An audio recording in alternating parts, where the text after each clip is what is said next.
Buenos dias, good morning and welcome to day number 4 of the Surf City El Salvador ISA World Longboard Championship, live from El Sunzal as we really get to light up this landscape once again with this incredible drone footage celebrating the 100 volcanoes and the gathering of 44 different nations and 143 athletes here going for team gold and individual gold at the 2025 edition of the ISA World Longboard Championship. As we can see, Team Ireland with Gemma Gillespie getting ready to paddle out for her first heat. We're going to be kicking things off with the women's repechage round 1. I'm Sam Bleakley, joined today by Berlin Alvarez-Kimball. Berlin, a little feel about the vibe today, the conditions, and the fact that we moved to the repechage, which is a do or die round. You've got to get first or second to stay in. Yep, need to get first or second. The vibes are high. The conditions are so silky smooth. It's glassy. It's offshore. It feels like the direction has finally figured out which way she wants to be this morning, and everyone's been getting great waves outside. More south in the direction, a little bit of a decrease in period down to the 16-17 seconds, but still a lot of size out there. Oh, with that period being so big, it still has a fair bit of punch to it, but right now with that lower tide, you're just getting the most beautiful walls. There we are, the tropics, the coconuts, and that's that swell, the south-southwest, 4 to 6 feet, light north-northeast wind. We got that low tide at 8:45, high tide 3:02. Of course, what's so unique about this spot, Berlin, is the water is warmer than the air. It was really, there's not many places in the world that have that. And that really does affect the competitors, especially in the repechage when we shift into 15-minute heats, but we have had some fresh, red-hot surfing this morning. This is Rodrigo Schweier setting himself up for a beautiful hang 5, locked in, all smooth. But if you want a lesson on the roundhouse, keep your eyes on this, because hey presto, Hong Kong Fui, if that ain't a radical roundhouse, I don't know what is, Berlin. Oh, that was next level perfection, honestly. This is Ale from Guatemala, our neighboring country. Ale strong. You've had the opportunity to see her improving every year, a great shortboarder, and proud to represent her country here. She's an awesome shortboarder, and just got her first surfboard off Jeff Hackman. No way, that is so it's cool. A really cool story later to come. And this is Taka. What about this? GoPro in the mouth. How about the technique of trying to pump and drop and drive from the nose and making it successfully through that section? That was a really unique, an amazing driving off the nose, like driving. And this guy is so filled with talent, but he's also sporting a knee injury, hence the bandage on that front knee. But although he has said his knee has been hurting during the surfing, it doesn't appear to be holding him back. He is looking absolutely outstanding, Berlin. Yeah, he's really trying to just kind of put the pain to the side. He said only certain maneuvers really do trigger, but for the most part, he said the fun is very much overcompensating, the pain. I mean, how's this? Into the morning light, hits that end section. Despite him saying that he's holding himself back a touch, it doesn't appear that way. Looking forward to seeing some of those GoPro clips. You can follow Taka Inui on Instagram, and you can follow all of these athletes as you continue to tune in at isasurf.org and follow us on socials, and you can learn about the biographies of these fantastic surfers, many of whom are coming now to El Salvador for the 3rd time, as we get to see the contest venue there at Club Salvadorano, and the first heat is going to enter the water, and this is going to be a fantastic one with Carolina Mendez, Mara Robruck, and Gemma Gillespie for Team Ireland. And big shout out to all the Irish crew tuning in back home watching Gemma. She's actually a science teacher at the school near Mullaghmore, and I do know that she would have had 9 classes today on Monday, and the high school has raised €500 after a non-uniform day to support her opportunity to come out and compete here. So big shout out to Grange Post Primary School just outside Mullaghmore, and big support for Gemma Gillespie, their science teacher. There'll be a lot of people soon to sit their A-level exams, and thanks so much for all your support. I know you're going to be excited cheering on your fantastic surfing teacher, Gemma, but watch out because she's got Mara Robruck from the Netherlands and Carolina Mendes from Portugal. It's a good start, Berlin, but with 15 minutes, how is that going to affect the strategy for the surfers? Oh, you're going to have to not waste any time. You need to get that campaign started and get a wave under your belt ASAP.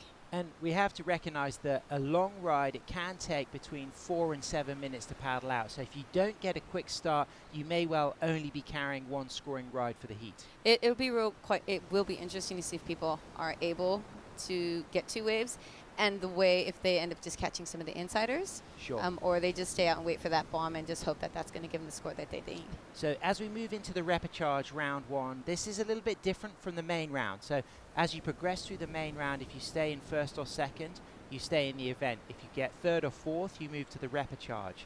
Once you're in the repechage, if you get third or fourth, you're out. If you get first or second, you progress to the next repechage round.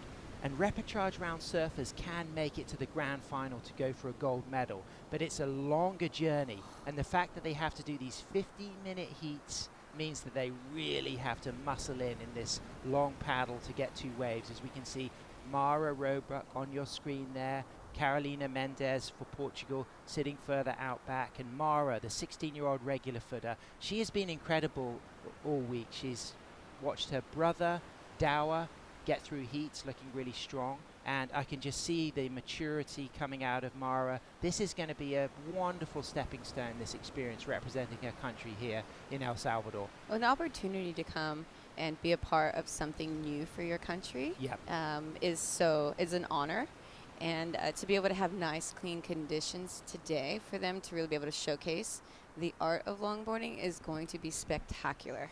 So Gemma Gillespie on your screen there, a goofy footer from Strandhill, Donegal. Of course, I just let you know about her role as a science teacher. She's riding the Baptiste boards, Baptiste shapes in Bundoran, and she teaches herself at the closest secondary school to the iconic wave of Mullaghmore. There's Joao, the team manager for Team Portugal. I can see Inish Martins, the other woman in the team, and then the 2 male competitors, Antonio Dantas and Francisco Freitas. And both Antonio and Francisco have been European junior longboard champions. And I think that's super important when you come from that success at junior level to move to the senior level, as we get live action. Gemma Gillespie paddling into a beautiful silky blue wall here, going high and dropping down low, as I can hear Team Island hooting as she just gets that beautiful section just tapering over her, and a little bit of a quick one, so she takes a fall, but she's got that first score under the belt. As we can see Ruby Knox, we can see Gavin, the team manager, we can see Tom Breen and Sky Sakalax. Sky and Tom, despite the huge waves yesterday when the day finished, they were the first people out there free surfing, doing crossovers. Those 2 boys are charging, as Mara has a look at that one, Melin. It was the conditions were very different to today. You know, not only the wind, but it just did not seem like it wanted to give up, and I don't think any of us thought it was going to be as fun and as competitive as it is now. But the girls are so pumped to have these conditions. So Carolina Mendes sitting furthest out, as we can just see that it stays nice and clean for this wave. Is she going to be able to get an opportunity to get her first ride? She's up and riding the regular footer, widens her stance into a nice sweeping down carve, and then just crouches and stands tall. And you can see this big overhead section as she speeds down the line and into a really nice direction change. Top turn to down carve, and then just getting close to the foam, and then just weaving, snaking, looking to see if she's going to get a steeper section ahead. There's the cross steps, moving forward, accelerating, moving back to the tail where she can initiate another really silky down carve turn as this wave comes right through to the inside, and that morning light just shines up that face like a tropical fruit. It's beautiful conditions, Billy. Oh, that was such beautiful surfing to watch. Really nice down carve, walking in and out of those turns. No nose rides, some footwork, but the essence of her performance then was very much based on those silky turns. really nice. Sets herself up all smooth. Beautiful, clean. And then as she just sets herself on rail here, everything gets close to the pocket and the wave really starts to wall up through the middle here, Belin.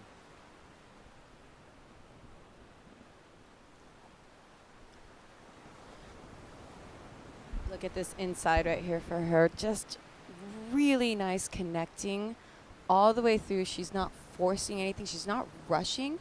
And what I really appreciated about that wave is in her turns, you can see she opens up so lovely. She lifts that left hand and really rotates. And it just allows the smoothness from that rail and the water to move over both sides of it. And again, these cutbacks look so lovely. And again, she's not pushing anything. She's just being safe, but with style. And that's actually really hard to do because sometimes when you are just kind of taking it gentle, you do get quite stiff. Yep. She looked great. She's from Cascais, which is just in Lisbon there. She loves to ride Praia do Guincho. Of course, Guincho, a super consistent beach break just north of Lisbon, as we get to appreciate Gemma Gillespie's opening ride. Billion, what do you think of this? Gemma on a lovely. Just goes in for the quick step, realizing she needed some speed. Unfortunately, just getting that wave just on her back and knocking her off. But it's still a nice, just getting a wave on the scoreboard, right? It was super important. Yeah, and just now already down into the last 8 minutes. So scores coming through for Gemma Gillespie, a 183 for that opening ride.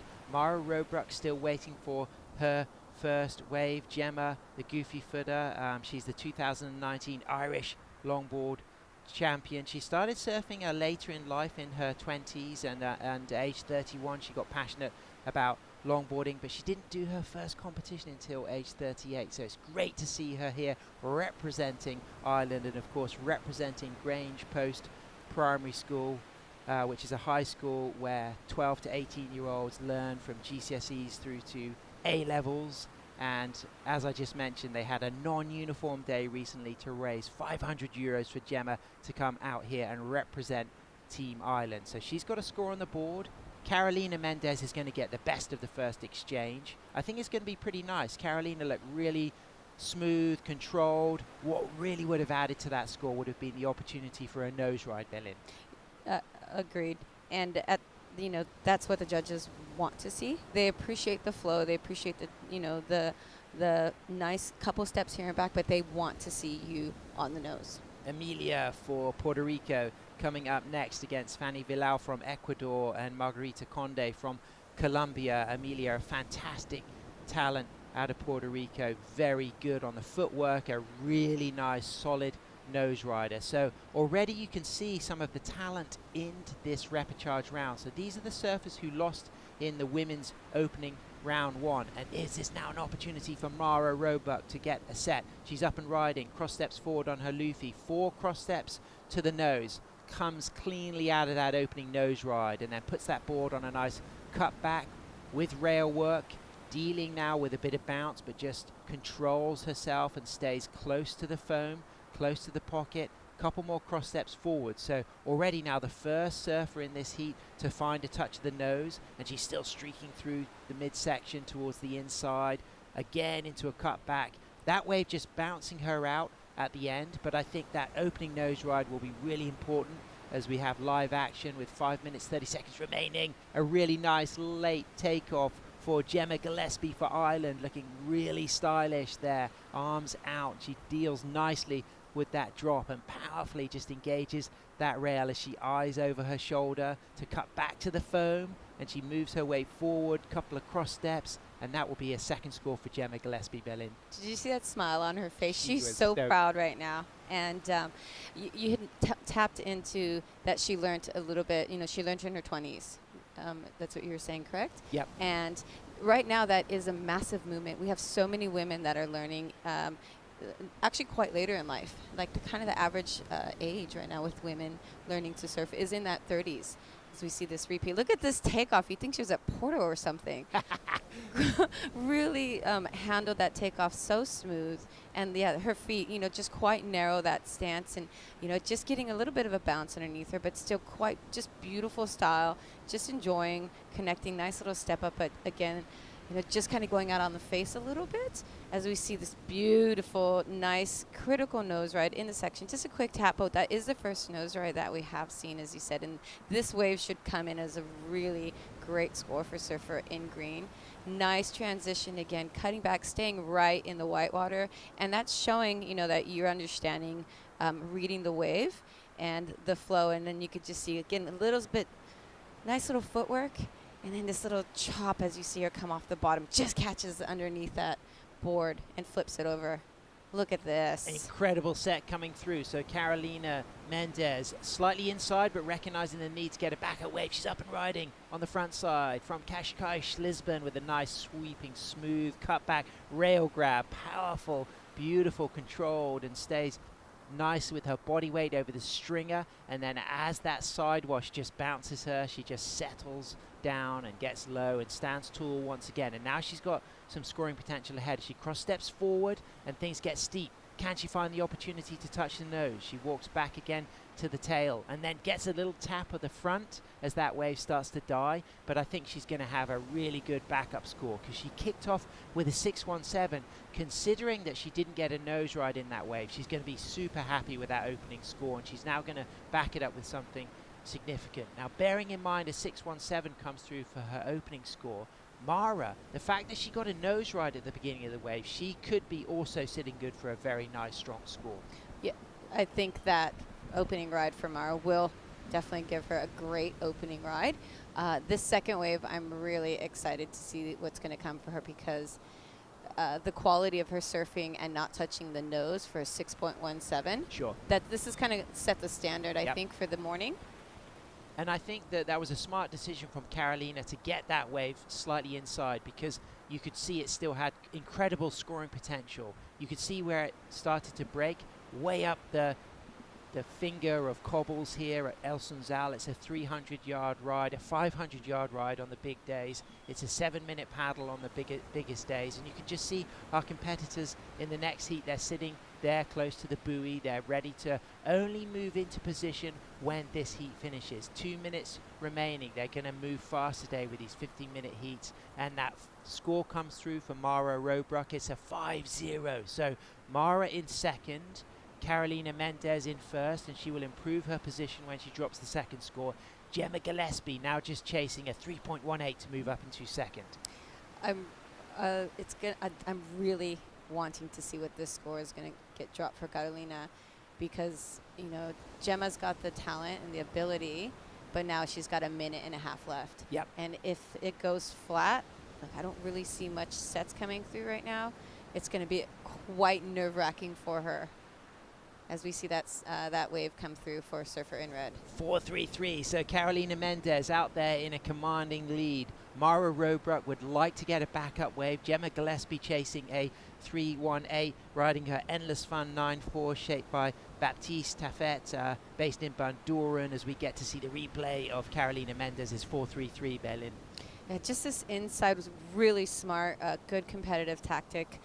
Grab rail, drags that arm, and then again down to that bottom. You could just see, just kind of loses her flow as she wants to do a cutback, gets right down, and she's just kind of sitting here burning a little bit of time, which, you know, if she had the opportunity, that she could have gone to the nose right there. And look at the behavior there of Francisco and Antonio and Inish. They're just super excited. They know that she's done the damage on that second wave, and they're pretty pleased to see Team Portugal progressing, because it looks like she's in a safe situation with 20 seconds remaining as we get to see the view of Sunzal and Casa de Mar swimming pool ahead of us, and just below us is Club Salvador Reino in the contest zone all the way up the coast to El Zonte, and Gemma Gillespie chasing a 3.18, trying to stroke into that wave. There's 5 seconds remaining. Will Gemma Gillespie get a chance to turn and go on this last wave? It looks like the clock is ticked, and Gemma Gillespie will be eliminated for Team Ireland, but big celebration to all of the students tuning in at the Grange Post Primary School just outside Bundoran and supporting their science teacher Gemma, who has been proudly representing Ireland. And congratulations Carolina Mendes for Portugal and Mara Roebuck for Team Netherlands, kicking off the first heat of the day in style and taking first and second, Belin. It makes me so, I actually got chicken skin when you were explaining about the kids. This is the rollout. Carolina Mendes on fire with that rail work. Stay with us because we've got heat number 2 of the women's repechage, round 1, coming up next.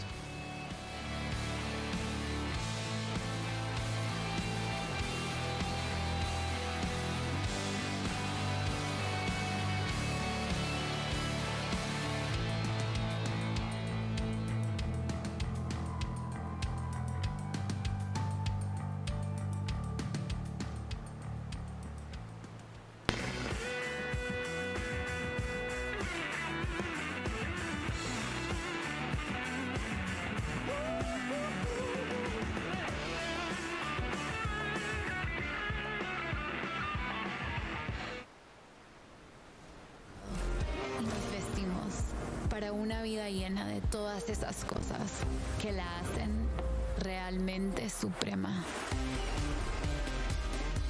La otra vida hoy se nota en una nueva imagen,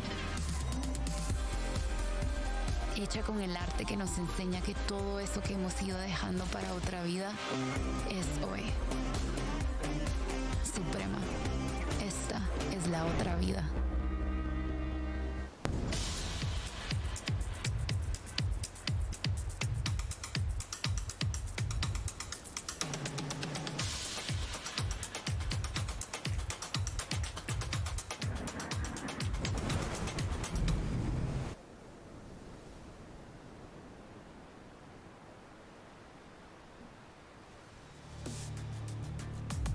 It's repechage day here at Surf City El Salvador, day number 4 for the 2025 Surf City El Salvador ISA World Longboard Championship as we move into heat number 2 with Emilia Huminski for Puerto Rico, Fanny Valao from Montanita, Ecuador, and Margarita Conde from Prado Mar, Puerto Colombia. And the goofy footer from Colombia will be facing a really talented regular footer in Emilia Huminski from Puerto Rico, and another regular footer in Fanny Valao from Montanita, Ecuador. Of course, Montanita, one of the capitals of Ecuadorian surfing, host to many international and national competitions, and a shorter version of Sunzal. Montanita is a fast, lively reef break with a really cool surf town, and not as long as Sunzal, but has some similar features and climatically very similar as well. So she'll be very familiar with this type of textured wave. Perhaps she won't have surfed such big days at Montanita, but she certainly will be no stranger to South Pacific swells in her country of Ecuador, because the waves there are super consistent and world class, as we can see. Masha Trech for Team Germany, a little high five there with her fellow European Anna Albers. Anna had a great performance yesterday to progress through to women's round 3 as they go down the steps. Of course, this is the access point to the beach, which has changed dramatically in the last 3 days, Berlin, because as this south swell has really kicked in, it's combed a lot of the sand away from the beach further out to the ocean and left it very rocky. But that's part of the pattern here. That's what happens as the south swell season starts. The beach goes from sandy to rocky. And that's it's really important to learn that about different waves, because certain times of year some waves come alive and some waves die. Yep.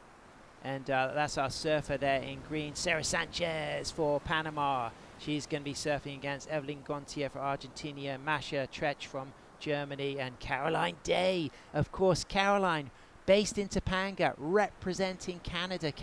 Caroline is a fantastic longboarder. Great to see her here. And being used to surfing Topanga, the canyon, and having access to the Boo as well. Yep. It's a really good place to hone those skills, and you get used to surfing a point break. And some of these competitors are used to surfing different kind of waves. They're not used to surfing a point break, and really to hone those skills to surf a point break takes a while. Absolutely. And leg strength as well. Caroline actually broke her leash a couple of free surfs ago, and I happened to be the one that spotted it. I went and collected it for her and just pulled it back across into the channel.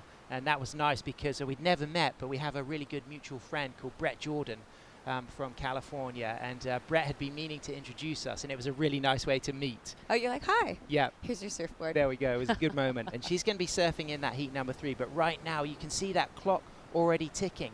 There's almost a third of the heat is already gone. We're down into 10 minutes, 30 seconds. And neither of the women have had an opportunity to get a score on the board. So it demonstrates the need for a quick start, and you can just see now a little bit of movement for positioning. Who do you think's got the best spot here as this set comes through, Berlin? I think Green's in the best spot. She will actually, no, I think she's too far in. I think they're all going to get caught by this wave. Maybe Red, if she can scratch over and do a late takeoff. But, yep, there you go. Go, go, go. You get so excited, you just want to be out there with them. I think, didn't think they saw this set maybe coming through, unfortunately. And I hope she doesn't cop this on the inside. So close for Amelia to get her first wave there. She doesn't, but Margarita has a look. This is a big, steep drop, and she drives forward and then cross steps into a 5 and touches that 5 and then redirects and then drops back down into another bottom turn and cross steps forward with some really nice work here. An incredible good takeoff, backed up with a nose ride, good arc and line, and then again a touch of the 5 as she lines things up here and goes into a cutback. And this looks very composed and strong and sure of her footing and the fin and the lock of the rail as she gets once more another dynamic nose ride through that bouncy section, and a little look back in salute to a bit of gratitude for the great ride at Sunzal. And what a fantastic way to start her heat. That was an amazing opening ride. Yeah. Really, that was a solid wave. Great takeoff, nice positioning of the way she angled her board for that takeoff. You cannot take off straight down the face on some of these waves with the angle that it's running, or you're just going to go straight over the falls. And this morning, look at this set coming through. This morning, Megan and I were sitting here looking at the way the wave is really hanging on to the bottom. It's really a little bit of a different angle this morning.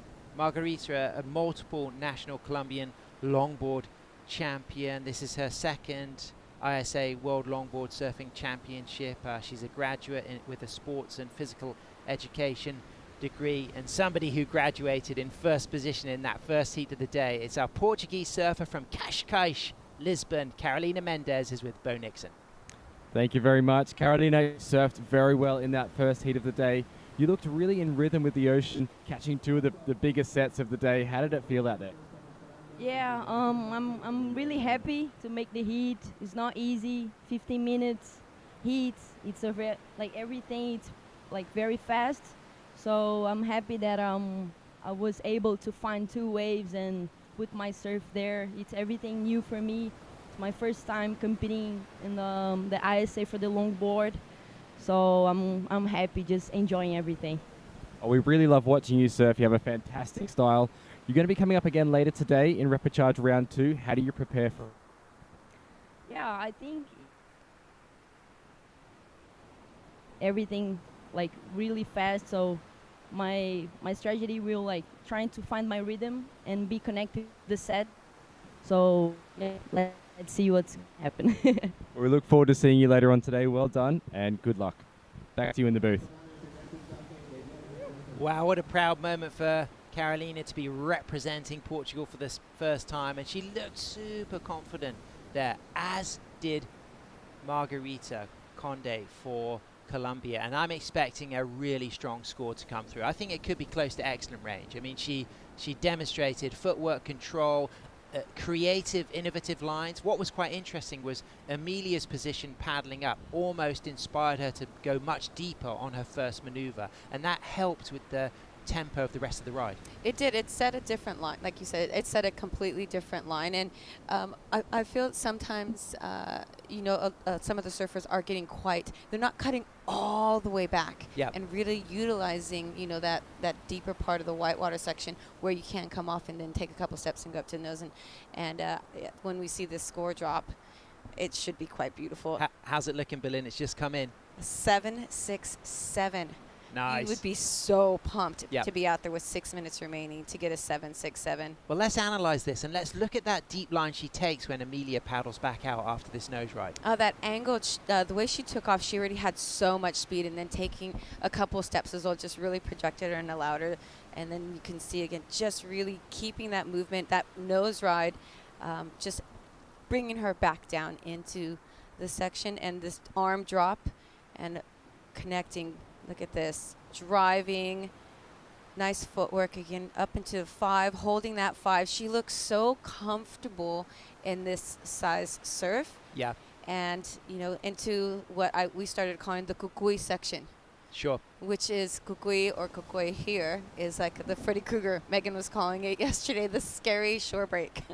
Well, what was really cool about that last nose ride is that she walked cleanly out of that despite the bounce. And I love the way she just had a little turn back. She was uncoiling a little bit of bounce energy with the momentum there, and her body wanted to twist, but she just accentuated that twist and almost paid a little homage, a little thank you to the wave. That was a nice thing to see. Well, the uniqueness about the cross step and the bounce is there's a couple different ways within the cross step. You can actually drag the inside of your feet and pull the board back. Yep. You're actually not just walking on it. If you do it right, you actually use that inside and you can shift your board in and out, so you're moving your board. Sure. And explaining that to people, sometimes I tell people, take your fins off your board, lay it on the carpet, and actually try to drag the nose to you. There we go. So that's a really great technique for people who are learning to cross step, tuning in around the world. Listen to Berlin here. She's suggesting taking that fin off, putting it in your house, On the carpet. and then And practicing. your try cross to use, and I learned this from Kevin, and he would tell Kevin me. Connolly. Kevin Conley. step. Yeah, yes. one of the great longboarders. in Amazing history. nose rider, and yeah, he made me take my log and take the fin out, put it on the carpet, and he'd say, bring your nose to you, don't walk up to your nose. And I was like, how do you do that?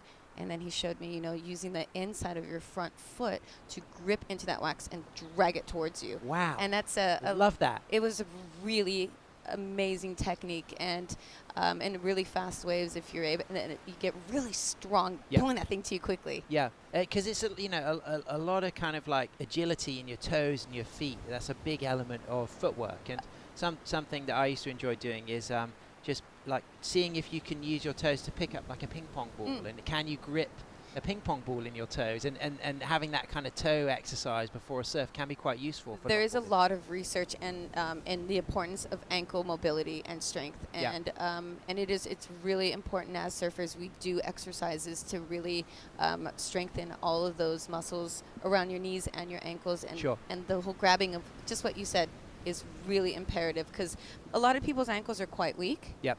And for longboarding, you know, you're constantly you're moving around. You're not just staying in the same spot as you were with shortboard. So I like to hear that. I have to check that one out. Yeah, so we've just got a 7.67 for the first wave of Margarita Conde. No waves ridden for Amelia and Fanny Villau, representing Puerto Rico and Ecuador respectively, as we can see that light northeast wind keeping the conditions clean, and that 85 degree Fahrenheit water temperature, warmer than the air temperature of 82, and that 4 to 6 feet swell. It's a 16 to 17 second period. We've still got that tide dropping. It's 8:55 local time low tide, just after 3 local time PM will be high tide. Of course, as that tide comes higher and higher, the wave shape will change. We expect a little bit of wind as the day continues, but up and riding right now. It's a Puerto Rican 2 steps forward, walks back to the tail, gets a really nice cut back, stays high on the line, locks for her first nose ride on that second section, back to the tail, and you can already see, Berlin, this is an accomplished young longboarder looking composed. The 16-year-old is full of talent, and I'm really impressed with her footwork here. The young blood that is in this event is on point, and they have so much access to useful tools that are allowing them to really clean up any styles and technique. As you can see, you know, she's clearly been putting in the time to get her here, and her style is beautiful. And that's why she's the reigning Puerto Rican longboard champion. She's competed in the Pan American Games in Peru, and up and riding right now from Montanita, it's Fanny Villau representing Team Ecuador. She gets the 5 and walks out of that opening nose ride as we wait for scores to come through for Amelia, and she puts that board on rail, and now things are going to get a little bit more foamy into the cutback. We can always see the surfers going to the back of the board to initiate the rail turns to stay close to the pocket, because it's at this stage where you want to just see if you can get that steeper section to potentially allow one more touch of the nose or one more down carve as she cross steps forward, and then as she accelerates through the cross stepping, she goes back to the tail, a little cut back turn. She may well get a touch of the 5 here, and she does, and walks cleanly out of that nose ride. And we can see Puerto Rico cheering.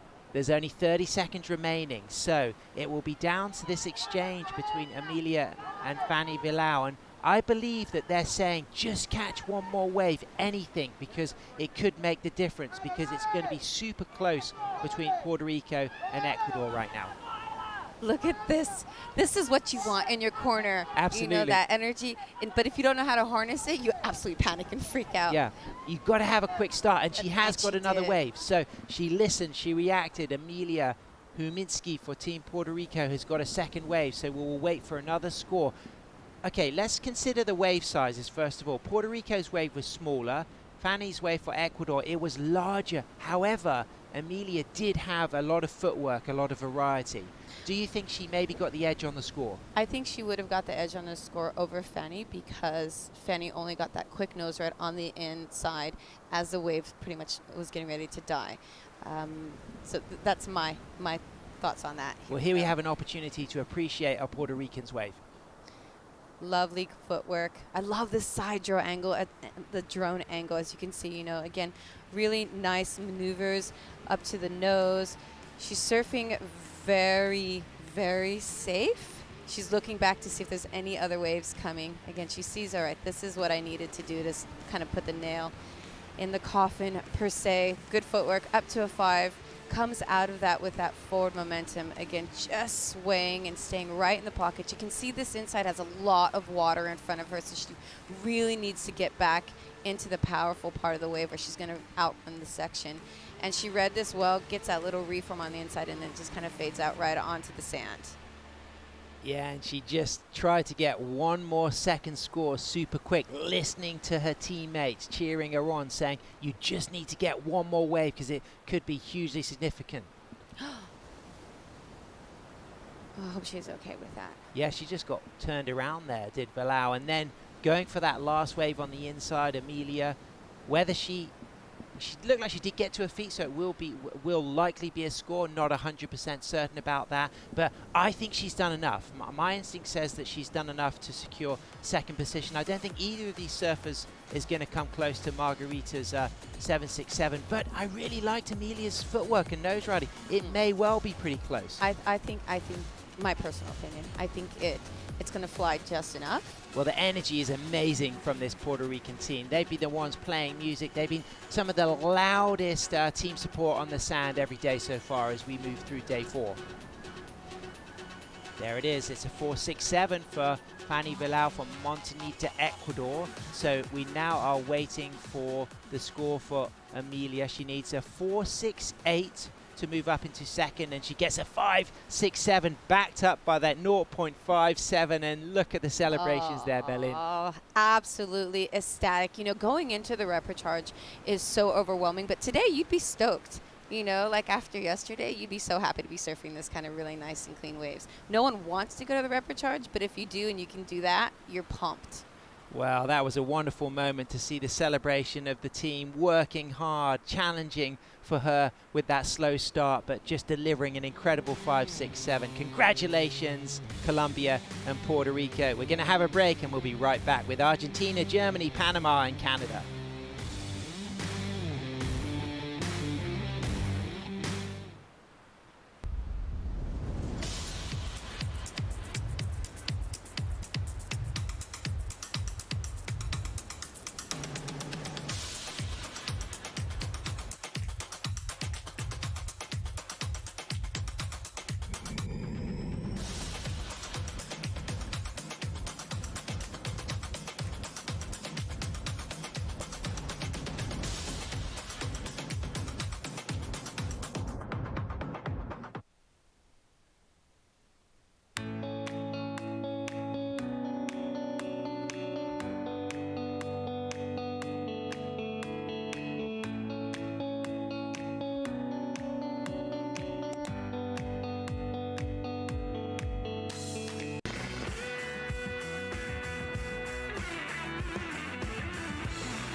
Welcome back to day number 4 of the Surf City El Salvador ISA World Longboard Championship. It's repechage day as we move past Club Salvadoreno, which is hosting all of the competitors with shaded areas and a celebration of all the 44 nations flags towards the place where they will get their contest jerseys. And these are the 4 jerseys in the water right now. Evelyn Gontier for Argentina, Masha Trech for Germany, Sarah Sanchez for Panama, and Carolyn Day from Topanga representing Canada, riding her Brothers Marshall 9-6, a former competitive Canadian gymnast, and with a touring circus she became the only woman in the world to perform a back handspring on a cantering horse. As we can see, Sarah Sanchez for Panama up and riding, the regular footer, also a filmmaker. You can follow her at That Is Zaza on Instagram and learn more about her at the ISAsurf.org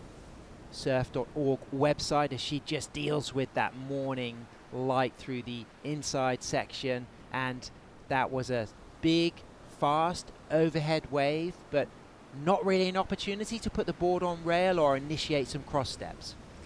Yeah, I think that when you see a fast section coming in front of you, you're gonna want to stay on the tail, but you need to get off the tail as well, and it helps navigate that bounce. Nice wave there for Carolyn from Topanga, California, representing Canada, as she just controls that nice line and sets herself into a cool mid-trim there and comes through to the inside as that wave just gets really heavy, and she just dismounts, presses the eject button, and she will drop a score alongside Sarah Sanchez from Panama. And both of these women have had a quick start, with Masha Trech for Germany having a look at that wave, hungry also to get a quick start. The 30-year-old originally from Munich, but now based in Biarritz, where she lives in Bidar, and she loves to surf Lafitania, and she works as a yoga teacher. She has her own business, and she rides the Garmendia surfboards. Of course, John Garmendia representing Spain. He's based in Zarautz in the Basque Country, which is just down the coast from Biarritz, a short distance from where Masha is based. Oh, amazing. I love that area. Oh, it's beautiful. Beautiful, such great waves, great culture, great food.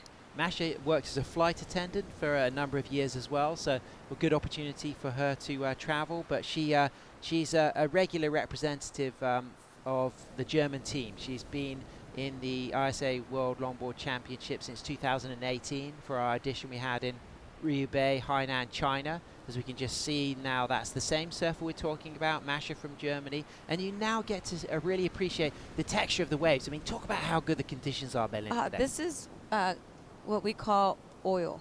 Like, it just looks like someone's dumped oil on it. It's just glassy and clean. There's hardly any texture at all through it. And this is what you want. You really want these nice, clean, oily conditions. It really just allows, your board to kind of glide.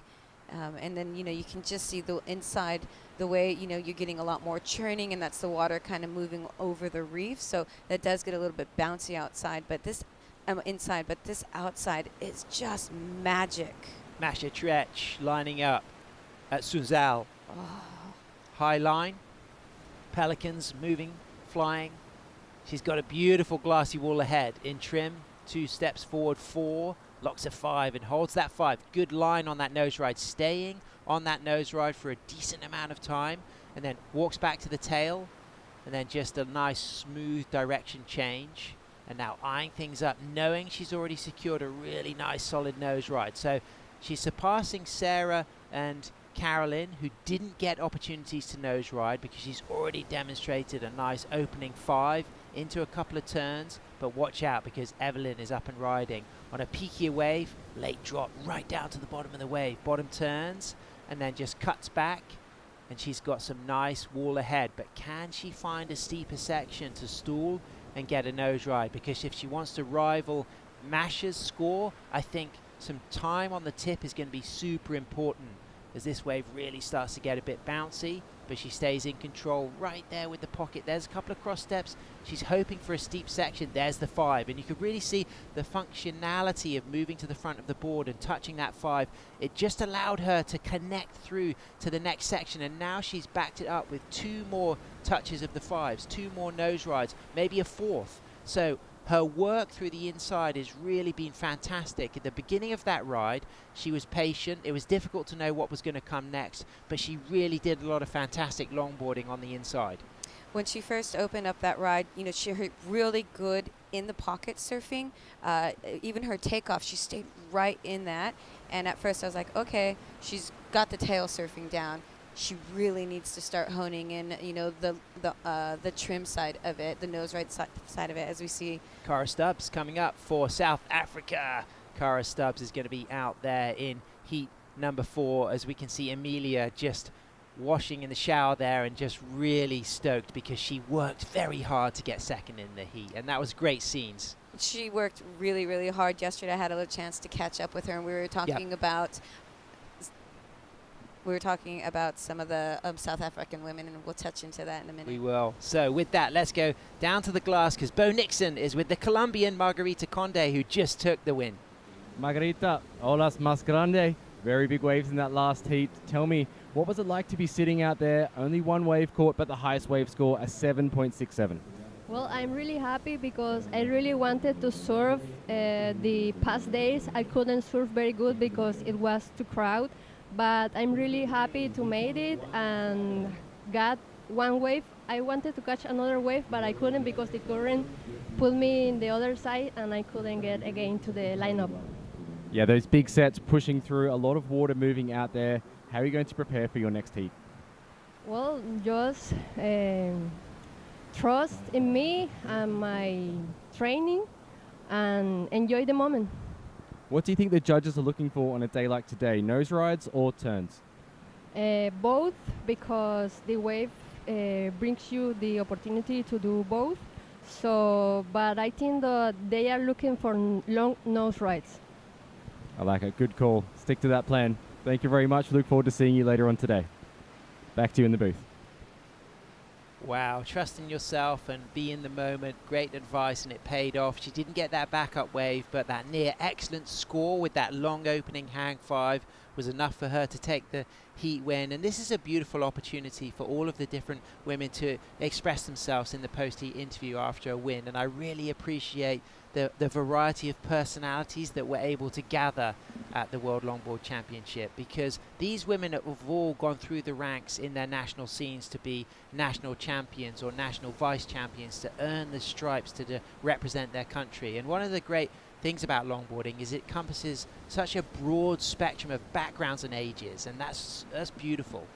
Yes, it's amazing, the different cultures, the different walks, and the different pathways that culturally and surf-wise that have brought them here. Yep. And you see the women just really connecting and hanging out. I just see all the different countries sitting down, having coffee, having some juice, and everyone's really high-fiving each other. You haven't seen any crazy energy in the water or on land. And I think the opportunity to come together and celebrate and be united by the riding of waves and the love of surfing at an event like this is just what you dream of if you're moving into that competitive space. This is how and where you want to aim to come to. Absolutely. And we're down to the last 5 minutes, and Masha Tretsch for Germany is in the lead. She's got a 5.43, so as it stands, she is looking to secure her spot in the women's repechage round 2.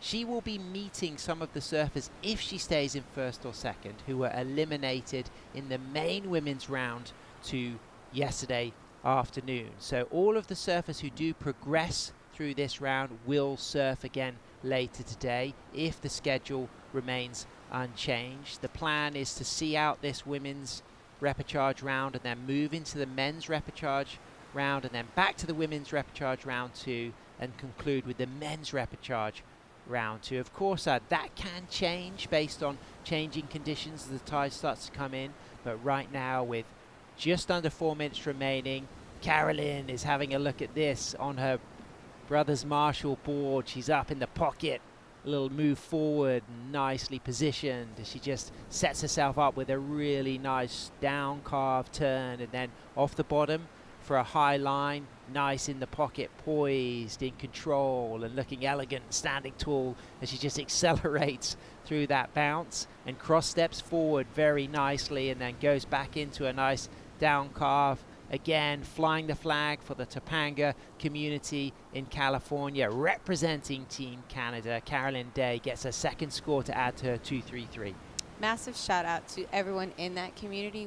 They had a horrible tragedy. Yep. And, they're recovering from that. So, again, just would love to send all of, our support and our love with the recovery going on there. Absolutely. As we can see, Masha Triech for Germany, based in Biarritz, up and riding, late drop. She's got a 5.43 for her first wave and just stands tall, cuts back, and then uses the cross step very functionally just to apply more weight to the front third of the board and keep that board trimming, demonstrating that you don't need to hop and bounce. If you use the footwork, that can allow that weight transition to keep the board moving and planing. Smaller wave, a shouldery wave, but could be significant because there's not much time left, and being able to get 2 waves is super important. And follow us on socials at ISAsurfing, across Instagram, across YouTube, across Twitter, across TikTok, across Facebook, and look at the hashtag ISAsurfing, and you can learn more about these athletes, more about the fantastic relationship between the International Surfing Association and Surf City here, which is one of the most progressive, exciting surf tourism developments on the planet, and the fantastic vision of Nayib Bukele and Marina Valdez, the Minister of Tourism, and all of the incredible team here for the ISA who are bringing this competition to life, as Evelyn looks for a wave, and she's got a 5.3 and a 4.67, but it's Sarah Sanchez up and riding. What do you think of this, Belin? That was so smart. She had priority. She needed another wave. Her last wave only came in, her opening ride was a 2.17. She really needed to get this wave with just a minute and a half. So that was smart. It's a beautiful looking wave, nice nose ride, connecting, staying in the white water, able to drive that great line. And again, it's just unfortunately that wave just kind of fizzling out for her. But that was smart. She needed a wave. Live action, Evelyn Gontier looking for her third wave. She's already got a 4.67 and a 5.30 up to the tip. Walks out of the nose ride and then widens her stance for a cut back and a nice little throw of spray on that turn, and then again into the rail grab cutback, which has been quite a common feature of a lot of the surfers this week, using the rail grab cutback. And then she cross steps forward, gets a touch of the 5, little soul arch there in the middle of the board. This is going to be another strong ride for Evelyn. She's done amazing. 3 significant rides in 15 minutes is pretty impressive, Belin, and she's looking really strong all the way through to the inside. May well get one little sneaky touch of the 5, and there it is, as she just then unleashes it out of that nose ride, cuts back, and you can feel the joy. She is absolutely electric. She is pumped on that. That wave is better than, I personally feel that wave is better than her opening ride. She got great nose rides straight off the front, off the top where she was all turns originally. And then, she hammer in the coffin again on that. How good are these conditions? Longboard fans tuning in around the world, if this isn't whetting your appetite for a surf trip to El Salvador, then I don't know what will. But Masha Triech is getting her third ride. She's going to add to her score. She's got a 5.43. The clock is ticked down. No more time left. That ride will count. She could replace her 2.0, but it's all about the Argentinian. Evelyn has been incredible. 3 significant rides, and we're thinking, as Mateus Maturano comes and gives her a full high five, that she's going to better her scores on that last ride. That was smart wave surfing and timing, and the fact that some of these girls got 3 waves, and in the last heat they only got 1. Yeah, absolutely. Really smart. Yeah, demonstrating that she really picked up on some of the positioning of the competitors in the previous heat. She obviously knew exactly where she wanted to sit, and the question is she going to replace that backup score of a 4.67 with something higher than the 5.30? I think she will. I think she will.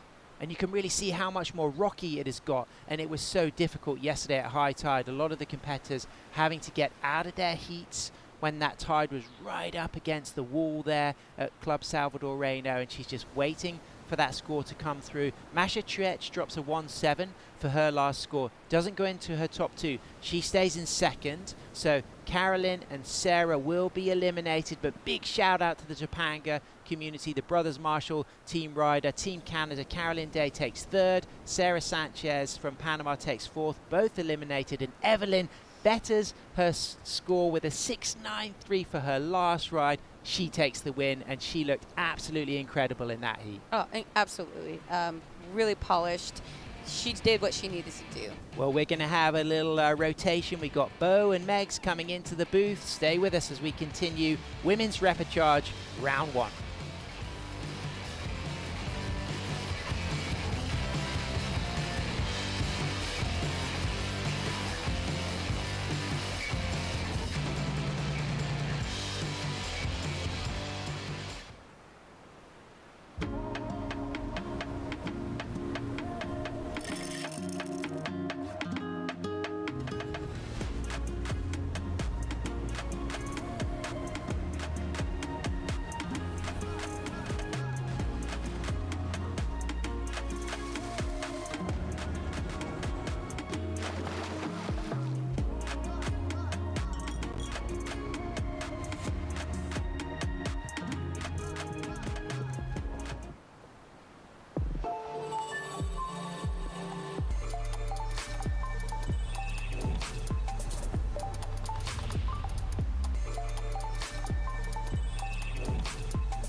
Take a look at these walls of glass approaching competitors for women's repechage round 1, heat number 4 in the water.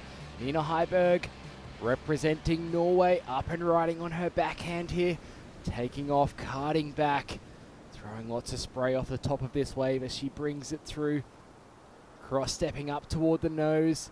Can she get up to the nose during this section? She does stretch out for a 5, misses the 5 though, but manages to stay on her board, does very well to negotiate that foamy section as she comes through toward the inside. Again, walking up to the nose. Just hanging back from the 5 for a bit, just to set her line as she cruises through, making her way back up the board again. A quick start from our representative from Norway. The first time Norway's being represented here at the ISA World Longboard Championship in 2025. Fantastic to see her here. We also have Mary Schleipen in this heat from South Africa, alongside her teammate Cara Stubbs and Georgina Lutis from Wales, as we take a look at our local Claudia Tamakas from El Salvador, preparing for the next heat, up and coming. My name is Bo Nixon, joined in the booth by Auntie Megs, Megan Godinez. Great to have you back. Yeah, it's so fun. I can't wait to call the next couple heats with you. Yeah, 12 minutes left in this heat number 4. Very short heats, 15 minutes. We've seen some of the competitors only catching 1 wave in that time limit. And we've got 2 of our South African competitors in this heat. Cara Stubbs, Mary Schleipen. Thank you so much for watching wherever you are in the world. Tuning into ISAsurf.org, whether on the YouTube channel or the Facebook ISAsurfing. Really appreciate you. You're watching the world's best longboarders out here today. Talk to us about the conditions, Megs. It's looking really nice. Oh, I'm absolutely kicking myself in the butt right now for not bringing a surfboard. But, you know, the conditions are absolutely beautiful. We still got that south-southwest coming in. And it almost looks like it's got a little bit more west in it because there are longer face. So the surfers are going to be really stoked. The heats are only 15 minutes, so their tactics going into this, the repechage round, is going to be a little different. They're going to really need to get their campaign started earlier, as Belen said earlier, that, you know, they need to get started. They need to really, really get things going early on in their heat. Certainly do. As we're going to head down to Belen, she's on the glass with the winner of that last heat. Thanks, Bo. Good job. Smart surfing. How did you prepare for that? Because you got 3 waves, where in the prior heat, some of the girls were lucky to get 1 wave. Bueno, estoy muy contenta, muy feliz. Sí, me pude agarrar 3 olas rápido, que ese era el trabajo que habíamos hablado con el coach. Entrar y agarrar 3 olas rápido, más que nada porque la serie tarda y son 15 minutos, entonces tuve que dar todo. Y entré, agarré la primera, volví a entrar, agarré la segunda y ya la tercera esperé una un poquito mejor y bueno, para hacer esa última nota que fue buena. So she said her coach told her that she needed to go out and catch 3 waves, and that's exactly what she did. She went out, caught 1 wave, came back in, caught 1 wave, and then she said she waited because she needed a bigger wave, and she knew that that's what she needed to get, and she executed it. So, y tu tabla, I'm sorry, and your board. Tell us a little bit about your surfboard and how it's working for you out there. Bien, ahora estoy corriendo con estas tablas de New Advance que me están ayudando, me están patrocinando y me están ayudando muchísimo con mi surfing. La verdad que estoy muy contenta, estas tablas son nuevas y bueno, realmente están funcionando, así que voy a seguir con todo. She said that she's riding a new advanced board. It's a new sponsor and she's just getting used to it, and she said she's really loving the way that it's working and she's really happy. Do you want to say, ¿quieres decir algo a la familia? Do you want to say Sí. anything to your family back home? Sí, primero voy a un saludo muy grande a mi novio Gonzalo que está viéndolo, a mi abuela, bueno, a mi sobrinita Emma que nació hace poquito y bueno, también un gran trabajo para el equipo argentino que la está rompiendo y vamos a llegar a los últimos días de las finales. Good luck in the next round. You've made it out of the repechage. You should be very proud. You surfed amazing, and we look forward to seeing you in the next heat. Thank you very much. Back up to you boys. Thank you, Belen. It's great to see Evelyn there. She caught 3 waves in that last heat, sticking to her coach's advice, getting a 1 wave quickly off at the start of the heat, and then backing up with another 2 scores. How hard is that to do with 15 minutes out there? I mean, it is very difficult. 15 minutes, you really need to have a game plan of almost breaking down the heat in every 5 minutes, right? Every 5 minutes, you should be catching a wave. And I think that's what the coaches' plans are going to be for today is really, you know, the paddle outs are about 6 minutes. So That's right. you really got to be drinking that coffee in the morning and get going on those paddles. As we see our Wales competitor up and riding, Georgina Lutis. Beautiful style, cruising through. You can see her looking down the line of this wave, waiting for it to stand up as she just trims herself back on the board to navigate that section. It just hits a little bit of a bump as she moves through.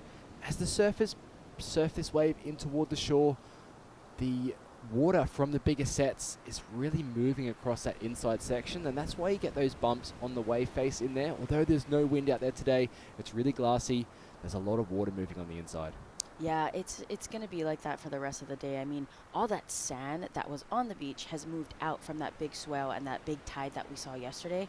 So there's a lot of sand pockets that's making it almost double up and creating like a shelf for the waves to come and hit. So they're going to see a lot of bumps. There's not the wind bumps, which are very different. That's a very surfaced kind of texture on the water. But today we're going to see a lot of more of the, you know, there's swells kind of dying out, trying to fill in a new one. So we're going to see a lot of that water moving in. Surfers are going to have kind of a difficult time navigating, but the size is there, the waves are there, so they're going to do a good job today, I think. Mary Schleipen up on her first ride of this heat, stretching out for a 5 as she cross steps back toward the tail, dropping down the face of this wave as she just cruises through out on the shoulder a little bit. We'll see if she's able to ride through this section. Unfortunately, just falling off the back of that wave, but a great start from her. To give you an update, Nina Heiberg from Norway, representing Norway, drops a 3.33 for her first ride, and Georgina Lutis from Wales a 1.83. Mary just about to lock in her last ride. A great nose ride to kick things off for Mary. Yeah, she got a lot of work done on the outside. Again, the coaches are going to telling them, get those waves, get things done on the outside, and complete them. That was kind of the same tactics as yesterday, I feel like. I heard a lot of the coaches saying, like, get out there, wait for those waves, make sure when you catch those waves, make them count. Today, it's going to count even more because they have less time. They have 5 minutes less. So we're going to see a lot of surfers standing up, getting busy, trying to stack their weight center instead of leaning forward or leaning back. We saw a lot of that with the wind chop yesterday. But today, with glassy faces, they're going to want to complete those rides. Nina Heiberg taking off on a smaller inside wave. This wave looks like it has a little bit of wall on offer for her, so she makes her way up toward the nose, stretching out for a 5. This time holds that 5 there, gets nice and low, cutting back to the white water. You see her just utilizing the whole wave face, dropping down on the wave, and then just trying to direct her board along as she does a little look back here. Bit of style to this ride, bringing it through to the inside. So that will be her second ride. I think a really good backup, Megs. Yeah, again, she caught that kind of on the inside too on the way out, so that was a smart move by her. Cara Stubbs, fellow South African surfer, up and riding. She just trying to find a little bit of open face that's going to stand up in front of her. Looks like she's taken off quite wide on this one. She carves that board back toward the pocket. Beautiful surfing. Going to kick out of that one, and I think that's a good call from Cara, is to just surf that outside section. We saw Mary, I think, as well, just getting that nose right and then kind of kicking out, staying on the outside section, not riding the waves through to the inside. And that's going to allow them to catch more waves. Yeah, absolutely. They want to see the work done in the most critical section of the wave, and that's on the outside. We still have a tide dropping. The low tide's at 8:55, just short of 9 a.m., and then that big high tide at 3:02. So with that tide dropping, there are going to be a little bit more lulls, so surfers are going to have to stay busy. If they're paddling out and they see a good one on the inside, it's kind of worth taking to make sure you have that backup score. That is so true, Megs. Good call. As we take a look at the replay from, this is Nina of Norway. Megs, talk us through it. I love the way that she's looking down the line. It's a little bit out on the shoulder, but she gets that hang 5, that cheater hang 5 there, just turning into this swooping carve. And I love that she went high and came back down. Really, how you said, utilizing that whole face. Judges want to see that. They want to see you using the whole board and the whole face of the wave. Little steezy turn. They're just trying to get that little inside section and kicks out. So better's her first wave. A 4.5 comes in for her on that last one. Talk us through Cara's wave. I think this one, it's going to be about wave selection today. This one didn't really allow her that face for that nose right, but she does well to turn down that face of the wave back into the power source, trying to look for this nose right here. Nice carving turn. Again, really using, with this low tide, the surfers are going to see a little bit of a thicker wave, and they're going to be able to get those carving turns from top to bottom of the wave. Still waiting for that last score of Cara to come through. Once it does, we'll update you on the situation currently in the water with 3 minutes left remaining. This is heat number 4 of women's repechage, round 1. We see up and riding on the inside. Look like Nina just taking off on a smaller one, but she's sitting in first place currently. There's up and riding Mary Schleipen, dropping down on this one. She makes her way up the nose. She didn't quite get up for the nose ride, but drops down wave face on this. You can see from a wave earlier, rolling through, making this face a little bumpy, a little foamy. She does well to navigate, and she's going to bring this one right the way through, recognizing there's not much time on the clock. Can she get up there? She does for a 5. So that's a great nose ride from her. And again, up on the 5. If she can bring this one back to continue riding, be a good score. It's going to back up that 3.43 she currently has. Georgina taking a look at that one, has to give way to Cara. She looks like she's on a nice ride here. Her second ride of this heat so far. Still waiting for a score to drop. She brings this one through. Just waiting patiently for this wave to stand up. Cross-stepping. Great nose ride here. Still in that quite critical section. Again, looks like she's going to cut it back. And just waiting for things to stand up on the inside. Great angle here from the drone. You can see that wave. Oh, great cross-stepping, really critical nose right there. Unfortunately goes down, but she's going to back up that 3.23 that just dropped for her first ride. Waiting for scores in that last one. Yeah, we have 2 South Africans in this heat. You know, the first day, just by the seeding of how the teams finished last year, we saw another team have teammates in the same heat. So going into this, it's kind of, you know, it's repechage round.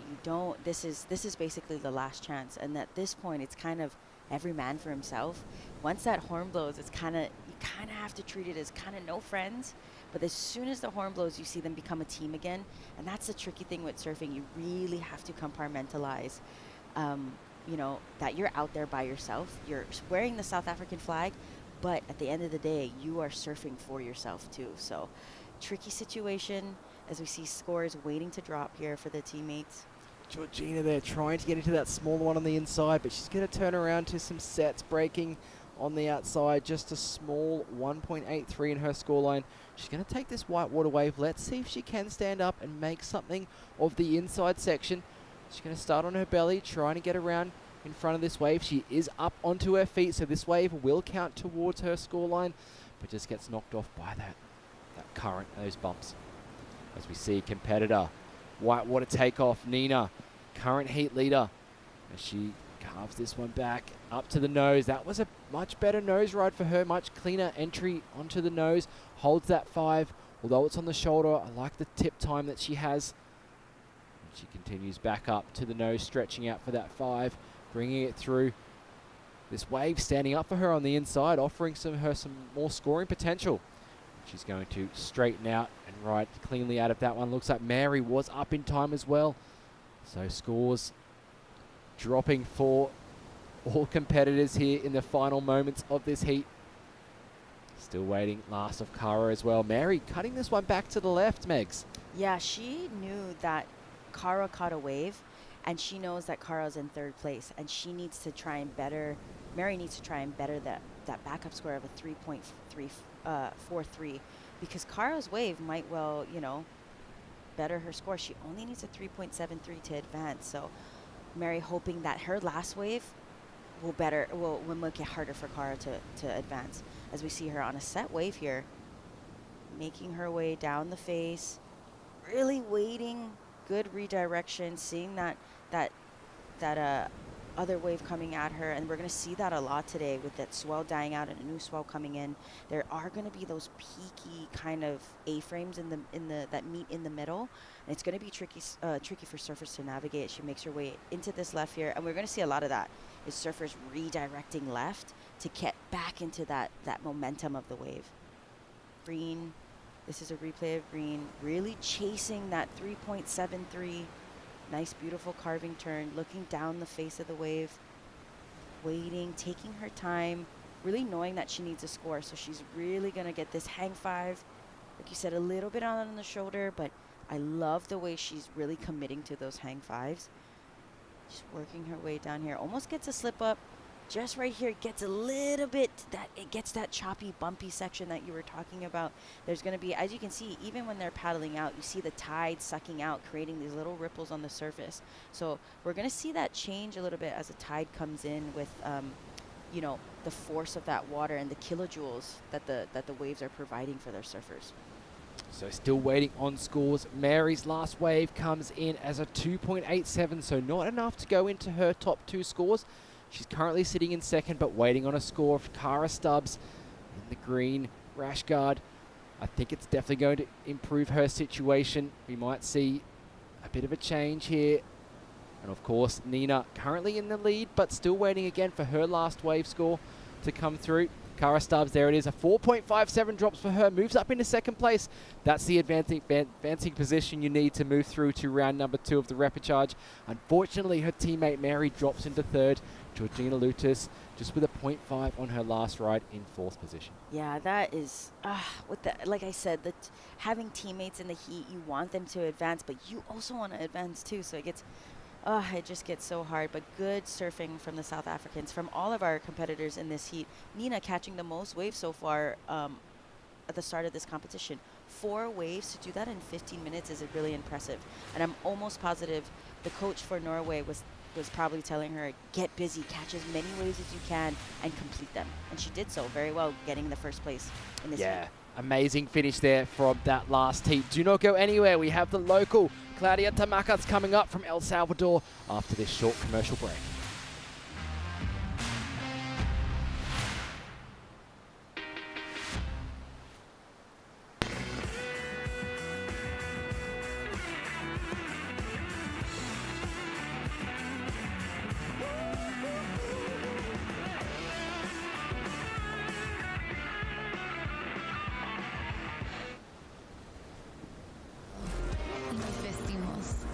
Una vida llena de todas esas cosas que la hacen realmente suprema. La otra vida hoy se nota en una nueva imagen. hecha con el arte que nos enseña que todo eso que hemos ido dejando para otra vida es hoy. Suprema, esta es la otra vida.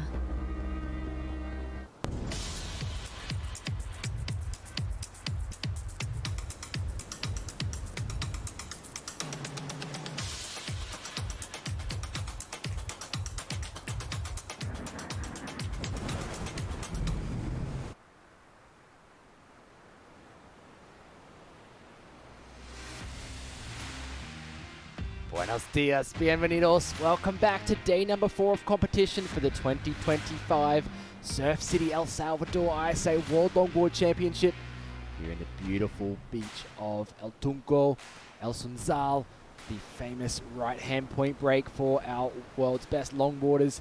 Those flags starting to puff up a little bit, but the conditions still looking fantastic out there. Look at these colors on the beach, Megs. Amazing with the, with El Salvador having that volcano action here. A lot of the sands are all black. Kind of reminds me of the Big Island back home, so it's really cool to see. It's very welcoming and homey almost for me. Repechage round 1, heat number 5 in the water, looking at Gabby Paul representing New Zealand, Daniela Palma from Ecuador, Lara Sastre of Spain, and Claudia Tamacas, the local El Salvadorian surfer, out in the water in the white jersey. Look to her to get things started quickly, knowing this break, living down the coast, not too far away from here. As we can see this beautiful scenes here at El Sunzal. Makes me want to be out there, Megs. Same. I'm still kicking my butt for not bringing a board, but you know what? It's okay. I've been surfing a lot at home, so I'm pretty sure I'm going to sneak away with someone's borrowed board. Hopefully they're backup board, but we'll see. Gabby Paul up and riding from New Zealand. Just holding on to that mid face of the board, mid length of the board there as she stretches out for a 5, cutting back toward the white water. Remember, no priority to start the heat, so Gabby's done very well to find herself on a wave early on. Riding up on the tip. Just finishing off there, halfway in, so not much of a longer paddle out for her, which is a good thing. So she'll be able to quickly get back at the back for a backup score. Still waiting for the other competitors to get started in this heat. 12 minutes remaining. Well, thank you very much for tuning in to watch the women's repechage rounds. It is looking so nice out there as we see the local in the white jersey, Claudia, taking a look at this wave here. You can see it standing up in front of her. She's repositioning herself further inside on the peak. And it looks like she's going to get a paddle into this one. As she directs her board down the line of this wave, up and riding. As we see her just waiting patiently for this wave to stand up, carving that board down the wave, down the face of this wave. She's going to ride up to the top. She's going to get a bit of more scoring potential down the inside. We see her cross-stepping her way up toward the nose, stretching out a little bit further, trying to get some tip time. She's going to make her way back to the pocket of this wave and bringing it right through to the inside section. She's going to decide to kick out there. So a good start from Claudia there as we throw it down to Berlin with our Norway representative, winner of the last heat. Thanks, Ben. I'm here with Nina. First competition ever. In surfing, yeah. And, to be here to represent, you have an amazing story. Firstly, let's chat about the surf right now. You went out, caught 4 waves, back to back to back. Great scores. Tell us, how did you prepare for that right now? Well, I was just feeling so blessed to be able to go in the water in this kind of conditions. Like, it's amazing. The wave is amazing, and it's glassy, and it's like a dream come true. It was already a dream come true for me to be here in the first place. And then to surf it in these conditions, dream 2 come true. And then to pass a heat is like beyond my dreams. So stoked. And I just wanted, I wanted Norway to be in the comp. I saw it last year and I was like, Denmark is there, Sweden is there, where's Norway? And I joked about it to my ex-husband and he was like, you should go. And I was like, yeah, right. And it worked out. And so here I am. And there's a deeper story behind this as well. You said you were out there and you were honing in on a very special human. that was part of your family as well. Give us some insight as to what you were doing and what you were thinking out there. Well, I was thinking a lot, and I'm always like thinking about my ancestors and like feeling my family and my friends and the love that they're pouring out and support. It's just amazing. I'm so grateful. And then there's this one special human, Malik Joyeux, who was my brother-in-law, who obviously has this story from surfing. And for me, I mean, he passed away, unfortunately, at Pipe. It's 20 years ago this year, December 2nd. And I really always try to make him proud when I'm out surfing. Once surfing in Tahiti, I came out from a wave, and he was like, "I'm proud of you, Nina." I was like, "Oh, I'm so stoked." And I hope I would have made him proud today. So it's like, yeah, it's pretty special. I'm really stoked. Well, I can tell you, I know I would have been hearing him screaming his head off for you because that was his personality. You did your country proud. You surfed amazing, and you get to surf again. And that's the best part. I'm so stoked. The whole competition scene, the whole organization is so amazing. I'm really impressed by everything. And for me, another dream was just to be around these amazing surfers and see them and be inspired by them. And to see them live in action these days has just been insane. Like, it's so cool to see. So I'm more than blessed to be out there with them. Well, congratulations. Look forward to seeing you in the next round. You deserve it. And look forward to seeing you. I'm going to throw this back up to you in the booth. Oh, Nina Heiberg there, surfing with heart, surfing with passion, and you could see it throughout her surfing, Megs. Yeah, and that's the beauty of our sport, is that, you know, we don't just do it for ourselves. I know when the horn blows and we're surfing, we get caught up in being such an individualized sport, but the beauty of ISA is that we can come here as a team and just be there for one another. I love that she saw last year that she was like, "Oh, Denmark's there, half of Europe is there, where's Norway? Let's show some love for Norway." And she came and is representing her country, and it's so amazing and so exciting to see her advance into the next heats. Scenes down on the beach here. Carla Sanchez from Peru preparing for the next heat. 3 surfers coming up in that one. As we turn our attention to the water, 7 minutes, 20 seconds left on the clock. Lara of Spain drops a 5-point ride for her first wave. Gabby a 3-point ride, so that puts her into second place. Claudia from El Salvador a 2.5 to kick off her campaign, and still waiting on a wave from Daniela Palma of Ecuador. As we see some lines approaching the surface here. Claudia deciding to sit patiently on the inside, thinking that there's going to be a bit more opportunity further down the line of this wave, but on the outside, Gabby taking a look at this one from New Zealand. She has a strong team from New Zealand this year. As she strokes into this one, up and riding in the red jersey, dropping down the face here. Bottom turning her way up to the top, stalling it for a beautiful cross step up to the 5. Really critical nose ride section there. Has to sit down on her board just to stay composed, but she holds on to it, and she's going to get another opportunity for more scoring potential on the inside as she brings it through. Just carving, weaving that board, cross-stepping her way. Just staying in the middle of the board, trying to keep that board speed. Now, Megs, that fall is going to hurt her score. It will, unfortunately. I think what happened was when she was on the nose, she was, when you're on the nose, it feels like you're levitating. So naturally, you want to go with gravity and kind of go up. So she got really tall, and she ended up kind of not bending her knees. And that's why I even told Sophia yesterday in the bigger surf, I was like, bend your knees. But yeah, she just needs to get. But she did complete it, though. That was the important thing. She was fighting to the very end to complete it. So the judges will, give her that score with the completion. So, she held on for what she needed to do. Lara Sastra there, just trying to hold on to the bump. Did a bit of work on the outside section there, so we're waiting for a backup score for her to come through. Currently sitting in first place. Almost 5 minutes left on the clock in this heat. Time goes quickly. Still waiting for a start from our Ecuadorian surfer, Daniela Palma. She's sitting out there a little bit more on the inside, as we see possibly a paddle from her on the inside, but keeping eyes on the outside section. Last of Gabby's wave to come in, a 1.77, so the judges recognizing that fall on the nose and basically didn't even score that maneuver. Yeah, I think it's going to be very, very important for the surfers to stay on their feet. I mean, at that point, I guess learning that from the judges now, it's if you do fall on your butt, you might as well just kick out and really just make your way back out, try and get priority, get yourself situated for another wave. So yeah, tactics is going to be a little different going into the next heats. Lara drops a 2.17 for her previous ride, so she's currently in first position. Gabby from New Zealand sitting in second place.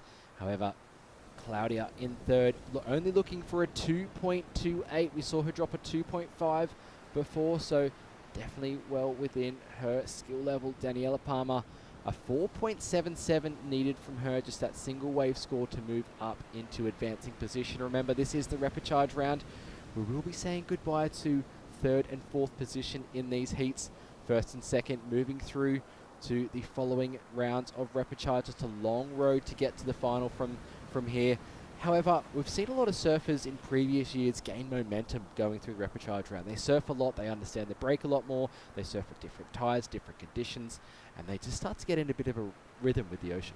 Yeah, yesterday I seen a lot of the girls who did place third and fourth get really down on themselves, and I looked at them and I said, you have to understand, repechage is your second chance, and you have to take it, you have to change the narrative in your head to tell yourself, not that you lost, but you get this second chance to learn the break, to get out there and get more comfortable with the surf.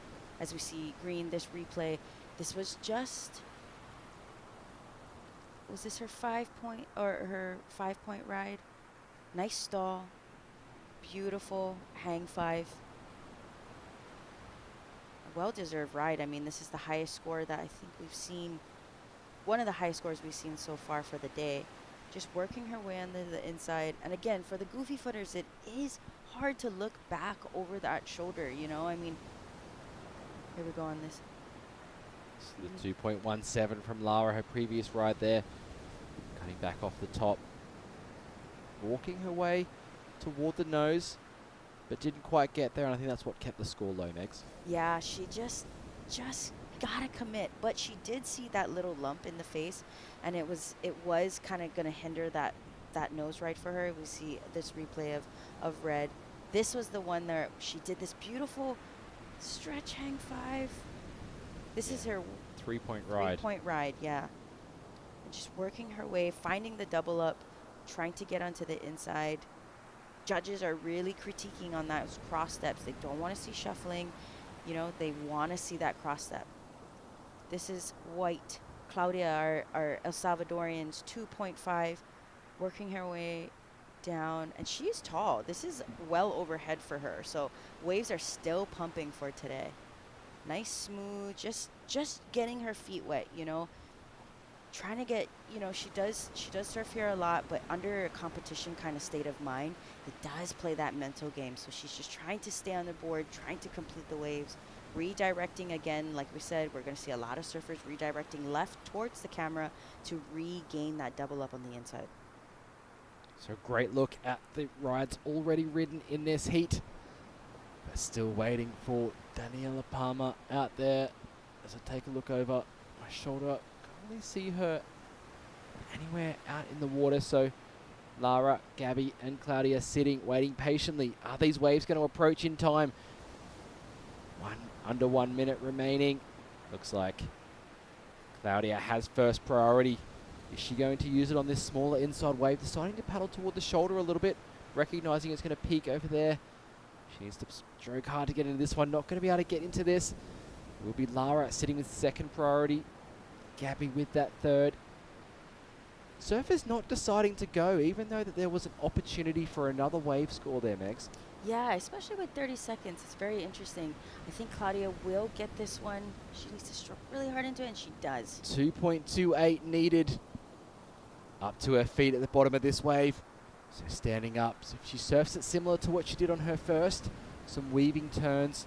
Maneuvers back to the pocket. Looks like she's moving a little wide on this wave, so she's going to fall off the back. I don't know if that's going to be enough. Only a small score needed. Now these surfers out of position on the outside section. And that will be the hoot up for this heat. So it looks like it will be Lara Sastre from Spain moving through in first. A 1.37 drops for Claudia, so not enough to put her up into second. Gabby Paul holding that second place from New Zealand. Daniela Palmer also in that 4th position. We're going to go to a short commercial break. Don't go anywhere. More action coming up after this. We have Carla Sanchez of Peru, Phoebe Gould of the Channel Islands, and also Thailand being represented here for the first time at this World Longboard Championship.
Welcome back to Surf City, El Salvador, here for day 4 of competition, preparing for the next heat.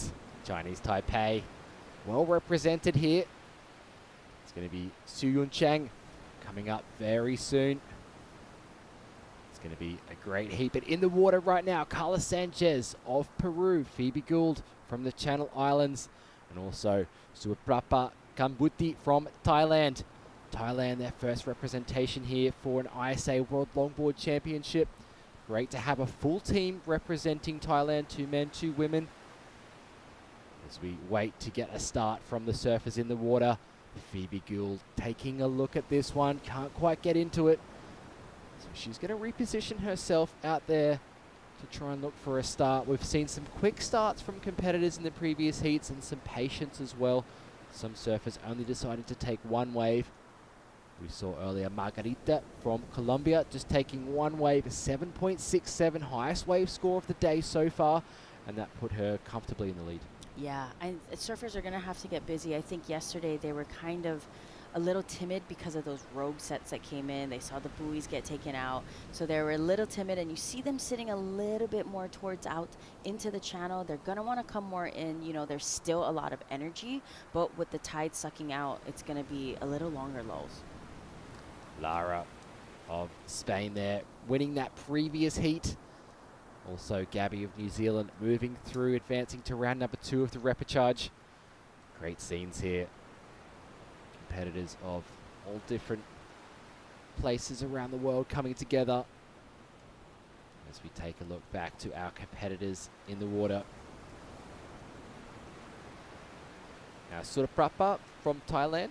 She's the Thailand champion a couple of years ago. And that's put her in good position to qualify for this year's ISA World Longboard Championship. And Megs, talk us through some of the, I guess, mental strategy out there today as you have a 15-minute heat. You really need to think about your positioning in the lineup, how many waves you're going to try and catch. Obviously the heat of the day, the heat of the water comes into it. What would be your thoughts as we gonna put that on hold? No, what would be your thoughts on your mental strategy today? Get busy. Get busy. That's a really good strategy. Get busy. I mean, a lot of the girls are still a little timid and a little shy with the bigger waves. Yesterday was really tough for the surfers. It was big. It was everywhere. So they're gonna have to go into this thinking this is a new day. The swell is different. There's the kilojoules of the waves today, the energy that's been getting pushed in is still very much strong. So when we see the tide come in, we're going to see a lot of the current start to kick in as well. That plays a mental game, you know, paddling out, but getting busy is going to be really important as we see our surfer in green. Channel Islands getting busy. Yeah, up and riding. So recognizing that the set waves haven't yet arrived, moving her way through to the inside. And she's going to walk the board, almost getting up to the nose, but carving this board back, staying high on this wave. Now she drops down it, get a bit more speed. She moves through to the inside section, having to deal with the bumps, up on the nose, holding that 5 really unfortunately going down there before that wave closing out. We'll see if the judges deem that complete. Action out the back. Carla Sanchez presenting Peru up and riding on her backhand, carving back to the pocket. I love the positioning of that turn on that wave. Kept it nice and low to stay close to the pocket. Again, maneuvering that board to stay with the power source of the wave. Cross stepping up to the nose, and unfortunately just getting a little hung up. All 3 surfers getting a ride, so Thailand up and riding. Suraprapa, unfortunately, just digs that rail in. You can see her riding on that mid face of the wave, but really close to the pocket. Unfortunately, that wave just catching her rail. Yeah, but good thing is that when you do fall early, you do regain that priority, and it's really important to make your way out there, reset, and get another wave. As we see great scenes down on the beach. Ale from Guatemala coming up in the next heat. Young surfer. She's been doing some fantastic surfing all week this week. As we're going to throw it down to Berlin with the winner of the last heat, Lara from Spain. Thank you for that, Bo. Lara, you look really happy. Well served. Congratulations making it through the repechage back into the next round. Tell me how you felt out there. You look really, really happy. Yeah, the conditions were great. I had a lot of fun. You only have 15 minutes now, so I was trying to catch the first wave as quickly as possible and then have more time to just relax and catch a good one so my scores can go up. Coming into this next round, you're going to be moving into some big names. How does coming into a contest with people like that, how do you get your mindset in the right place and create a strategy for that? So I usually have my coach, Jume, help me through what we're going to do in that round. Like today, we only have 15 minutes, so get a plan ready for us and for our team too. And today was a little smaller, so we kept much calmer. But the day after that, it was like I went with the grade of the world, and I was like trying to catch as many waves as possible. In the last minute, they caught up to me, but I got a good score, so that got me positive to this next round that I had today. Well, great surfing. Congratulations on your amazing display of beautiful style. Best of luck in the next round. And is there anyone you'd like to say anything to back home? Yeah, I want to say thank you to all my family and friends for supporting me from there, and to my grandparents too, and for my grandpa that he's watching always. Beautiful. All right, back up to you in the booth, Megan and Bo. Thank you very much. Lara moving through to round number 2. She's got a lot of fire, a lot of positive vibes flowing her way for the next round. Yeah, and I love that she said that her coach, they were figuring out tactics, and that's why it's so important to have that coach for your team, especially for today. 15 minutes, on the clock, they're gonna have to get moving, and she caught 4 waves in the last heat. I mean, I couldn't even do that like on the inside. No, that's right. I surfed for an hour yesterday and caught 4 waves. That's what I mean. Like, even on the inside, there's so much opportunity. There's the inside section. There's the pupusa section. I thought about actually body surfing there yesterday, and then I saw people breaking boards. I was like, maybe I should save my body on this one. But yeah, it's really good to hear that the coaches, I love that the longboarders especially, are now investing into coaches and really wanting to have that strategic, that their strategy going into a heat, because it is important. It is a sport. It's such a sport of mind, mental, physical, spiritual, all of that. So I love that she gave kudos to her coach. And big shout out to our water patrol team out there, keeping our athletes safe. Chuck and his crew doing a fantastic job. You see the switch there of the team members heading out. They did some good work yesterday, helping some competitors make their way in through some tricky conditions. But of course, we want to thank them for all of their hard work throughout the week. As the swell drops back, they're still going to be out there helping the competitors. Team Mexico waiting for their surfer up and coming. It's great to see scenes down here as we turn our action back to the water. Carla Sanchez had a 3-point ride for her first wave, up and riding. 5.5 minutes left on the clock. Carves this board back to the section there. You can see just waiting patiently for things to stand up, wanting to try and get up to the nose on this wave.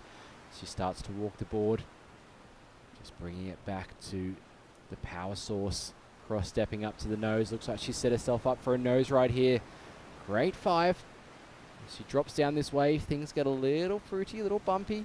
She kicks out. So that's going to be a great backup score for Carla. We see Phoebe, who dropped a 3.5, currently in the lead at the moment. Up and riding on her second wave. Cutting this board back. Let's see her staying high on this wave, wanting to get up to the nose, and she does position herself very well, holds that 5. So good start to this wave from Phoebe. Can she continue through this section? Unfortunately, going to fall off the back of that one. But I think some good work done on the outside section, Megs. Yeah, I mean, the surfers are going to have to get their campaign going. Less than 5 minutes left. You know, Phoebe, living in London now, she's away from the water. I mean, you and Sam are both from, both live in England, and to get that challenging to go practice out and find somewhere. But she is from the Channel Islands. It's close to France. She would have spent some time in ISAsurfing, so I think she feels really comfortable with the size of the wave, the way that the kilojoules, the energy. So I think she's feeling a little bit comfortable. Yeah, definitely. As we take a look at this fantastic drone angle looking down the coast here of Surf City, El Salvador. It's just a beautiful country. We are so grateful to be welcomed back here for the ISA World Longboard Championship, the volcanic landscape that you can see of El Salvador. And of course, the waves are pumping, but there's plenty of things to do inland as well. Some beautiful waterfalls to visit, lots of activities to do. You can do some hiking as well. There is some fantastic wildlife here as the drone flies higher and higher and just gives us the most beautiful scenes here. So down lower there, the town El Tunco, Sunzal, the surf break, looking up toward El Zonte in the north, or in the kind of west, I should say. We kind of face directly south out to sea. And it's a great place to be. 170 kilometer stretch of coastline, no shortage of waves in Surf City. Have a paddle here from our surfer from Thailand. Unfortunately not getting on that one. As we still see groomed conditions, that wind holding off for this morning. We saw yesterday that wind whipping up at around 7:30 a.m., 8 a.m. But today, really clean conditions. And the women, almost over 48% of the competitors are women. So that gender equality coming into play here. This is the closest event to achieving equal men's and women's numbers, Megs. I see women more in the water, and that's thanks to ISA. Oh, absolutely. I mean, I had my campaign start in 2013 when I went to Peru, and seeing all the women and surfing against them. I mean, even when in that year, Honolulu Bloomfield went as a junior, but she was the only girl in the entire event and won gold. I almost feel like from there, they were like, oh, the girls got some pizzazz. We gotta push the girls in this. So it's really cool to see, even having coaches as the women as coaches, like Belen did for Australia last year. It's really becoming such a well-rounded sport, especially for the women. Of course, we're going to see some medalists coming up during competition. Of course, Elise Lemois, 2-time ISA gold medalist. We also saw Honolulu Bloomfield, of course, representing Hawaii, take the gold last year.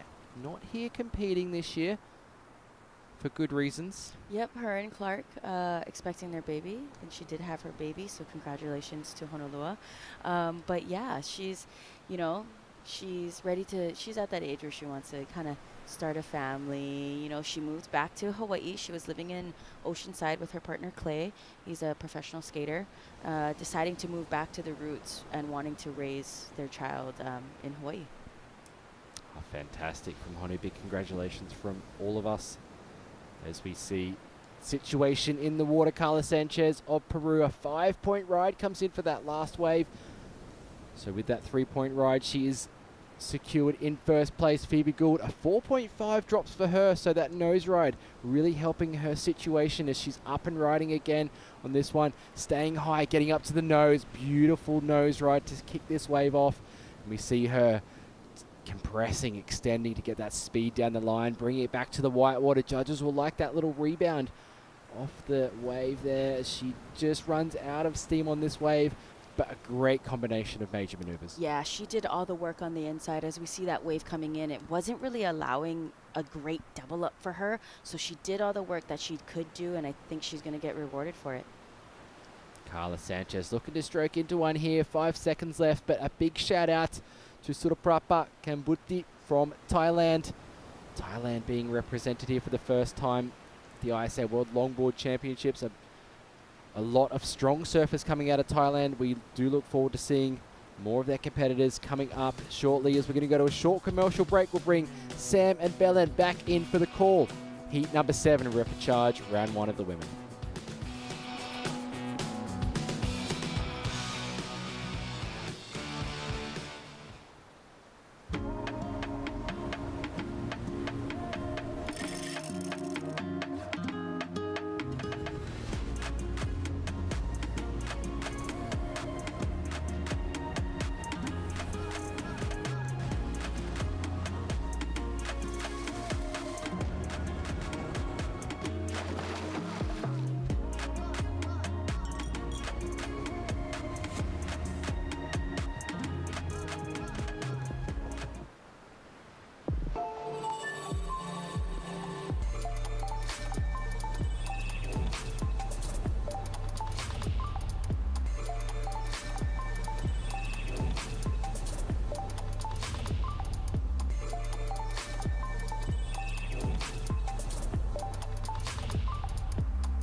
Welcome back, as we have just seen a fantastic scene for Team Channel Islands. Phoebe Gould, from one of the pioneer surfing families in Jersey, grew up riding the fantastic waves of St. Juan's. She takes the win, beating Carla Sanchez, and our Thai surfer eliminated. And we can see a fantastic opportunity there for team manager Kitty, who herself is a great shortboarder, mixing it up there with members of Team Wales and Team England. As we now move into heat number 7, it's our surfers from Chinese Taipei, Guatemala and Sweden represented here. Haley Chang, the regular footer for Chinese Taipei, Ali Zaid, the surfer from Guatemala, and our surfer from Sweden, Sarah Bjorbak, all here competing for an opportunity to progress to repechage round 2. The surfer in 3rd will be eliminated. Surfers in 1st and 2nd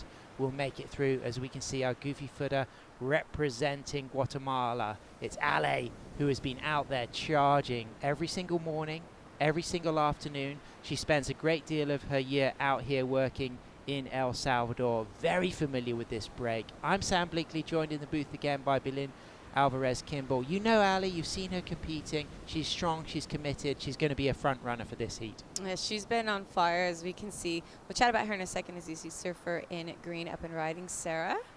Great, nice line, smooth and stylish for our Swedish competitor. Bjorbak cross-stepping forward, back to the tail, keeping that high, tall line as she starts to cut back and just controls everything so elegantly. Is she going to get a chance for the footwork? There it is, locks in a really nice clean 5, and you can just see the effect of that nose ride, allowing her to drop down into that last section, walking out of that nose ride. So scores to come through for our surfers from Guatemala and Sweden. And what a great spread here. We have got Europe, we have got Asia, we have got Central America represented. This is a really symbolic heat for the gathering of the surf community that the ISA does so well.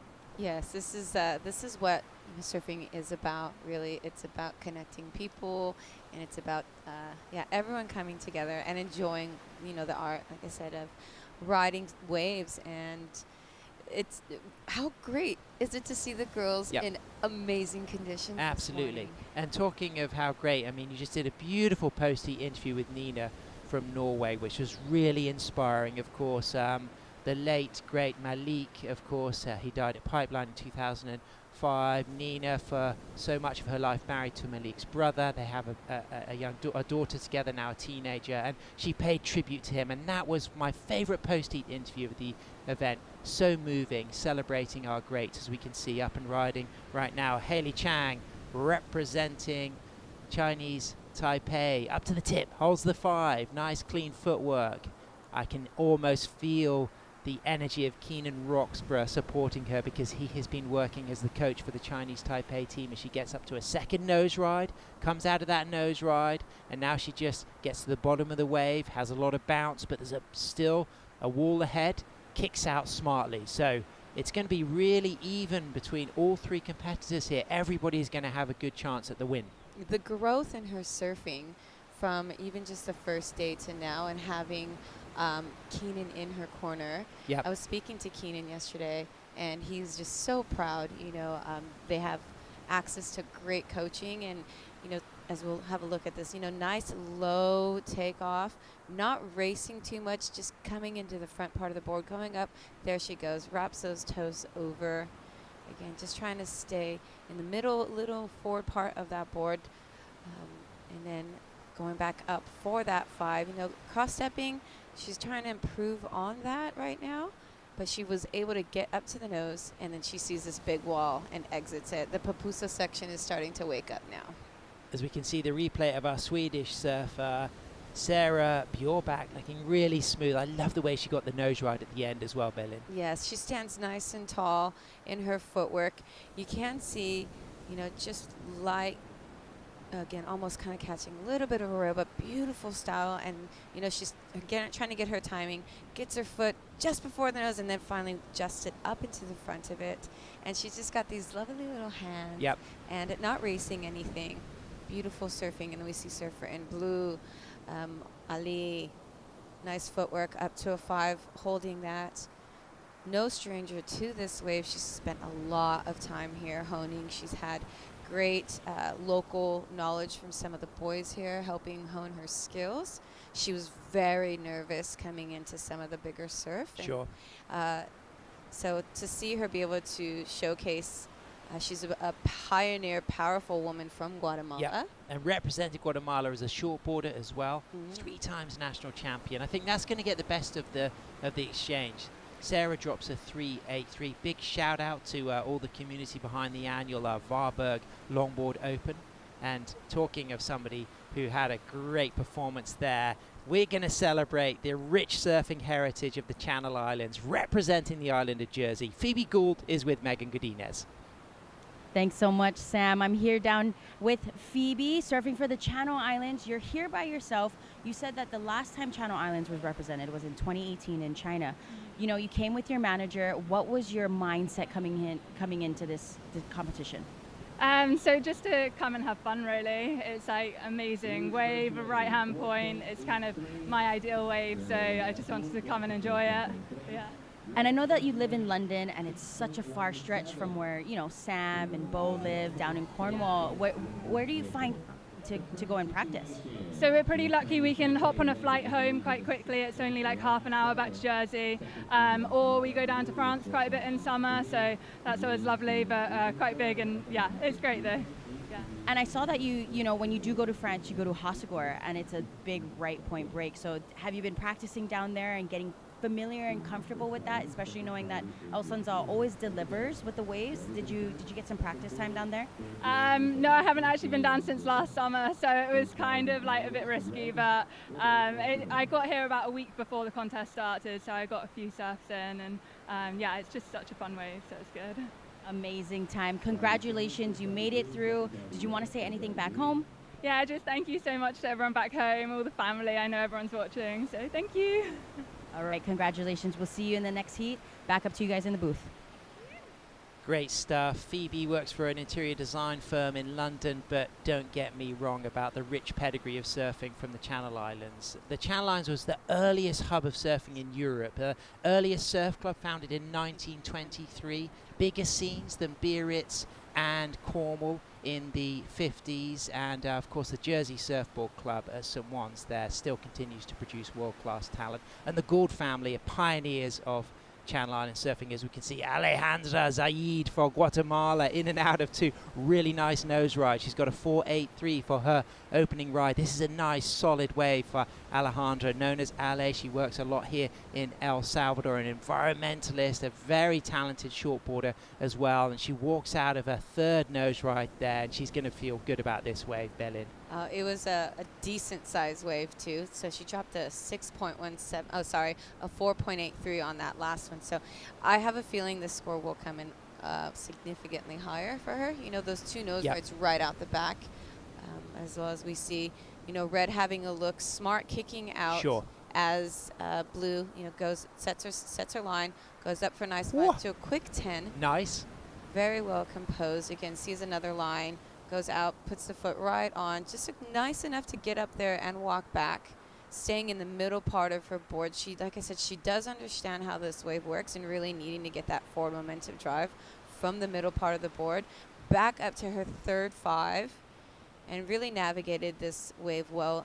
You know, kind of trying to figure out, do I stay on it or do I kick out? And you know, kicking out was very smart, saved some energy. So we're expecting a strong score there for Team Guatemala. Alejandra Zaid is likely going to move up into first, but this is currently our heat lead to Hailey Chang from the north of Chinese Taipei. North of Taipei she surfs at, but she loves Jinsun Harbor down in Taitung.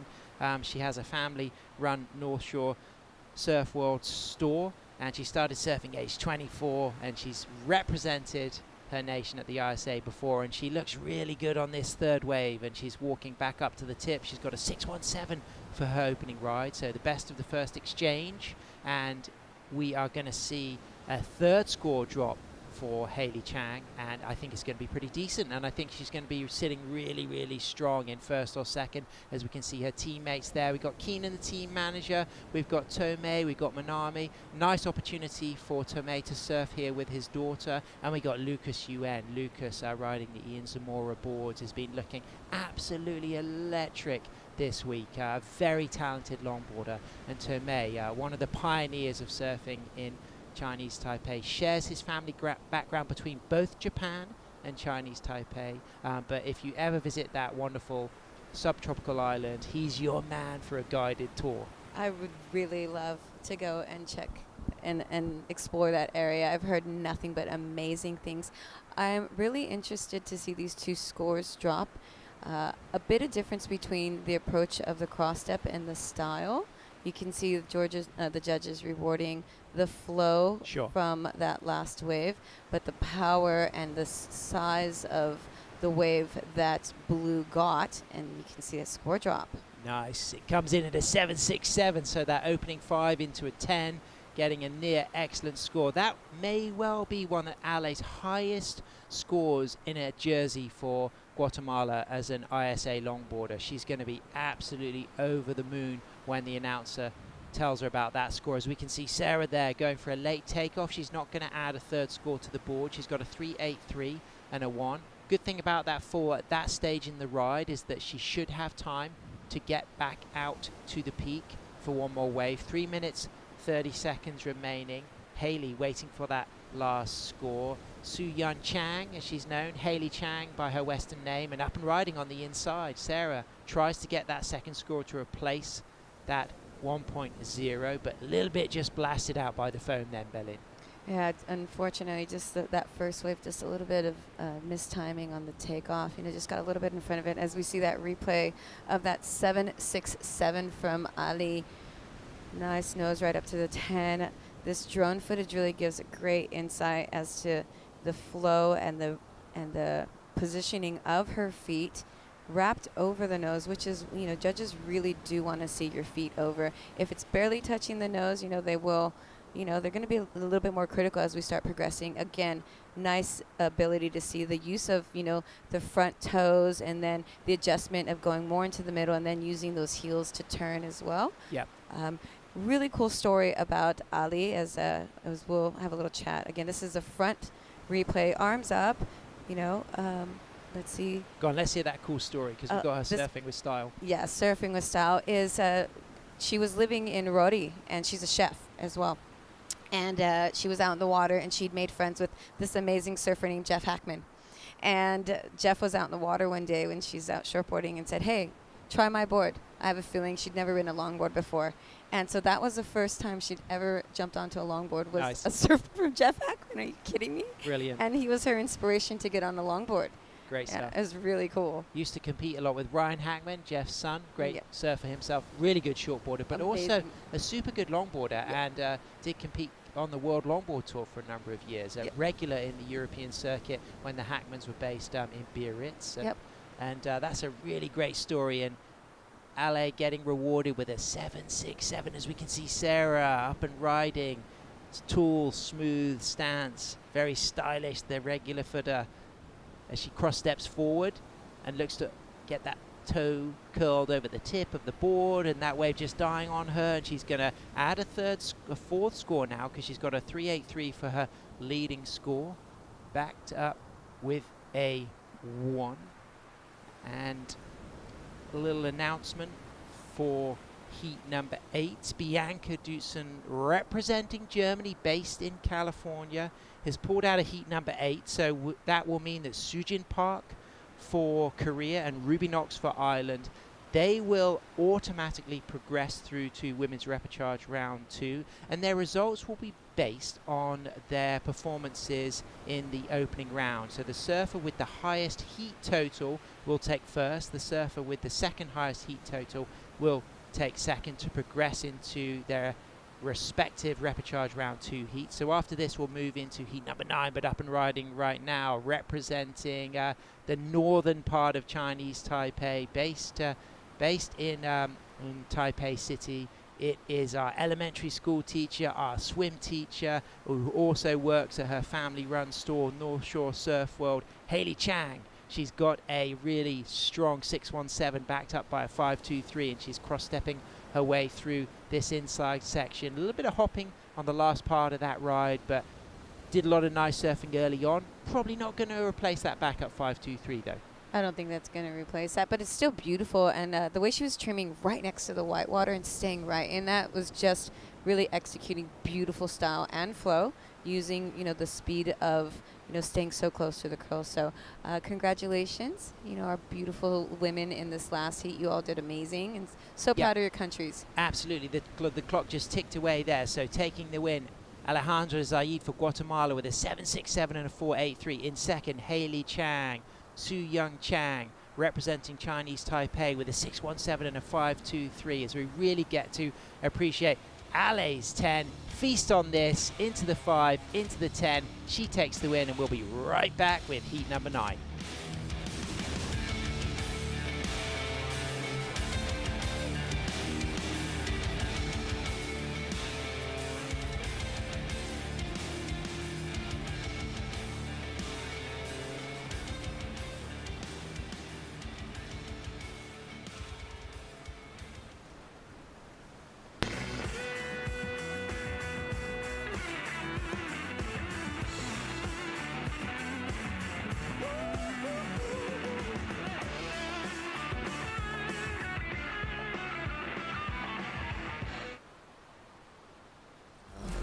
Nos vestimos para una vida llena de todas esas cosas que la hacen realmente suprema.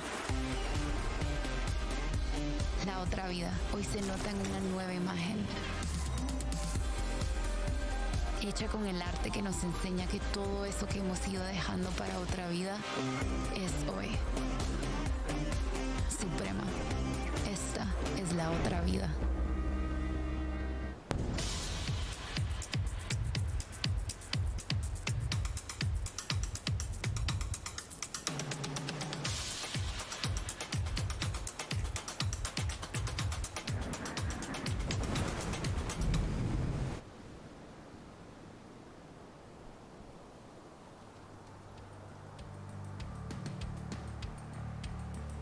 Welcome back to live action as we see the final heat of women's repechage round 1, up and riding right now, known as Parmela, it's our Mexican goofy footer just driving off that bottom turn into a top turn and widening that stance as this wave stands double overhead, and she kicks out just in time. As you could see, Atia Rami Jumprasert just on the shoulder, safely getting over that wave. So we have Aiden van Akkeren for Costa Rica. We have Parmela Veranen from Mexico. We have Atia Rami Jumprasert for Thailand. And we have Patricia Orlowski representing Poland. Patricia, the goofy footer from Krakow, but moved to Brazil in her 20s. She's recently been training out in New Zealand. She started competing in 2020. She may well have been watching the single fin mingle, Melin, in New Zealand, where you had the opportunity to judge very recently. Yeah, I was in a booth the whole time, so which was amazing to be there watching the talent that came through that event. Yeah, we've seen. But I didn't really get a chance to hang out with a lot of people, during the day, and except on my break. So I hope she had a chance to come down and check it out. It was amazing. Well, we've seen the Kiwi team looking good. Jack Tyro's been looking good on the men's side, but let's focus on this heat right now. Again, it's 15 minutes, and I really want to celebrate Thailand being here, represented at their first ISA World Longboard Championship, sporting a full team of 4 athletes, 2 men, 2 women, and Atia is one of the stylish longboarders of the community. But she did express from the moment she arrived that yes, the climate is similar, but the wave size is so different. She's not used to surfing such big waves, but there's a rich talent pool of longboarders in Thailand at the moment, and Atia is one of them, and she kicks off with a 3.33, so she gets that first score on the board, and it's the highest score of the heat so far, beating our Mexican, who gets a 2.50 for her opening ride. Great to put a nice score on the board. Like 11 minutes remaining. We saw a lot of waves being surfed in the first two heats. So it's interesting, if there's a little bit more of a lull happening right now. I was telling Megan Godinez yesterday about doing a little bit of research about the Polish surf community, and Dylan Graves has done a really great episode of his travel show, He's meeting so the core Polish surf community that surf on the Baltic Sea coast there, and there is a really vibrant surf community, and when they get waves, the waves can be pretty good, and the main spot, no kidding, is called Hell. That is the name of the town, where there's a big a peninsula sandbar spit, and it has some of the best exposure to those north swells that come down the North Sea into the Baltic, as we can see up and riding Aiden.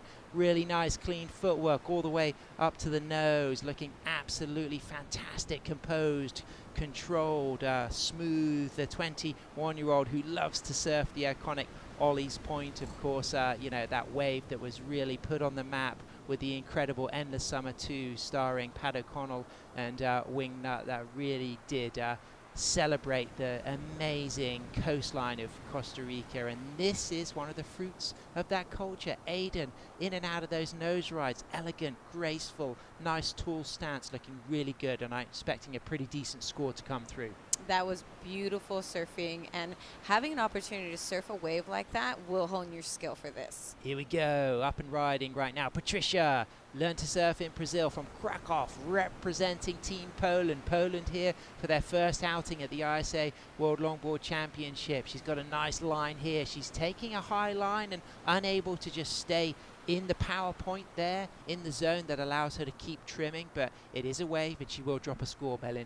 She super excited to be here. I was chatting to her. I was grabbing a coffee the other morning, and she's got an amazing tattoo on her with a big single fin and a girl nose riding on it. We'll have to check it out if we can. Up and riding. She calls herself Rami by her middle name. It's Atia. She sets herself up with a nice turn there and a little bit of bouncing here. She'll now want to initiate that cross-stepping that she's really known for in the Thai surf community. She's a great nose rider in small waves, but this is a big stepping stone for her, translating this into the bigger surf, and she gets a nice touch of the 5, walking cleanly out of that nose ride and kicking out coolly, and she's going to feel really, really good about that ride. This is going to be a super close one. I think Aiden, for me, has got the best of this first exchange, but everybody else now in the mix, because Atia's got her second ride.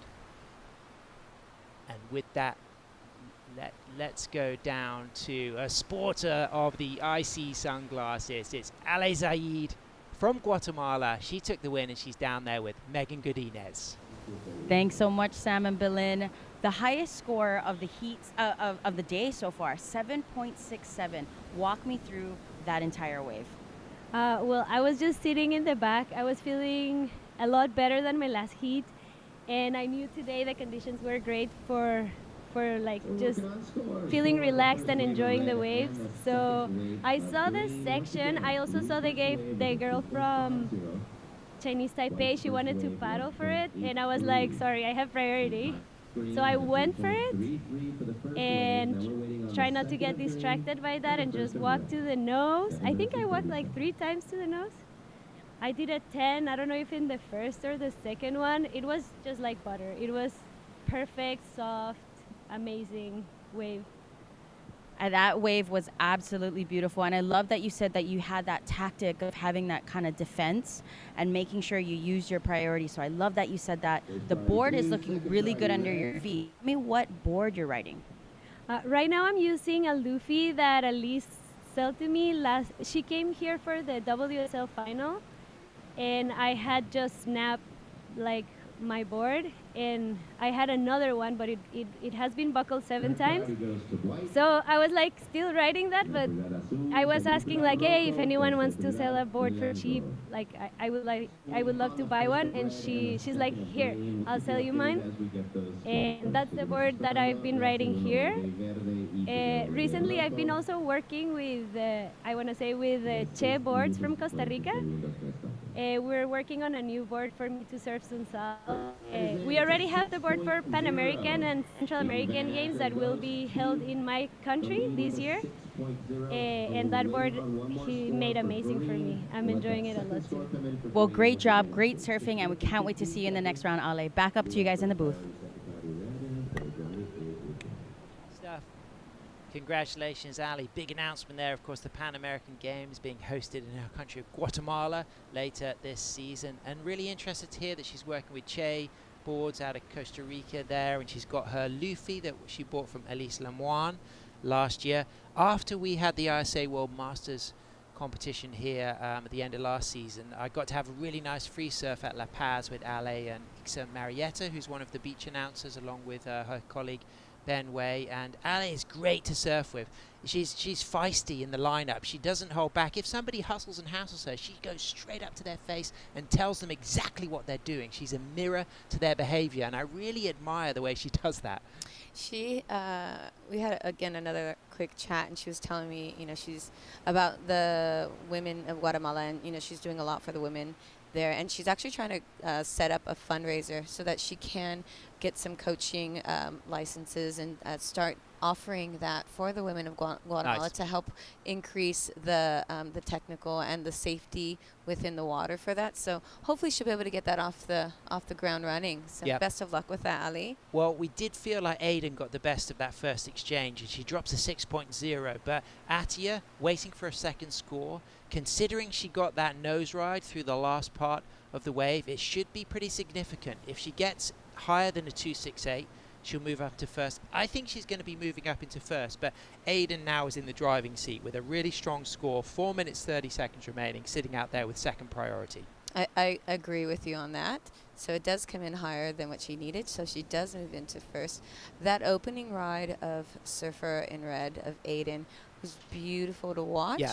Really lovely style, and again, having the opportunity to surf a place like Ollie's Point, that's magic. That Absolutely. Wave is so fun. I had an opportunity to surf it when I went to Costa Rica with a bunch of the girls. Good times. And Wingnut as well, and it was unreal. We actually stayed at Robert August's house that year, which was really cool, to be there with Robert, like the original Endless Summer. Big shout out to Wingnut if you're tuning in, and big shout out to Ken White as well, who shaped this 9.6 Goldie log that Aiden is riding, and she's looking super tuned in.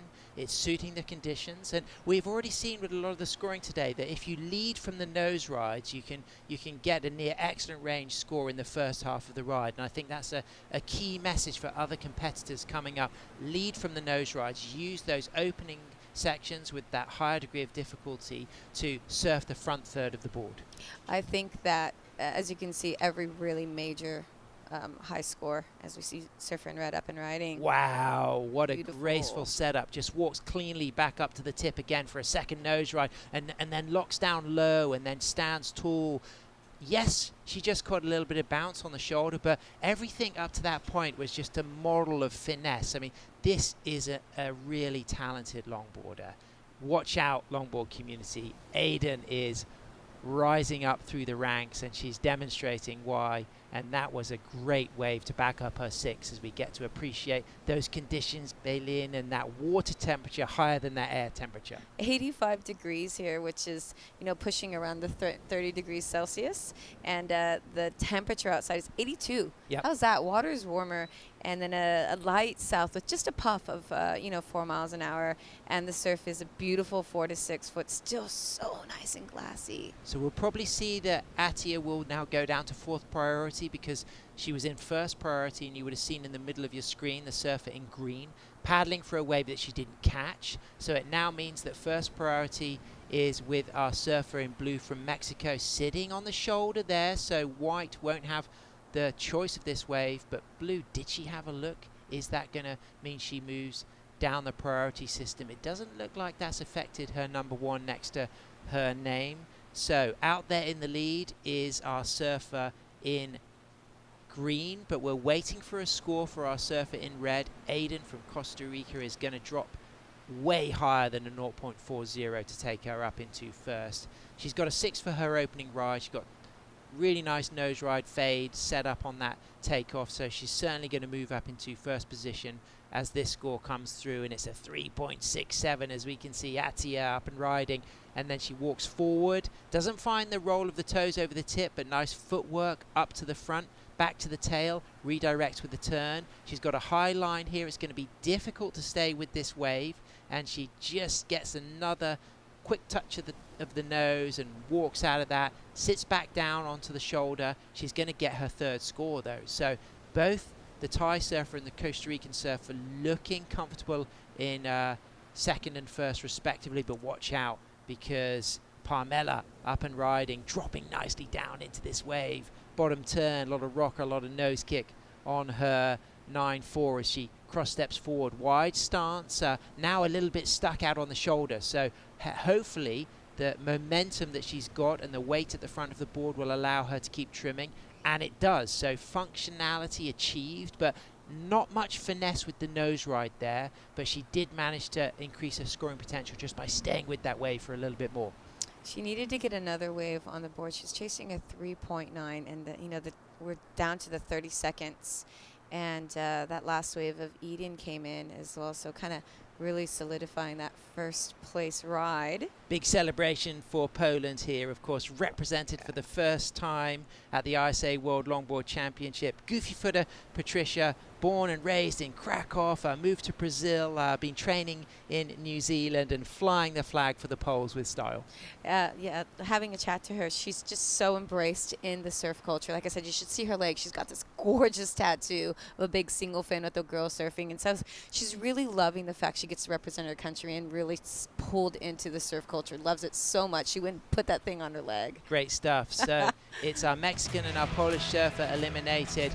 This is our winner, Aiden from Costa Rica. Look at this style in the footwork and the flow, riding her fantastic Ken White 9.6 Goldie Log. Stay with us, because we will be moving into men's repechage round 1 next, and we're going to shift gears again with Bo and Megan coming into the booth to call the action.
We are back with live action in the water. Men's repechage round 1. For you on screen, that is our surfer from Denmark. Just having to stay with this one. Sebastian unfortunately goes down there, but a quick start for our surfer in green. I think that's really key today, is to get a quick start out there. So Sebastian's going to be joined by Oliver Janes from New Zealand in the red jersey, alongside Werarat Kuru from Thailand. We saw our Thai surfer in the last heat making it through to women's repechage round 2. That's going to be coming up later today as well. Repechage rounds running throughout the day today. 13 minutes left on the clock for men's repechage round 1. Heat number 4 in the water, so there are a number of heats in this round, but only 2 surfers in them, so they'll automatically progress through to the second round of men's repechage, and that is based off of their heat totals from the first round of competition. We'll be running 3 heats of the men's repechage. Up next, we'll see surfer from Wales, Blake Jones, alongside Clinton Guest, and Sittapong Henry Chapman from Thailand as well. So Thailand, a lot of surfing in the repechage rounds, but doing well. One of their surfers making it through. The wind holding off, moving to a more kind of northwesterly direction. Grooming the faces here at El Sunzal. A fantastic start to day 4 of competition here for the Surf City El Salvador ISA World Longboard Championship. My name is Bo Nixon, joined in the booth again by Auntie Megs, Megan Godinez. Thanks for being here, Megs. Great to have your insight. I loved your interviews down on the beach there. Ah, thank you so much. And it's cool. It's like, you know, especially with us also being surfers, we have that conversation in the water. We have that conversation in land. You know, I went out to dinner last night and I was running into a bunch of them. So it's these questions that I would ask on a daily basis, honestly. So it's like having a conversation. So that's why I love having those interviews and being like, so what's happening? What's going on? You know? So it's really cool. I love it. I need to be more relaxed down there. No, you sound great. What are you talking about? Thanks. You sound As great. we see live action in the water. This is Oliver up and riding on a great looking set wave, cross-stepping 4 steps to the nose, hanging 5, cutting down the wave on this beautiful El Sunzal wall. Again, 4 steps up to the nose, stretches out for a quick 5. Just sticking with this one, being really patient, great style, compressing the knees, getting low at the bottom turn there. You see this wave moving into the slower section, in the midsection of the wave. But does well with some great style moving through. He's done some great work on the outside. Decides to kick out to get himself out the back for another ride. 10 minutes, 45 seconds on the clock. We'll wait for that score to come through. This will be Sebastian's second wave up and riding, representing Denmark. Stretches out for the 5. Holds it for a little bit of time. As we see him bottom turning, stalling up the top. Again, up to the nose. He's going to cross step again. He's going to decide to step back. Stick with this wave as it comes through to that middle section. Cross-stepping up to the nose. Not quite getting that 5. So not all the way up on the nose. But cutting it right back. We can hear the Danish team in our ears behind us. Screaming, cheering for Sebastian. As he brings it right through to the inside. A whitewater section approaching him. He's going to bank off the whitewater. Really well timed.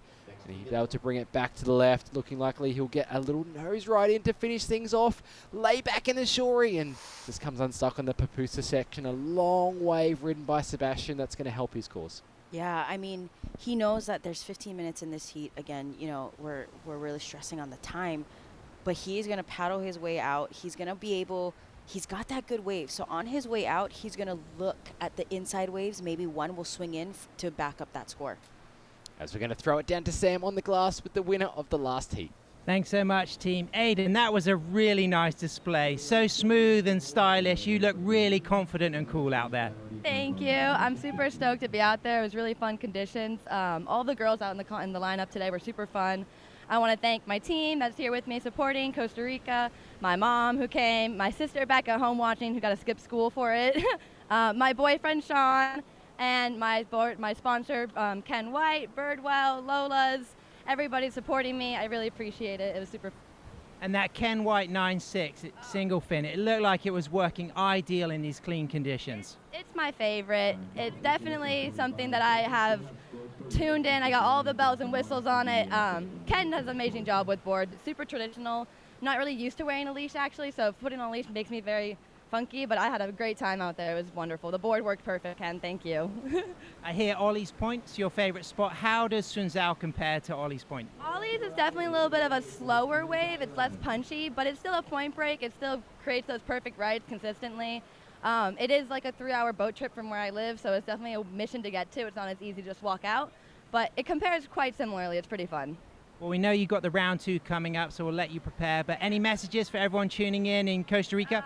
Thank you. El equipo de Lolas, muchísimas gracias. Te amo mucho. Back to the action. Thanks very much, Sam. Aiden there. From around that Tamarindo, Playa Avellanas in Costa Rica. Lola's a famous restaurant on the beach at Playa Avellanas. It's got the pig there, Lola the pig. I've Always never been there been for years and years. It's a fantastic I spot. need to go. Everyone keeps telling me, they're like, you gotta come to Costa Rica. Wingnut was like, why haven't you gone yet? I was like, I have to make my way. I mean, I'm slowly making my way around Central America, South America. So, you know, I like to consider myself a little on the younger side. So I got some time, you know. Lots of time. That's exactly right. As we're going to get you caught up with the action in the water at the moment, Oliver representing New Zealand, a 6-point ride drops for him, puts him up into the lead currently. A 4.33 from Sebastian on that last ride that took him all the way to the sand. So definitely helping his cause. He also has a small 0.93 in his scoreline, currently sitting in that 2nd place.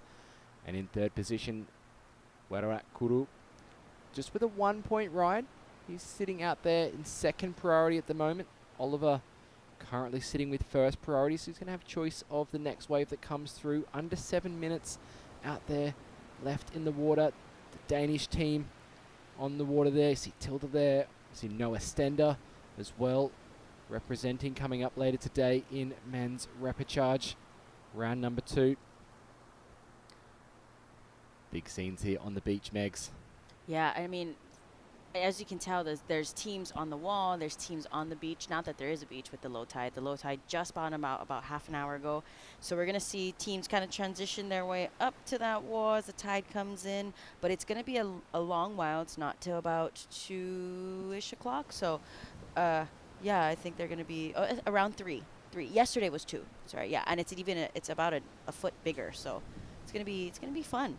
That little shore break, that Pupusa section is going to be the Freddy Krueger section, I think, now. Team Mexico as well there on the beach, getting ready to cheer on the competitors later on today as we see the next heat preparing to hit the water. You see they have to stick next to the buoy out there, the Surf City El Salvador buoy. Oh, I really wanted to talk about, I think it was Sebastian's board. He's riding a black board. The heat of the water, the heat of the sun, that's going to melt the wax a little bit. Do you think it's going to make it a little slippery? I don't know. What's your thoughts on that? That's a good question. I mean, I know, shaping and surfing, I would not want to be on a black board, but I heard someone say that there was like a little niche to it, so I got to go find out. Oliver, quick nose ride to start things off, holding that 5 as he up to the nose again through this section. He drops down the wave. Beautiful cross step back for this carve. He's going to get nice and low on his board there as he trims up high on the wave, bringing it back, cutting back. He's trying to back up a 6-point ride currently as we see him just bringing it through the midsection of this ride. Cutting back to the left, bringing it right through to the inside section, realizing that this wave might have a bit more scoring opportunity for him. So he decides to stick with it right the way through. Maybe not going to get that full paddle out. The drop knee turn there to set up the inside, up to the nose, holding that 5. Again, looking for that nose ride, but he decides to eye off down the line. He's going to rebound off this white water to finish off. 2-wave surf from Oliver. I think that's going to be the only 2 waves he surfs in that heat, but very, very well strategized. Yeah, again, we're going to see a lot of smart surfing today as we see the surfer from Thailand up and riding on a nice bigger set, making his way through. Just looking for that high line, trying to avoid, again, I said that there was going to be those peaks that come straight at you. So it's going to be very important for the surfers either to really commit to those sections, or they're going to have to kind of avoid it and kind of work their way around. But he does so beautifully as he works his way towards the inside. There's that hang 5. Nice, working his way down. I love his hand positioning. He's just keeping his hand out just to help him keep his body stacked on each other, and he just gets unstuck. It looks like it got slippery there, as we see Green up and riding Sebastian Oliver for the Danish team. Working his way up, high line, hoping he can get into this double up, and he sure does with that quick hang 5 tap. Just turning back into that section, finding this high line again. It's really important. You start to see these little chops and these little bumps starting to reform on the inside. He's going to have to navigate it, and he does so well. I figure he's probably going to look for this section to hit. And he does, but just gets unstuck, got a little heel heavy and went down, but did a lot of work on the outside. He certainly did. A couple of really great rides ridden there from Wedorak Kuru of Thailand in the white jersey. I loved his nose rides, that tall frame, setting himself up perfectly to perch himself on the nose. So waiting on scores, he's only got a 1-point ride as well to back up. Sebastian, of course, a 4.33. So his scoreline looking a little healthier. He backs it up with a 3.17 to drop for that last ride. Bumps him up into first place just for a short amount of time because we're still waiting on that last score from Oliver to drop. Yeah, and going back to what you said about him riding a black board. I mean, he's surfing it so well. And it's so hot here. The water temperature is hotter than the water. I mean, the water temperature is hotter than the air. So he must have some special wax. Did you figure that out? Oh, maybe food wax. I hear a lot of the competitors using food wax. Oh, you are too?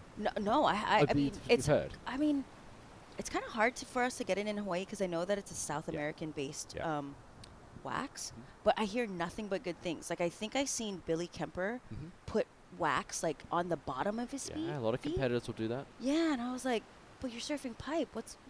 Where are we going with wax on our feet there, sir? But apparently it works. The man surfs pipe, and everyone's surfing so great on their foo wax. So I gotta get my hands on some foo wax on there. Foo wax, I think, is the key to surfing these warmer water destinations. Of course, some competitors opting for a lot of other different brands of wax. As we see a replay here from Oliver of New Zealand. Talk us through this one. Makes a quick nose ride, kind of redirecting to the left. Yeah, and he did that really as a tactic to get into the wave rather than stay in the middle and try and pump. He wanted to make it a little bit more finesse, a little bit more pizzazz and style in that. And I love the way he drops down, really going from bottom to top of the wave. Nice little turn there.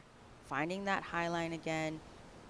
He's kind of working his way out to that shoulder, so he's going to redirect, come back left. Like we said, a lot of surfers are going to do that with the two peaks coming at each other.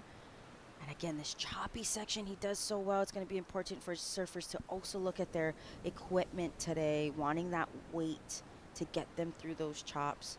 Nice hang 5, just working his way into the inside.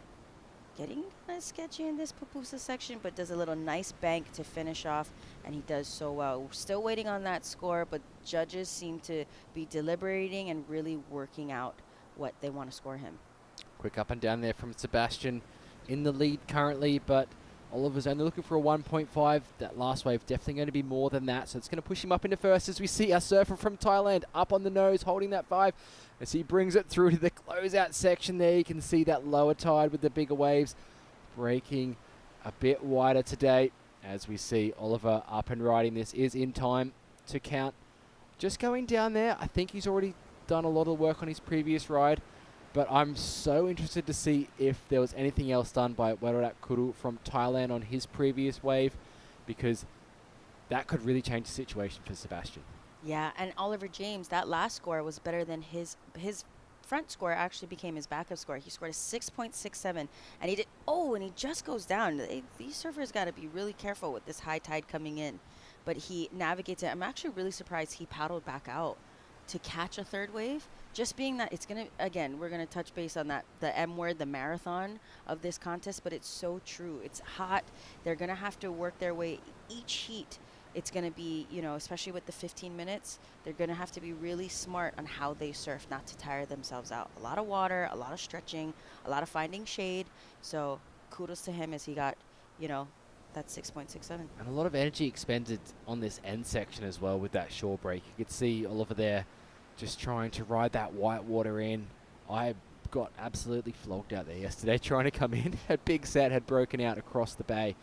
And we see a highlight here of Oliver's last ride. Great surfing from him. He's going to take the win in that last heat as we're going to go to a quick break.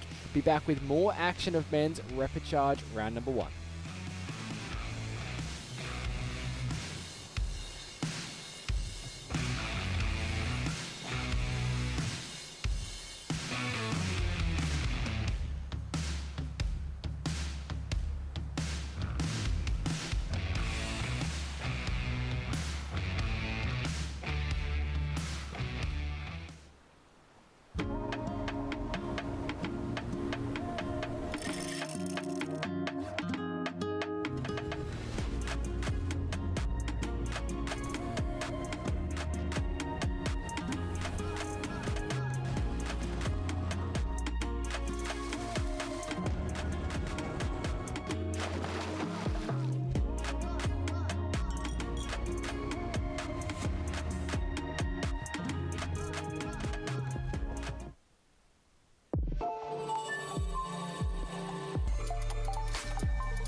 Hello and welcome back to day number 4 of competition here for the Surf City El Salvador ISA World Longboard Championship.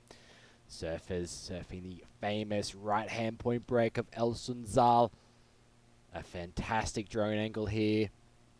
300 kilometers of coastline El Salvador has.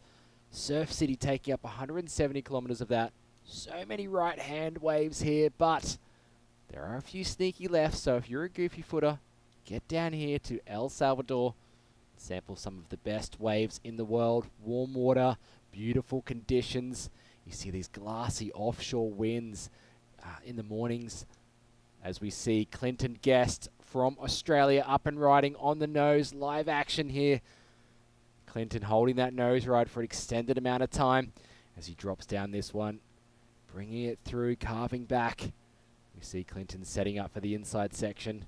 Powerful surfer on the Sunshine Coast of Australia and Queensland, wrapping that board back toward the foam as we see him again. Sticking with this one, making the most of this ride, bringing it right the way through to the inside. A little bit of style there. Clinton getting to the nose quickly, setting up this inside section there, stepping on the tail to stall, up to the nose again for that 5. Does very well to navigate his way through the bumps. A beautiful turn there, puts himself back in the pocket of this wave. And again, wrapping around. Can he get to the nose one more time? He is stalling for it, up on the nose for that 5. This is going to be a fantastic wave to kick things off for Clinton. Finding himself in the repechage round here for the men, as we turn our attention out to Blake Jones from Wales. Cross-stepping to the nose, holding that 5 behind the whitewater section. Does well to control it. Such a great start from Blake as well, as we see him setting things up here for this shouldery section in the mid part of the wave. Drop kneeing his way back to the whitewater, stalling, trying to look for that nose ride, but has to step back on the tail to carve it back to the whitewater. Almost bouncing off the foam there. Going to stay with this one as well, as Clinton did, riding it through, realizing that this is a good wave for him. The start of the heat, wrapping it back and looking for this inside section to stand up tall for him as he starts to carve his way back again. I think we can see the wave just starting to stand up for him as he makes his way up toward the nose. Can he get another nose ride in? He's wiggling his board, using the weight of his heels and his toes to continue on this ride. And he decides to kick out. 2 great starts there from our competitors in green and red. Yeah, as we see White scratching into this wave, our surfer from Thailand, making his way down the line, trying to find this high line. He's got a beautiful wall in front of him. Great start. Just getting a little toe heavy, but it catches him, and he's doing so well into navigating this inside here. Another wall picking up for him on the inside. It's getting a little bit shouldery. He's going to want to turn back. Beautiful. Just finding this high line. Just waiting for him to kind of drop down as it gets a little fatter into this section. He's working his way in. Nice little drop knee. He's finding this inside. Here we go. This is where the work needs to happen. He's working his way up to the nose, just enough, not enough power there, so he's going to find it again, redirect his board, and decides to kick out. But good surfing from all 3 surfers. Yeah, great surfing from Henry on that wave. As we're going to throw it down to Sam with the winner of the last heat, Oliver, who had a pair of 6s. Great stuff. Thanks so much, team. Ollie, East Coast New Zealand, you'll be no stranger to powerful waves, but it looked like there were some heavy sections on the inside there. Yeah, for sure. I took a gnarly one on the inside as I was coming in, but I got a fun one throughout most of the waves, so it was pretty fun. Looking really good on your Morris boards. Tell us about those designs and how well they're working here at Sunzal. So these 2 boards are a little different. After surfing Noosa quite a bit, I changed up a few of the profiles with Steve Morris, the shaper. He's an incredible dude and really pointed me in the right direction. And these ones have a lot more wide in the back tail and more designed for nose riding, but they surf beautifully. I love them both. That blue one I was riding out there is a high performance style nose rider, I guess. It's a little bit more flexible, so it works a bit more in the bigger waves for sure. And I hear that the Kiwis are sharing a house with Team Wales. How's the vibe shared between New Zealand and Wales? Oh, it's great. Love them. They're awesome guys, to be honest. Yeah, it's great to have everyone out. It's such good energy, and yeah, we work well together, so it's nice. Well, congratulations. You'll be gearing up for round 2. Some messages for everyone tuning in back home in New Zealand? Thank you so much to all the support from my friends and family, and as well as my sponsors. I couldn't have been here without it. I was jumped into this a bit quick because my registration for this comp was late notice, so I'm so stoked with everyone, and thank you so much for letting me be here. Congratulations, Oliver. Looking forward to seeing more of you. We'll get back to the action. Thank you, Sam. Congratulations, Oliver. Moving through in that last heat alongside Weerarat Kuru from Thailand. So Weerarat Kuru blocking that 5.73, put him up into second position. Drops Sebastian Orlando into third place, unfortunately missing out on that advancing position, but back to the water, back to action in the water. You'll see it on your screens. Clinton Guest dropping an excellent score, a 9.17 to start off this repechage round. Well deserved. Megs, talk us through how that score came to be. I mean, he utilized every bit of that wave. There was no wave left for him to surf. The next thing he would have done was surf the sand. As we see this replay from him, beautiful hang five out the back, and the way that he's hang fiving, you see the break, the waves breaking in front of him. He's in the pocket. He works his way around the section here, and I love how much he's waiting. He knows that this part of the wave is not going to offer a bunch, but he keeps redirecting. He's staying busy. He's not just giving up and kind of standing there. He's really utilizing what power and reacting to what the wave is giving him. Nice cutting cut back there. And I love the way he's going to redirect left. Just make his way, and he's staying busy. Even his feet, he's constantly working those cross steps. Finds this nice high line. I love the way he stalls, puts a little pressure on that back foot just to quickly walk up for that hang 10. Nice cutting cut back. Judges are really loving the connectivity, the fluidity, and the big gouging turns. They want to see the surfers engage that rail, really push that tail into the water. And he feels really good. 9.17 to start his campaign. Beautiful work by Clinton. As we see Red's replay here, nice nose ride out the back. Just a little stretch. Judges want to see that levitation in that nose, want to see that air underneath that nose as they're nose riding. Beautiful drawn out drop knee. Just finding his way into the inside, and this wall is about to stand up for him. Decides not to hang five. Good call, because that wave actually came at him. So that was a smart move by him. That face would have died out, and he would have probably lost that wave. So good redirection. Just making his way here. Here it is, this pupusa section.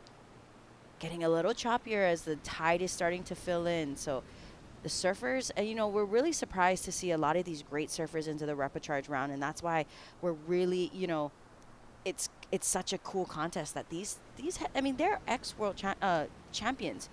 Clinton being the men's longboard champion in past years in 2023. So he's used to contests. He's no stranger to having surfed bigger waves, being surfing in Noosa and in Burleigh, right hand, another place, land of right point breaks. So he's no stranger. He knows what he needs to do. He understands where the power of the wave's coming from and where he needs to be. So, he got rewarded with a 9.17. Yeah, fantastic score to start things off for Clinton.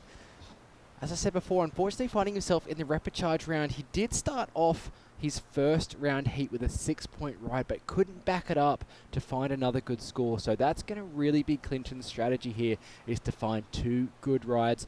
Although he's out in front at the moment, Blake Jones locking in that 6.67 in second place. We have Henry Chapman there in third, currently locked in a 5-point ride. So Clinton really wanting to solidify his place in first position right now, looking for a backup wave. He does have first priority.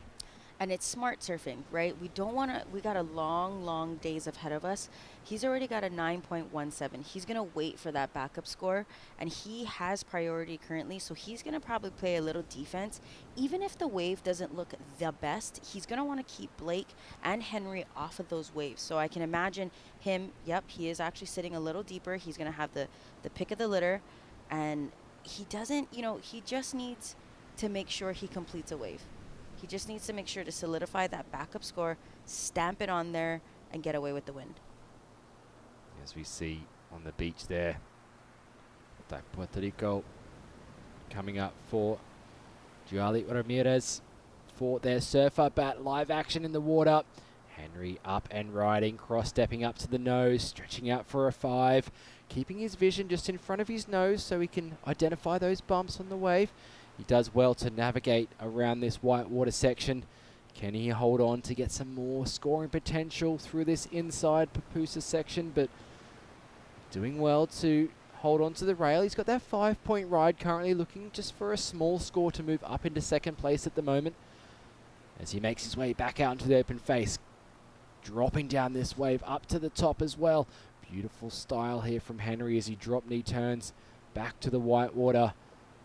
We see him really rotating those arms, stalling the board up high, up for a 5. Really nice critical section there. He kicks out. I'm sure Matt Chinoski, the waxhead, is watching as we see Clinton Guest up and riding on his second ride, holding that 5 in a critical section out the back, staying on the nose, extended tip time, arms in the air. Clinton Guest, this is pure nose riding masterclass from Clinton. Holding that 5. I can hear Australia roaring from here as we see Clinton again up for a quick 5, cutting back. Already this wave going to really boost his confidence, Megs. Oh my word, that was the longest nose ride we have seen in the past 4 days of competition. And he did that so well. He read that wave and he kept Blake off of that wave. It was just really smart as he's working his way onto the inside. I mean, he's already got a 9.17. I mean, he is going to just add. You know, surfing is a sport of addition, I like to say. Like, it's just an equation. And that little no claim. Yep, no claim. Loved it. No claim. You know, he's like, that felt great. Blake Jones up and riding, trying to improve upon a 6.67 there. He's going to back up that score, really carving back. So beautiful nose ride, really powerful carving turn, back to the pocket, drop knee carve. He's done very well to start off this wave. He's going to thank the wave behind him for offering this in the last minute of the heat. Drop knee back. I have a feeling this is going to be the last wave ridden in the heat, so we're going to be waiting for scores for all 3 surfers as we count this one out. Blake, parallel squatting stance, trying to stick with this one, but done some great maneuvers out the back. Now we wait. Tense times. Team Australia on the beach, of course. Clinton Guest. I'm going to stick my neck out and say that he's definitely going to win this heat, taking first position. We see Blake up and riding again on an inside one. Just going to bring this one through. Not much of a scoring potential on this wave, so he's just going to surf all the way to the beach. And now we anxiously await scores for that second position. Is it going to be the Welshman? But up and riding, 5 seconds left. Henry Chapman does very well to find another ride about halfway out. He's going to ride this one to the left, sticking with it, deciding not to get any more scoring potential, probably realizing that this one's close to shore, not going to offer him anything a bit more. So we're going to wait for that last wave score of Sitapong Chapman. Ooh, tense times, Megs. Yeah, I'm going to be really interested to see what they score him, especially with him taking a lot of time trying to get through that whitewash. You know, if he was a little bit more out, it would have, that score probably would have been a little higher. The judges are still deliberating, still waiting. I mean, good on Blake to catch that wave and surf it to its fullest. I mean, we might see some things jump up and down, but we see Clinton's wave here. This beautiful long hang 5. I mean, for what felt like, I don't know, 10 minutes to me, half the heat. I mean, geez, Clinton, wow. Clinton Guest, 5 times Australian national champion. Just sit back, enjoy the action of Clinton there. Nose riding. We're going to be coming back with the final heat of the men's repechage round 1. Don't go anywhere.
Para una vida llena de todas esas cosas que la hacen realmente suprema.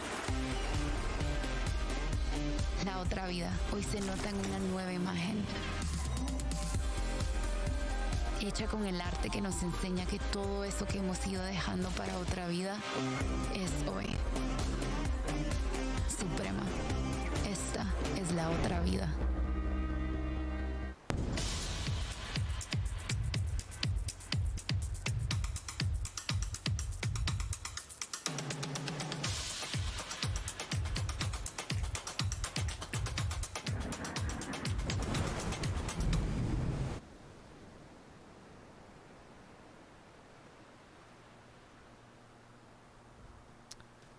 Welcome back. Now, if you're tuned into ISAsurf.org, you would have seen Clinton Guest's last wave score come in, a near perfect 9.93. 3 judges throwing a perfect 10.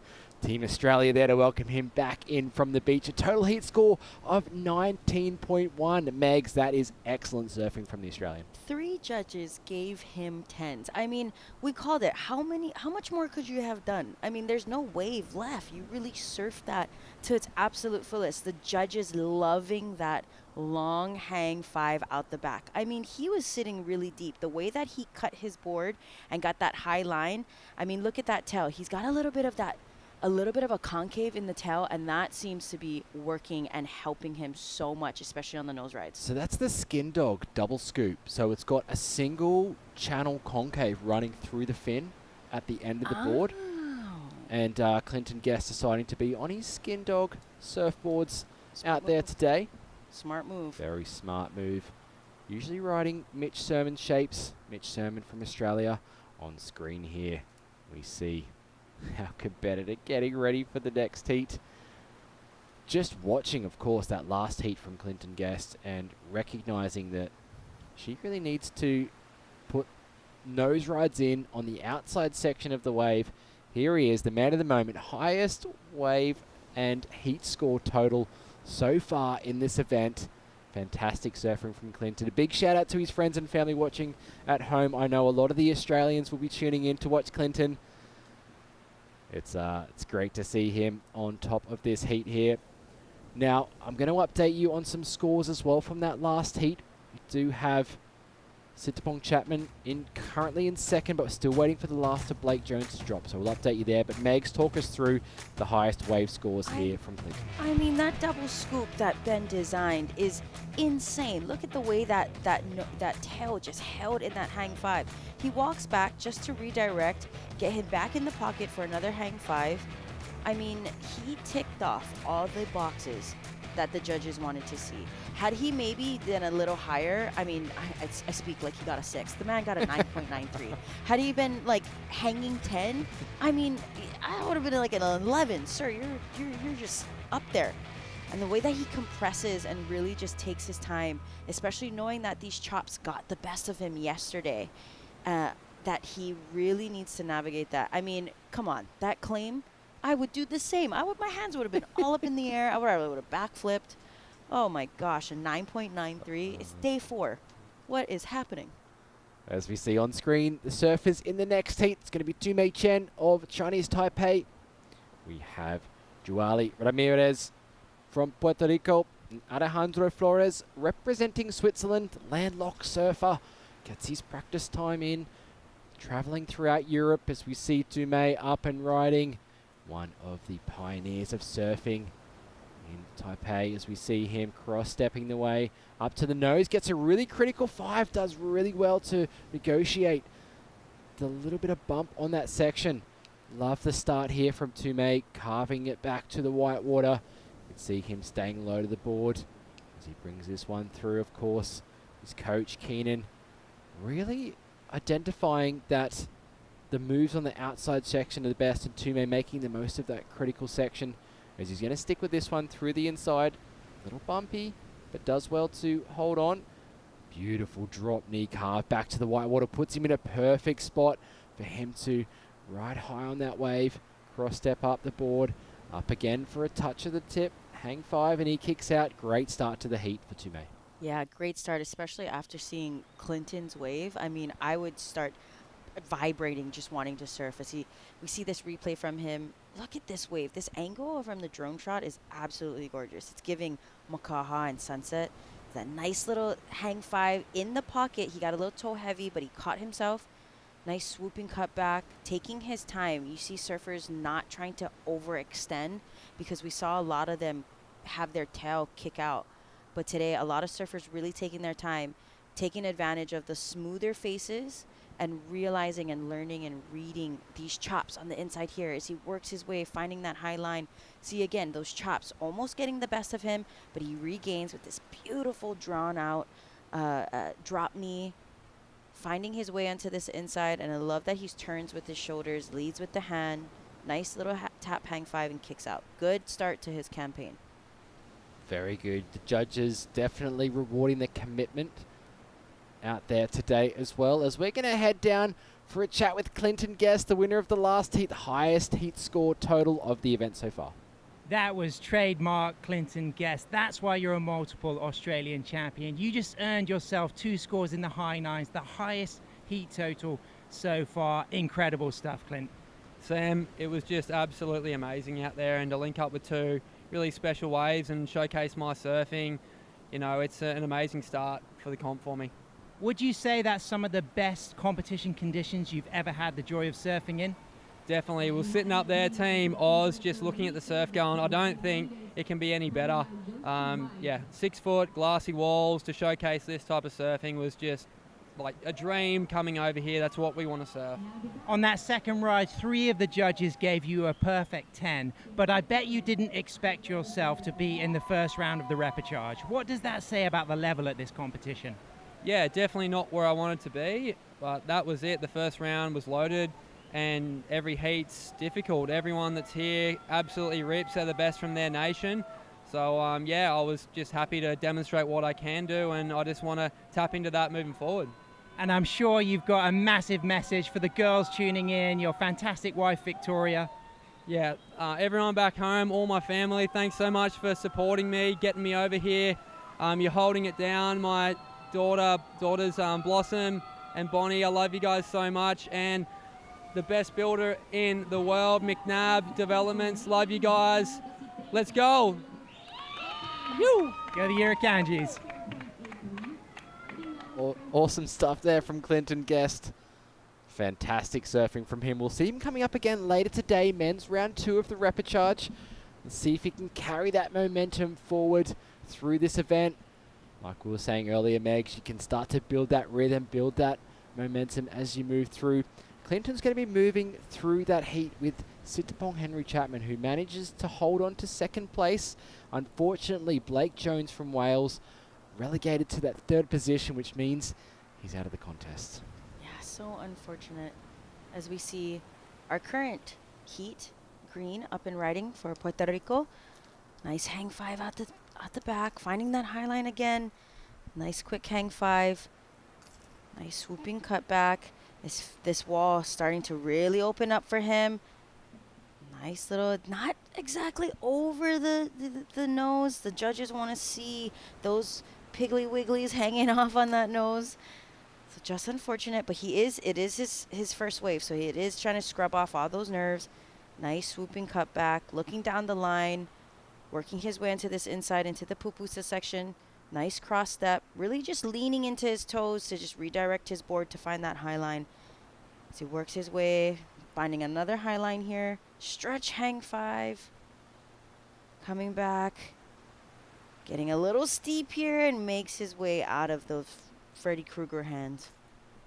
Tumay, the replay from his first ride, a 5.50 drops for this wave. There's nose right in the critical section. Megs, talk us through it. Yeah, he just started to lean in, and his chest was facing the wave a little bit too much. His chest wanting to fall down, but he catches himself. This beautiful swooping carved turn. Wow, I love this angle. Look at this wave. The way that the faces just stand up for these surfers right now. Working his way, redirecting left. Finding this high line, that chop, getting that through that choppy section is going to be tricky. And this is the turn that I love. This drop knee turn. He's turning his shoulders. Finds that high line again. Working his way down.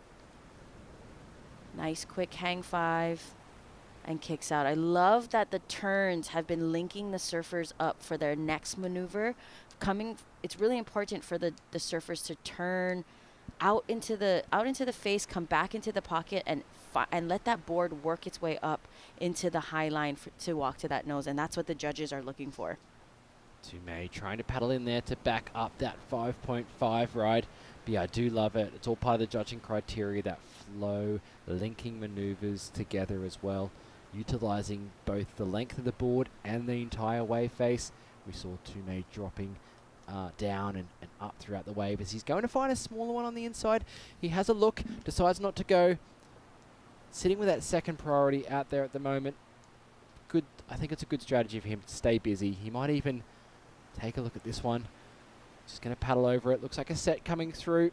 Alejandro of Switzerland at the back at the moment with priority. So he's going to take a look at this one. Looks like he might be a little bit out of position. Tumei's going to have a look. Tumei in a much better spot to catch this wave. So gets it underneath priority. We see him up on the nose. Hanging 5. Almost comes unstuck there, but recomposes himself as he gets another section here to stretch out for that hang 5. You can see that weight on the back foot to keep the nose up as Tumei weaves his board through this foamy section. Cuts back. It's going to be a great backup score for Tumei as he makes his way through into the midsection of this ride. Beautiful drop knee, opening up the arms, opening the chest for that rotation. As we see him start to cross step up the board. Can he get up to the nose? Looks like this wave's going to run out of steam for him, so he kicks out. 6 minutes, 10 seconds on the clock. Second wave score for Tumei. Smart choice. Yeah, and I saw that drone angle. Our surfer out the back, he was kind of a little bit too wide, and it created like a slice in the wave, and he just wasn't in front of that double up. But it was such a smart move from Tumei as he takes off on this middle section. Beautiful turn into this hang 5. Almost gets a little heel heavy. Almost good catch. He got his chest back over his hips, working his way onto this inside. I mean, I might stick my neck out there. I might say that this might be better than his 5.5. He got more work done on the outside than the previous wave. He's working his way into this inside, just navigating these chops. It almost got the best of him earlier on that first wave, so he's just slowly working his way, working the board, letting the board and the wave work for him, and he did a really good job. I really think the judges are going to reward him for that wave with I think it might be a little higher. Up and riding, Juali Ramirez of Puerto Rico here on his second ride. He'd locked in a 4.0 for his first wave, so he's only looking for another score to solidify his place in second at the moment. That wave just dying out of the inside. Surfer from Switzerland sitting at the back with such a small wave score of 0.83. Currently with first priority though. Time is ticking away in this heat. Looks like waves approaching the lineup at the back. Can Alejandro find himself in a good position for these waves to come through? I don't know if he's going to have enough time to get 2 waves. As we see him paddling in here. Up and riding on his backhand. Great surfing. Beautiful bottom turn there to set things up here as he rides through. Cross-stepping his way up to the nose. Trying to stretch out for that 5. Just is about a foot back from the nose. As we see him just really keeping pace with this wave. Trying for that another nose right on the inside. Holding it through that section there. Almost comes unstuck, but does well. Again, his toes not quite wrapped over the end of the board. And just a lot of weight forward, trying to keep that board down the wave. Ends up going over the handlebars. As we see up and riding. Puerto Rico in the critical section of the wave. Not quite on the nose as well, just a little bit back from it. We'll see him again up on the nose. Much better nose ride from Ramirez on that one as he brings it through the midsection. Out on the shoulder again. Toes over the nose. We see him lock in another wave score here as we count this heat out. 3 minutes left on the clock. Remember, it's almost a 6-minute paddle out to the outside, so we'll see what the surfers decide to do. Scores coming in for green and white, but it is Tumei Chen of Chinese Taipei locking in a 6.07 on his second ride to solidify his first position. Yeah, he got a lot of work done. As you see, you'll see the surfers waving their hand, wanting to know the position, wanting to know the time. They have a big screen up there also to tell them what priority they're in. Right now, he's in first priority. He's got a little less than 3 minutes left in the heat. He's got solid scores as a 6.07 and a 5.5. So right now, I think he's going to want to just take it easy. He's just going to, the other two surfers got scores. So in his head, he doesn't know if, and that's why he's waving his hands, is to know the update on, did the other surfers get a bigger score? Where am I sitting? So sometimes it can get really nerve-wracking, especially when the waves are big. Sometimes, the water's moving around, there's water in your ears, but he is sitting comfortable with a 6.07 and a 5.5. Yeah, he probably waiting to hear the scores from the last rides of those surfers, but of course tense times for him. But for us, we know that he's comfortably out in the lead. Those surfers, in my eyes, not going to get the scores needed to take over first position. However, we do have a paddle here from Alejandro of Switzerland. Looking at that inside wave, you can see on the screen there, as you see Ramirez paddling out to May on the outside on a big set wave, walking up to the nose. He is going to get the 5. Quick tap of the nose ride. Holds this nose ride through that section. Very Clinton Guest-like from Tumei. Understanding that the biggest scores are coming from those nose rides on the outside section. Bringing this one through. Looks like he's going to have a little bit more opportunity. This wave really steepening up in front of him as he brings this one through. We'll see if he's able to get up on the nose again. You see here dropping down. Beautiful drop knee carve down to the bottom of the wave. Sets himself up. Not going to get around that section there, but great surfing from Tumei on the outside. I love the fist pump, the passion he has. You can hear Chinese Taipei on the beach cheering as well. 50 seconds left. This wave is going to count for Alejandro of Switzerland as he is up and riding on his backhand. Looks like he's not going to be able to get out onto the open face, which is going to keep that score quite low for him. He's looking for a 4-point ride, waiting for this last wave score to come in though. Also waiting for a score of Ramirez from Puerto Rico in the green jersey. He's currently sitting in that second place. 20 seconds left of this heat. See him paddling back out. Don't know if he's going to get time for another wave, Megs, but Tumei put on a very great performance. Yeah, after surfing after Clinton, after those 2 9s, I would have felt so pumped up. I would have been so inspired to get those hang 5s out the back. And he did. That last wave, he really stuck his toes out there and really got there in that middle line as a wave was breaking for him. As we see Chinese Taipei celebrating on the beach with their teammate. Great surfers. They've got a good team. They're good contenders for a medal this year, I think. Oh, definitely, 100%. So it is going to be Chen from Chinese Taipei in first place, moving through, still waiting on the last score of Alejandro of Switzerland. Is that enough to change the situation? Currently, Ramirez from Puerto Rico in that second spot. He's going to be feeling the nerves. He dropped a 3.17 for his last ride. So total heat score of 7.17. Alejandro looking for a 4.67 on his last ride. And I think it was just that straight-hander whitewater wave. I don't think it's going to be enough, Max. Yeah, unfortunately, I don't think it was enough. He did get a little slip up as he was taking off. He had to kind of belly ride it out. And that's where the judges want to see pop up, and they want to be able to get down the line. But yeah, good job to all surfers. We're going to be moving through into the next round of women's repechage. I'm going to bring in Sam and Belen for the call.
Welcome to the tropical paradise of El Salvador, as we can see the fantastic setup here at El Sunzal with El Tunco, the incredible vibrant beach town filled with great food, energy and good places to groove and great waves to surf.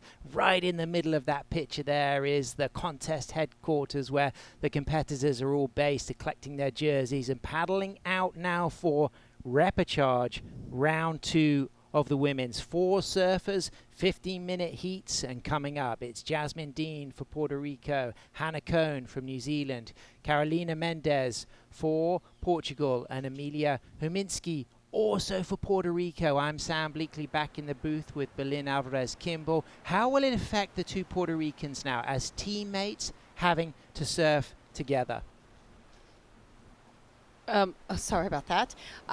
You know, Megan pointed on this a little bit ago, is like, are you guys working as a team together? Are you guys going into it individually? And for me, in a team effort, you want to just pump them up. When you're out in the water, you're telling them, hey, look, this is what you need. This is what we got. Like, obviously, you know, you both want to advance through it, and you're really trying to pump each other up. And so that's, I think, you know, the excitement of being out in the water together. The flip side of that is if one of you doesn't make it through. Yeah, they can't. There's spots for 2 women to get through, and Puerto Rico have been bringing some amazing energy on the beach, playing music, bringing the good Caribbean vibes. As we can see now, first opportunity for our Portuguese surfer to get a wave. This is the beginning of round 2 of the repechage. Do or die, because top 2 surfers will progress to repechage. Round 3, surfers in 3rd and 4th will be eliminated. They will earn some points for their team, but they'll want to go further than this round, as Carolina Mendez from Cascais in Portugal is up and riding, gets the nose ride and goes down low for the rail grab, cut back turn, stands tall. This wave still got some silky sections ahead as she just pumps and then cut backs and again compresses low, and now she'll really need to choose the correct line to weave and snake and drop back down onto the inside. She's still going, but you can just see that things are starting to shoulder out, but I can hear some positive energy from Team Portugal. But right now it's Emilia for Puerto Rico. Big overhead wall, super graceful, standing tall, demonstrating her presence despite being 16, looking so composed. Cross steps forward, back to the tail, and then again that elegance. Reminds me of the style of Coco Bonilla from Mexico. Also young, but also surfing with an incredible level of maturity and a great line and read. Getting out of that nose ride, and now another wall ahead. Can she find the 5? There's a lock of the 5, a nice bit of lift, and then just wraps those toes over the nose and then just comes smoothly, elegantly driving out of that nose ride. And this is going to be a really important start for our young Puerto Rican Berlin.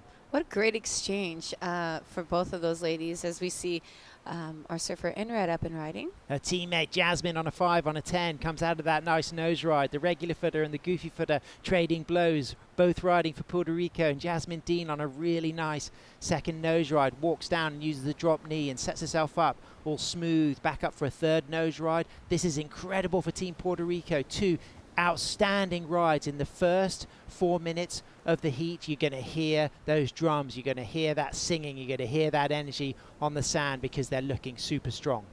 That opening ride was very beautiful to watch.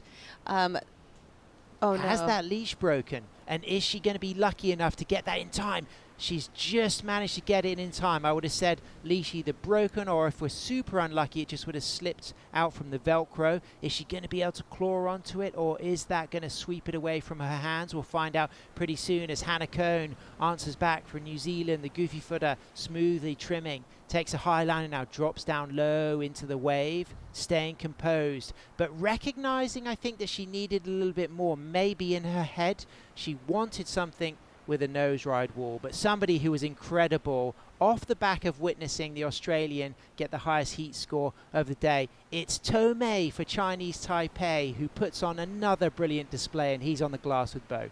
Certainly a brilliant display from Tomei. Well done out there today. Tell me, what was your strategy going into that? You saw Clinton in the heat before, getting some really high scores, and you put together a great heat yourself. I just, my coach Keenan tell me what I said, what I do, I just do. That's it. Yeah. Then I'm so happy to include my heat. Then my first uh, world title in 2012 at the China at ASP.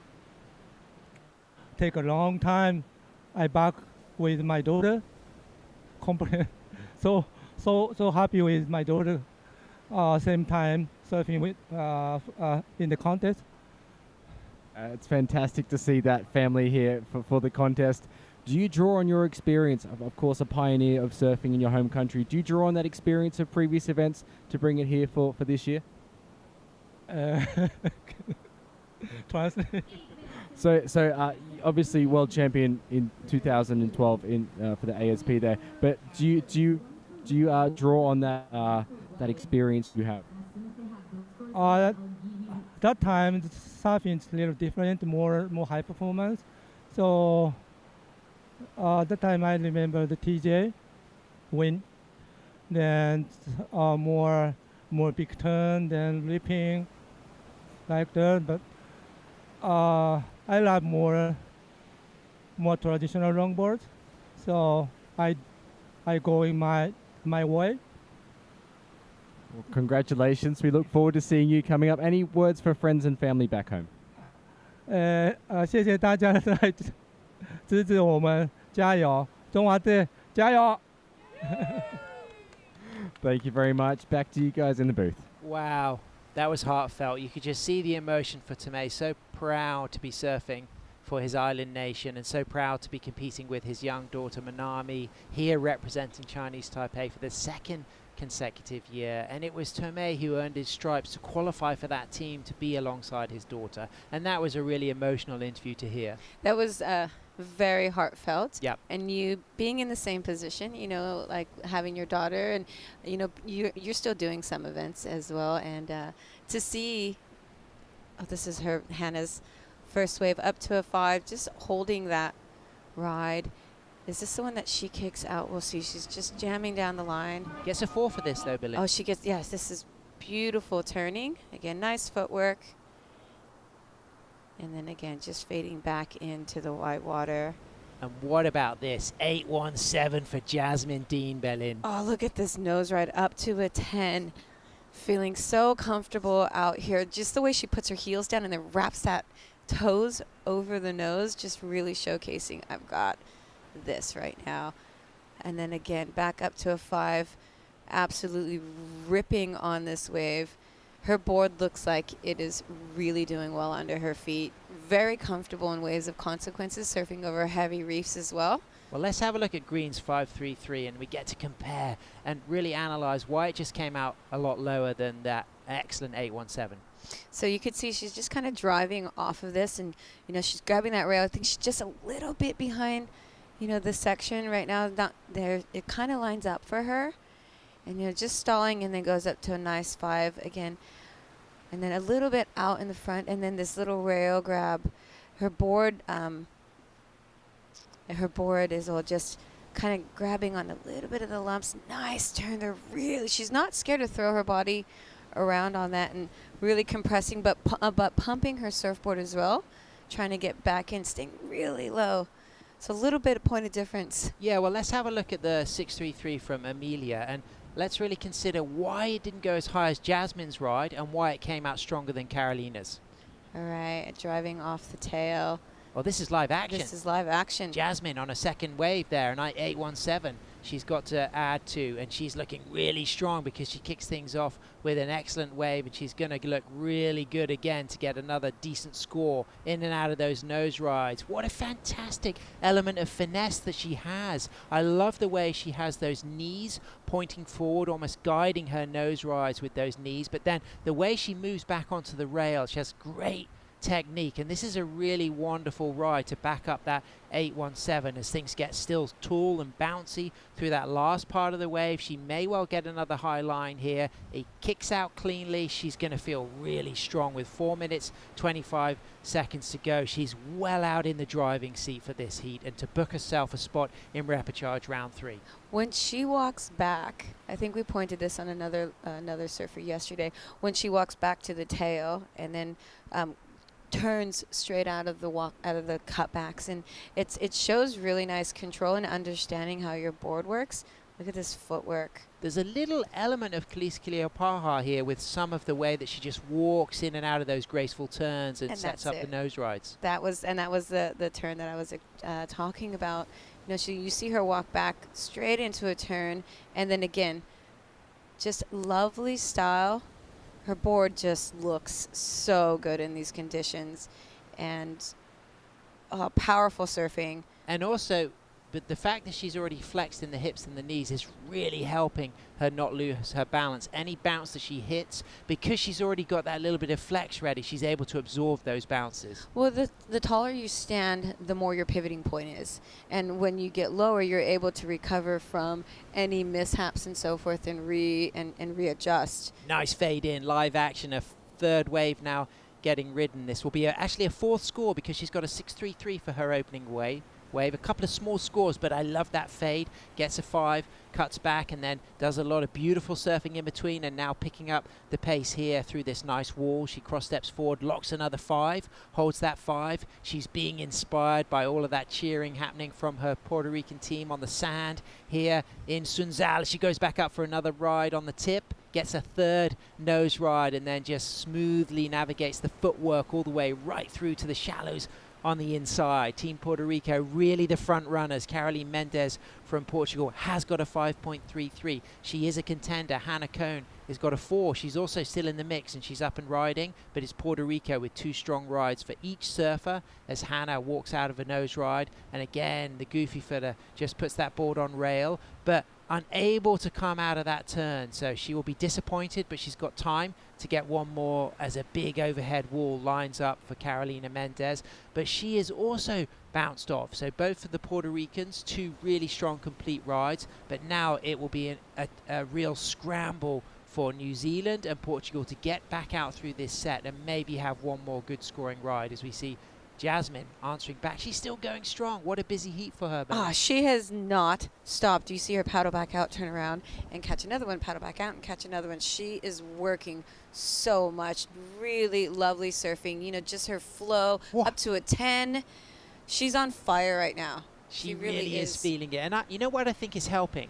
There's been some momentum. She's seen her teammate Amelia already move through from round 1, and there's a great atmosphere with the Puerto Rican team. There's no question that they are the loudest, most positive, most vibrant team down there on the sand. As well, having these conditions, you know, these conditions have really allowed these girls to showcase how talented they are. You know, yesterday was really hard. Sure. Big Survival and bumpy and lumpy and survival, and, you know, but now it's like everyone actually gets an opportunity to really showcase.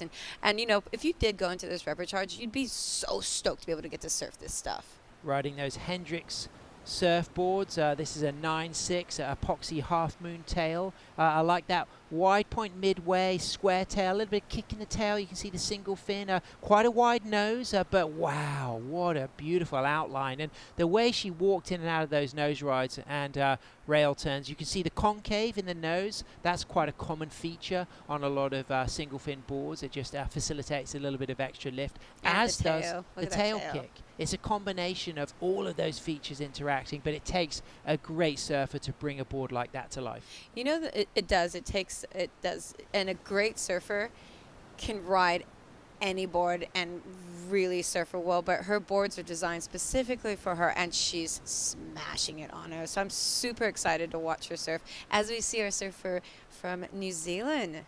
Hannah Cohn with a 4 and a 1.60, chasing a big score to move up into second, but still awaiting for that last score to come through for Amelia from Puerto Rico, as Carolina Mendez from Cascais just gets a last opportunity, chasing a 2.38 right now, but that score will increase when Amelia's score is tabulated. And I think Team Puerto Rico are going to take second here. I think Jasmine Dean for sure out there in first.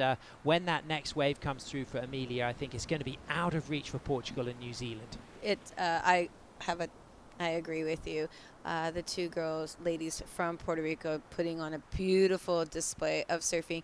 And what was really nice is everyone had waves. Yeah. And no one was jonking, no one was doing anything. On the inside. Went for it, put everything into it. Sending. Big shout out to Carolina and Hannah. We are waiting for scores. It's not official, but we're expecting Amelia to get a solid backup wave. As we can see, Jasmine running with the Puerto Rican flag there. I'm hoping she's just going to go to her teammate Amelia and help her get in, and it looks like it's going to be a 1-2 for Puerto Rico.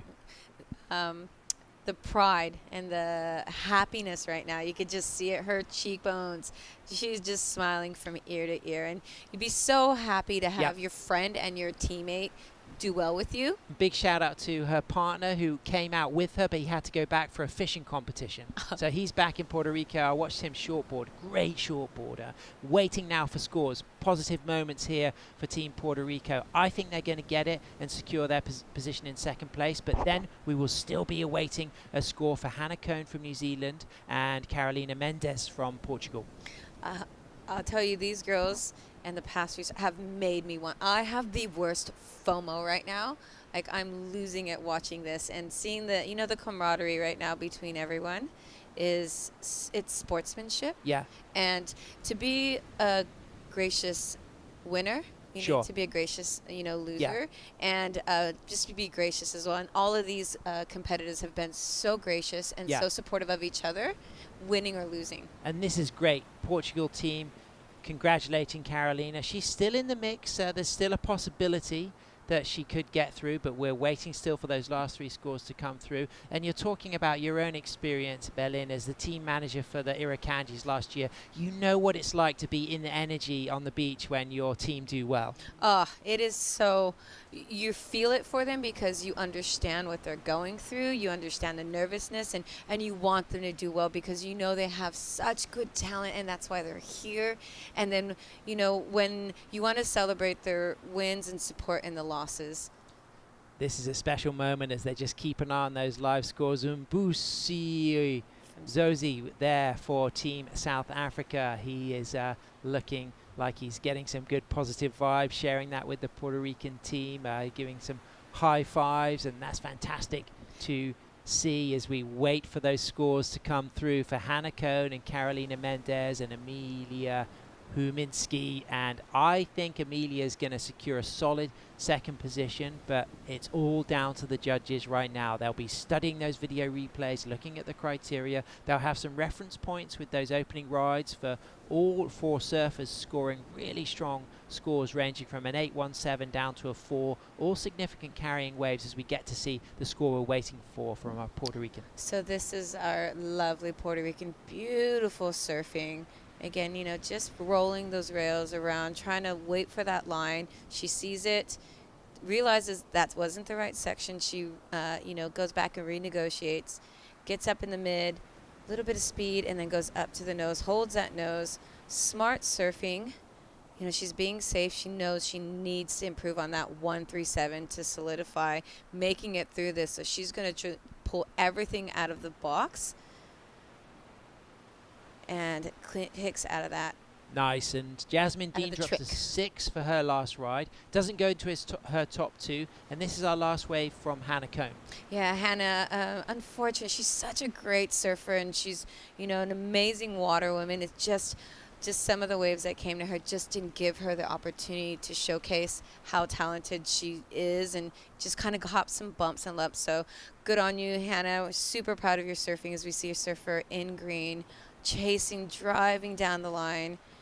That wave just chandeliered down on her, so it didn't cooperate very easily. I mean, I think it's safe to say that Hannah's not going to get the score that she needs, and you can just see by that first section the wave didn't cooperate for Carolina. I think it's all about Puerto Rico 1 and 2. Yeah, like we were saying here, Hannah's such a great surfer, and I really love watching her surf. As we see, Carolina as well, she did so well in her previous heats, and really looking forward to watching what the score is going to drop for her on this. And that inside section is Freddy Krueger. Yeah, she went for that, but I just feel like that wave was super unlucky from the takeoff. It chandeliered, she was behind the section, it didn't open out for her. She knew that if she had the open face, she could get back to the nose. And Amelia drops a 3.57 for her last ride, so she's solid in second, and now Carolina is waiting for a 4.58. Very attainable score. Now, had she had a nose ride wall, I think she would get that. I just don't think that wave offered enough variety for her. It was big. Maybe had she been able to finish in the shore break as well, she could have got the score. But Hannah Cohn, she will be eliminated. She drops a 1.4 for her last wave, and now waiting to see if Portugal get the 4.58 they need.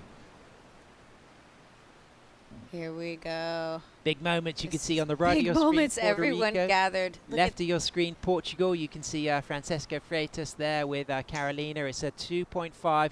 We didn't think it would be enough, but congratulations, Puerto Rico. Jasmine Dean takes the win, and Amelia Huminski, her teammate, the 16-year-old, gets second. And what a great moment for a fantastic team. Commiserations to Portugal and New Zealand, two great surfers eliminated. Carolina, Hannah, full of talent. They'll be back next year, and they will carry some points for their team, but it's Puerto Rico on a roll, Belin. Puerto Rico's on a roll. So yes, congratulations, Portugal and New Zealand. You did your countries proud. It was an honor calling your heats, and I look forward to seeing you in the next event. Well, the disappointment there for the Portuguese. Difficult, but they'll be back strong in the men's, and we're going to take a short break and be right back for heat number 2, repechage round 2.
Welcome back to heat number 2 of the women's repechage round 2. As up and riding, it's Emily Curry from Bude in Cornwall, representing Team England on her 9.4 Ben Skinner double scoop, 4 steps to the nose, and she walks out of that nose ride, and that wave runs fast, and she just gets a little bit of a lip just curling over her hair. She steps back and presses the dismount button, but she will get a score from that opening setup, and she's surfing against Sive Gerard from American Samoa and Margarita Conde from Colombia and Mara Roebuck from the Netherlands. All to play for as red is up and riding. It's Sive Gerard with a nice smooth setup off the bottom and elegantly stands tall and cross steps forward and finds the 5 and then walks back out of that nose ride, cuts back, things nice and smooth on the face here as she gets back to the pocket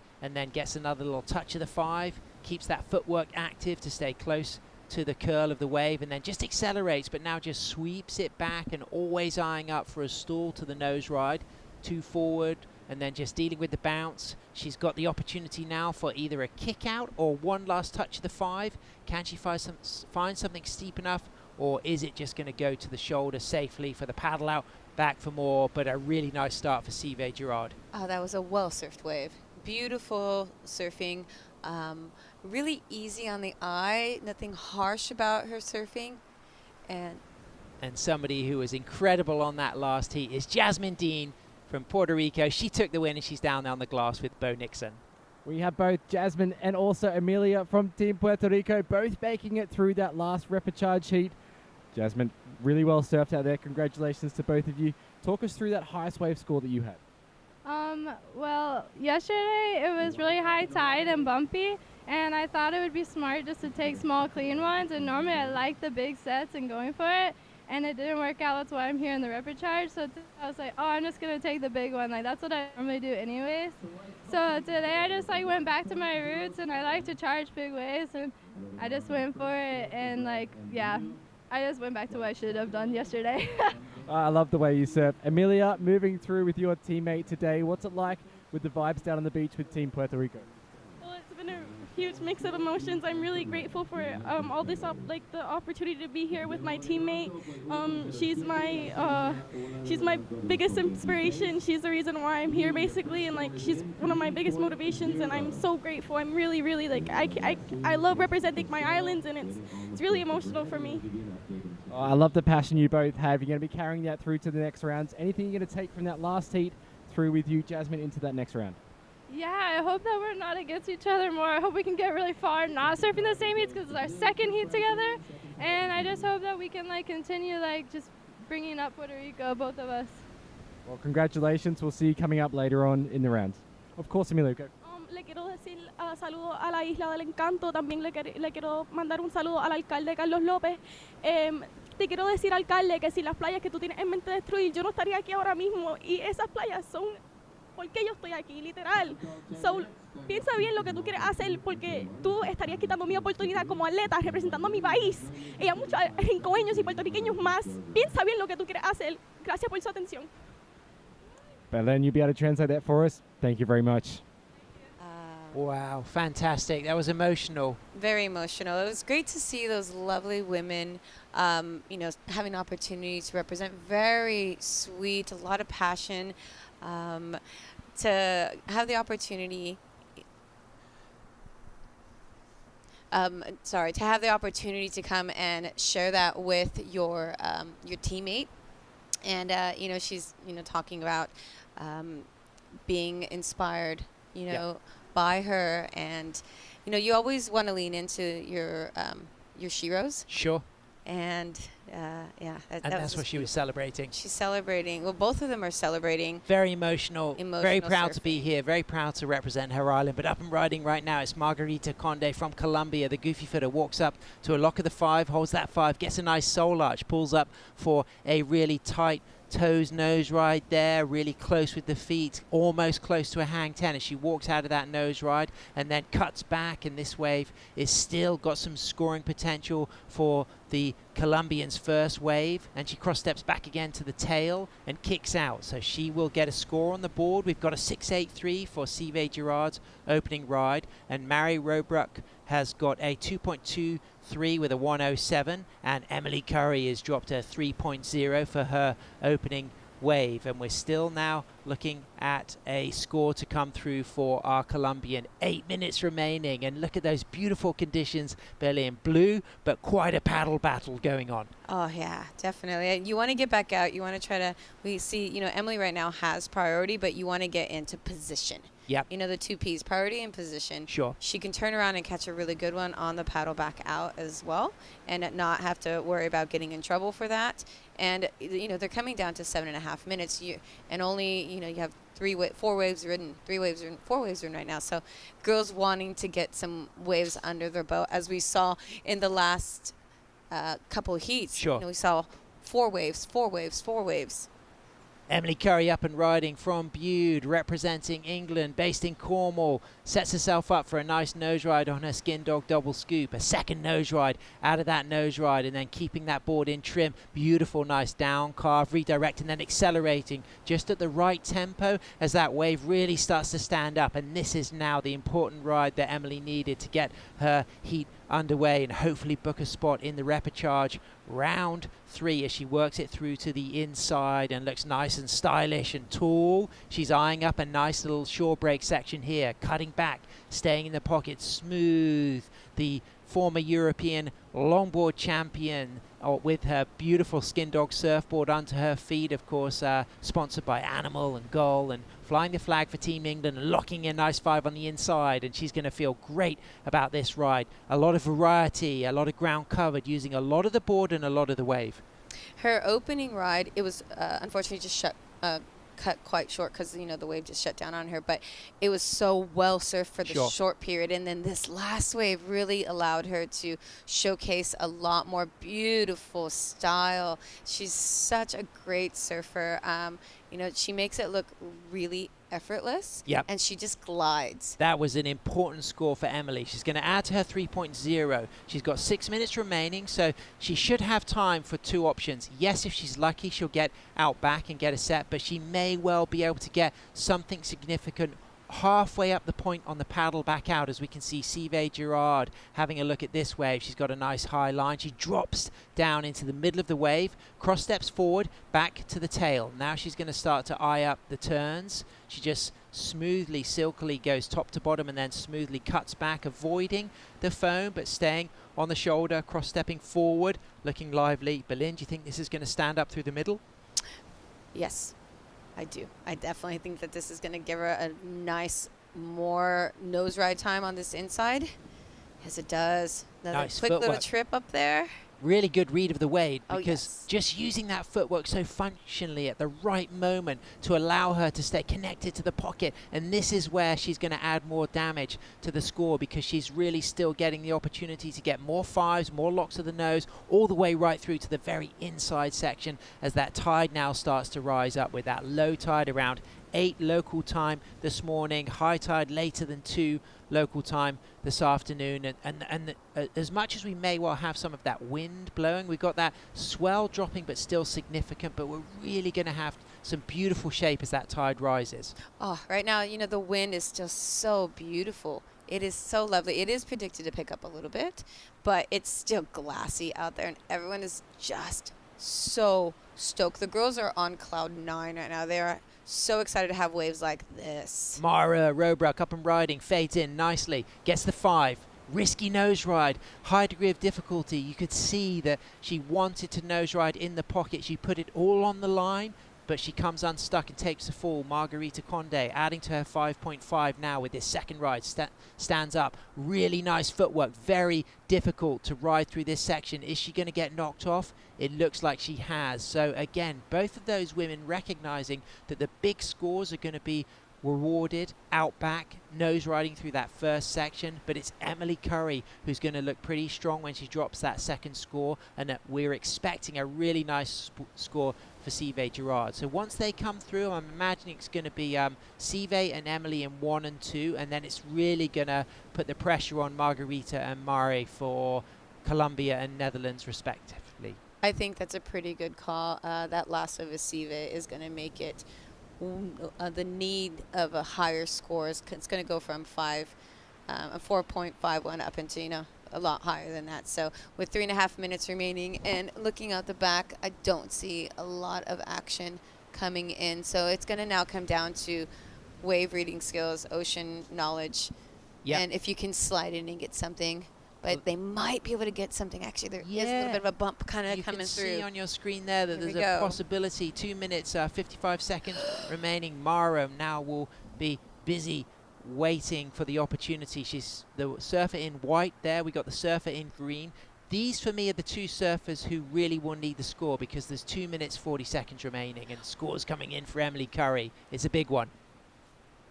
What would you do right now? Would you be paddling towards that inside, or would you just be scratching? Like, what would you be doing right now? Well, right now I think they're both chasing significant scores, because Emily's just dropped a 5.27, and we're waiting for Sive to get one. So they need to go big, and Mara is on point. She's going to have to paddle hard. Unfortunately, that wave just difficult. It had a bit of a corner on it, so very tricky for her to paddle into it. So it will now give the opportunity for Emily to get the outside line and potentially sit with a higher priority over the two women who are battling for second place. Emily now moving up into first with a 5.27 and a 3. Sive Girard, as the Pelicans move over the shoulder, will be getting a score. She only needs a 1.44 to move up into first, and it's Margarita Conde now with the opportunity. This is a big wall. She's really got to be strong. It's a super late drop, and she hangs on to that takeoff, puts that board on rail, sets herself up. This is so important. This may well be her last ride of the heat. Is this the opportunity for her to book herself a spot in women's repechage round 3, or will she be eliminated when Sive Girard drops the score as she goes back up to the nose and finds a second nose ride? So 2 really strong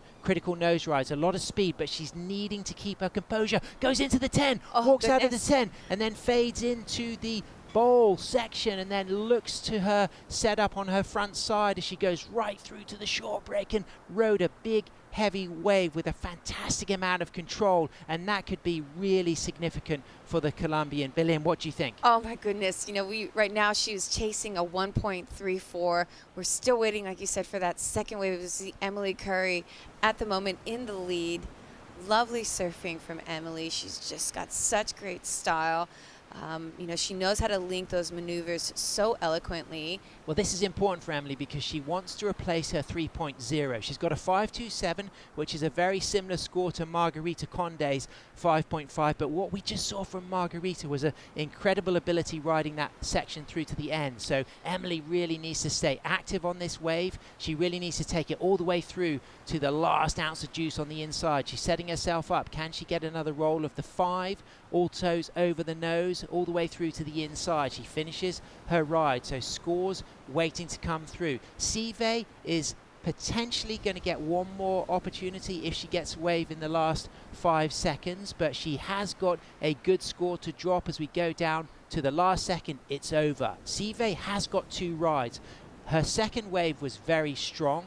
It hasn't been scored yet. Emily needs to improve on her backup of a 3. She did also get a really good third ride, but it's down to Margarita's score to make the difference, because Sive has now moved up into first with a 5.83. So now Emily is sitting in second. She may well improve her situation by replacing the 3. I think she will replace the 3, but it's now all going to be down to Margarita. Now, I must say that hang 10 through the inside was super risky. She worked that wave brilliantly through the last part. It was difficult on takeoff, but she surfed it with a lot of control as well at the beginning. It was a big wave. It was a really great wave, big wave, and now only needing a 2.77. Mind you, we're still waiting for that wave of Emily to drop, but yes, I definitely think she's going to get that 2.77, and it's going to have to bump up, but that was just a great recovery. Sure, and big shout out to Mara Roebuck from the Netherlands, the 16-year-old, so new to longboarding, competing here with her brother Douwe, who is still in the main round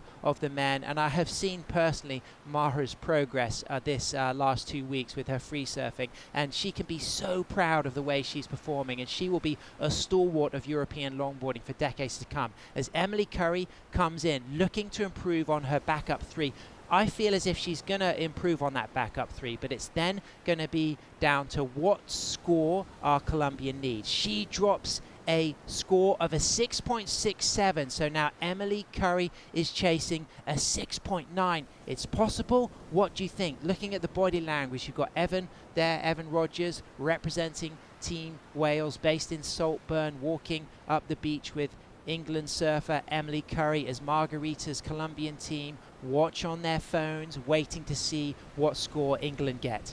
I don't think it's going to hit that 6.9 that she's needing. Well, we have to recognize that Margarita's wave had a lot of size, unreal speed. Oh yeah, and she did a lot through the middle to the end. Emily put everything into it. I love that second wave, that 5.27. I even really enjoyed that opening wave, the way she set up, went to the nose, but it ran away quickly. So you can see Arthur Randall and Ben Skinner both talking now to Emily, waiting for that score to come through. Tense moments for Team England. Is it going to be enough, or is it going to be a 1 for American Samoa and a 2 for Colombia? This is tense moments for us too as commentators, because we're really invested emotionally, wanting everyone to advance. Yeah. You know, we really care about all these women, and we want to cherish them and champion them, and let's see what she gets. 07. So Belén, it's not enough.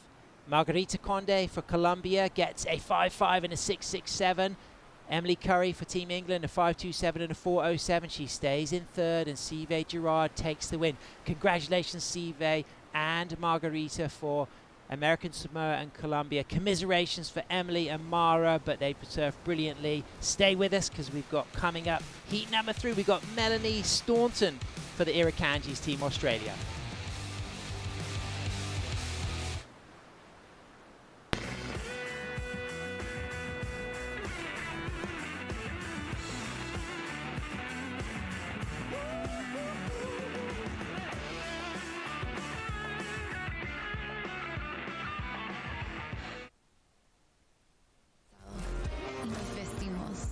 para una vida llena de todas esas cosas que la hacen realmente suprema.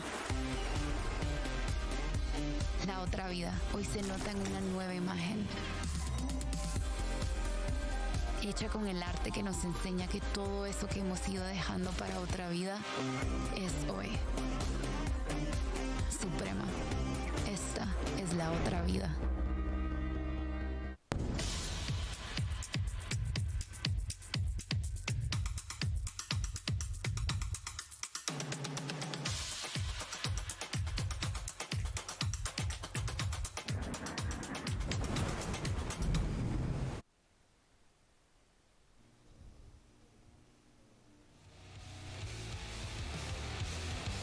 Thanks so much for tuning in. Welcome back. As we can see, Masha Tresch for Germany and Coco Bonilla with her father Pablo representing Team Mexico. They will be coming up in heat number 4, but this is heat number 3. It's 15 minutes and it's Evelyn Gontier for Argentina, Cara Stubbs for South Africa, Melanie Staunton for the Irakanjis, Team Australia from Victoria, one of the most beautiful coastlines in the world, and it's Liv Stokes for Canada up and riding on her Michael Takayama boards. Liv Stokes cross steps to a 5, a really nice 5, walks out of that 5, nice lift on the nose of her single fin, and again cross stepping forward with the pelicans behind as she cross steps back again to the tail and keeping pace with the bird life with elegance, with her arms out like the wings of a bird herself, all smooth in trim and kicks out cleanly, and Liv Stokes will drop a really nice start for Team Canada.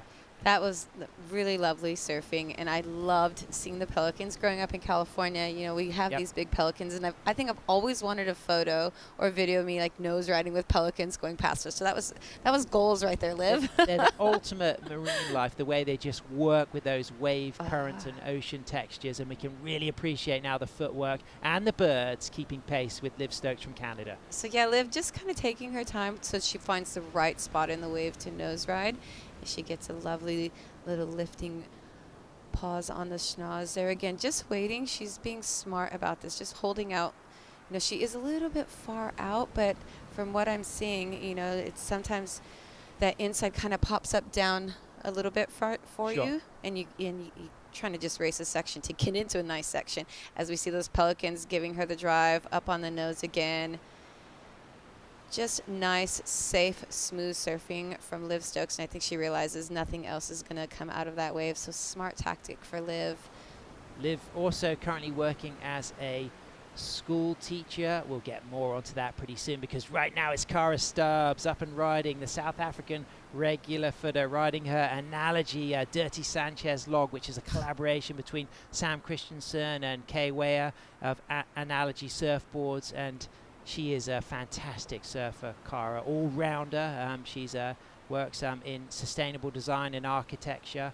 And big shout out to her uncle, of course, Dave Stubbs, one of the greats, shaped all those brilliant boards that Matthew Mouse Muir has won 2 ISA World Longboard titles on. Gold medalist.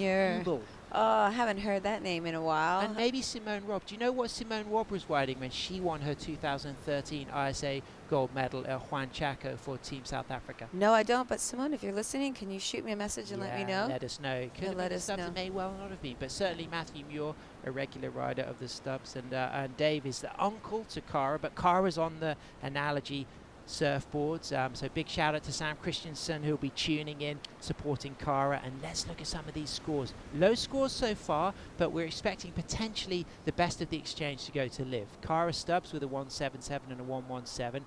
Evelyn from Argentina a 133. Melanie Staunton, just a couple of low scores under the 1 mark. And now we get that score in for Liv Stokes, a 517. So demonstrating it was all in trim, but a couple of nose rides really garnered that score in the 5+ range as Melanie Staunton paddles deep. Is she going to be able to get into this wave? Not quite. So priority situations may well change as the surfers navigate this set. The texture right now has very much a California feel. And the color as well, just that little bit of a texture. So Liv would be really comfortable surfing this. She surfs the harbor a lot in Oceanside, and Love surfing no oceanside. Lovely turn there by Liv. That was so nice. That was snappy and lively. Really beautiful snappy. as well. And she gets locked into a second nose ride.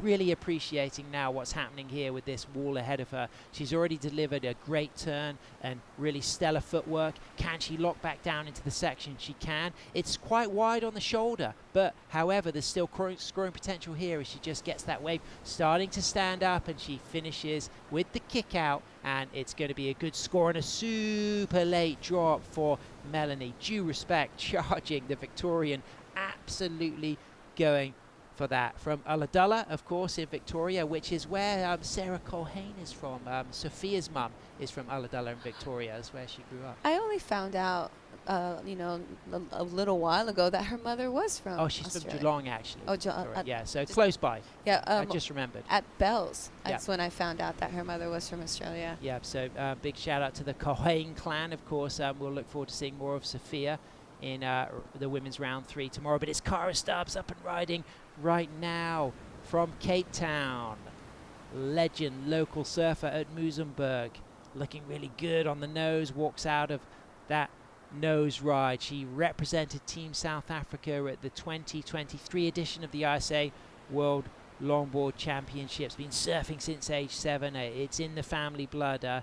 She's an architect at Vida Design Studio that specializes in sustainable master planning and landscape architecture, and she's just slicing through this inside wall with the kick out. So she's going to drop a significant score, but I think Liv Stokes is going to really be the front runner. And talking of the front runner, what a great performance for our last heat winner. She's down on the glass with Bo Nixon. Thanks very much, Sam. Sive, well done. Congratulations. Moving through to round number 3 of the repechage. 2 waves is all it takes out there. Was that your game plan going into it? Yeah, it was so fun out there. I was hoping to catch more waves, but the paddle's so long. But yeah, it was so fun out there. You look like you were having fun. You connected some smaller waves through to the inside. Was that kind of what you were looking at before going out, or were you trying to get those bigger sets? Well, I wanted to catch the bigger sets, but I know Emily caught a really good wave, so I was like stoked for her. I'm like, okay, I'll just go on this, and it worked out, and it was fun. It looked like a tough heat, tough competitors in that one. You're moving through. Anything you're going to be taking from that heat further on into the rounds? Yeah, I'm just going to keep on having fun and just enjoying my time here. It's definitely a place to be enjoying. Congratulations. We'll see you coming up in round number 3. Back to you in the booth. Sive surfing in the present, being happy in the moment and looking incredible. Right now, it's Melanie Staunton just styling through this wave. Of course, Melanie also contracted as an Australian AFL rules player for Geelong Football Club. Plays for the Geelong Cats, an inside midfielder. So it's really amazing to see the mixed sport approach here from Melanie, and she took that wave on, and I think she's going to really now be up into a potential second position when those scores drop, and she's powering back out on the paddle here because she knows she's got just under 7 minutes remaining with Liv Stokes waiting for a score to drop, looking strong in first. Cara Stubbs is going to drop a pretty decent score, but I think that from Melanie Staunton from Victoria is going to be really important. Irakanji's on the sand. This is where you're getting FOMO, Berlin, because this time last year you were the team manager there with Team Irakanji's and you were supporting them. Yeah, I was, as we see our surfer in green get it. Oh, not good. Yeah, I was down there as the head coach, and it's just such an honor to be able to be down there and give insight, film, and it's really hard because I love all of them as humans, and so I was really excited to see that amazing display of surfing from Clinton. Sure. That was special. It was super highest special. Heat score of the competition. 3 judges gave him a perfect 10 on his last ride that came out in the high 9s. He got a 19.10 heat total. It was just a masterclass from the multiple Australian champion. You can head back and watch the replay if you haven't seen it. But right now, all our eyes are on Evelyn from Argentina, the 26-year-old Argentinian champion, owner of Coco Surf Trips and a fantastic surf school. She needs to get a score on the board here because there's going to be some good scores coming through, and there it is. Liv Stokes, a 7.5 for her last ride. Amazing score to be dropped for Liv. Go Liv. Oh, she's really kind of making a stamp right now, saying Sure. I'm on a mission. Yeah, and the cool thing about Liv is right now she is working as a school teacher at teaching world history at University High School Irvine, and she's soon to start her teaching masters. So big shout out to University High School Irvine for letting your teacher live, get the time off work to compete for Team Canada. And of course, she's been representing Canada for so many seasons. Grew up in Southern California, regular around Oceanside, of course, from Aliso Viejo. Love spending time with her mum, Dominica, and she's majored in political science from UCLA, and she is a hard-working person, but still a world-class longboarder. What happened then to the Argentinian on that steep late drop, Belen? I just think it was just a timing thing, maybe not Sure. having enough speed getting into it. Unfortunate, you don't want anyone, to fall off their board. And the great thing right now is being able to do commentary. I get to hang out with everyone now. Sure, that's great. And I get to sit here and champion all these women and men. And, Yeah. and I'm that's all I want to do is just champion everyone. Yeah, and I'm a Libra. I'm very diplomatic and I'm extremely impartial. So nothing suits me better than to have a media role, because I love celebrating everybody, no matter your background. And right now, this is a chance to celebrate a 7.5 from our Canadian. Lovely, good size wave. Again, nice snappy turn. Setting the line up. She sees something coming, goes up for the 5, holds that 5, stays nice and poised. Again, she's not really rushing anything. She looks like she's really having a lot of fun out there. Back up to the 5, staying mid-board just to get this speed. She's looking down the line. Is it going to offer her something else? Nice little turn, and then kicks out, sees the crazy Freddy Krueger section that we have changed the name from Papusa. As we see it up in blue, this is the front view of that wave for Liv. I love the drone angle because you get to really see the different facets of the technique of the feet and the footwork to the 5. Again, just using that back inside toe to kind of hold that rail in. Again, staying right just on her stringer, even footwork. Yep. Just leaning in that back foot just a little bit. Foot, that forward momentum in that leaning into that front foot, and then taking that step right back on that toe. I love drone footage to see the technique behind it that you don't see from the side-on shot. Up and riding Argentina, chasing a 3.44. Nice fade in there for Evelyn. Up to the tip, walks back, and then just shuffles back to redirect and gets low. And she's busy now, looking to hope she can hold on to the foam here. But this is going to be a very difficult wave to get much more scoring potential now. You could just see by her stance that there's not an opportunity yet for that open face. So not much more scoring chance. And as it stands right now, Melanie Staunton is way back in the mix, but she's carrying a backup wave of 0.37 as Evelyn just does a few switch stances through the inside. She's chasing a 3.44. She's pretty happy with those switch stances, but it needed to be some open face out back work as Cara Stubbs now gets the opportunity to replace her 177. Beautiful bottom turn, just coolly cuts back there as we can see Melanie Staunton also paddling for a wave as Cara goes to the nose. She takes a nosedive, so she may well not add too much more to that 3. And is Melanie Staunton going to be able to catch this wave? She's scrambling, she's scratching, she's got a high line. This could really count for Melanie. She needs a decent score. She gets a cross step forward, a little touch of the nose, and now a nice climbing and dropping, driving, silky smooth Australian approach, putting that board on rail with that nice little down carve, cross step forward. Everything's starting to turn into like a nice Aussie right hand point break right now for her, and she's looking really strong, Melin. Oh, yeah, lovely surfing. We're just needing that she finally was able to really get up there and get her foot on the nose. She's now working that tail, but yes, it looks like she's back at snapper, up on a little holiday. Lovely swing cutbacks, really ripping that board back to the power. Going in for the floater. Does she pull that off into the Papusa? Yeah, nice surfing, riding that glass handcraft surfboards. Of course, dry glass from Ulladulla there, and Liv. I mean, what an incredible performance for Stokes on her 3rd wave here.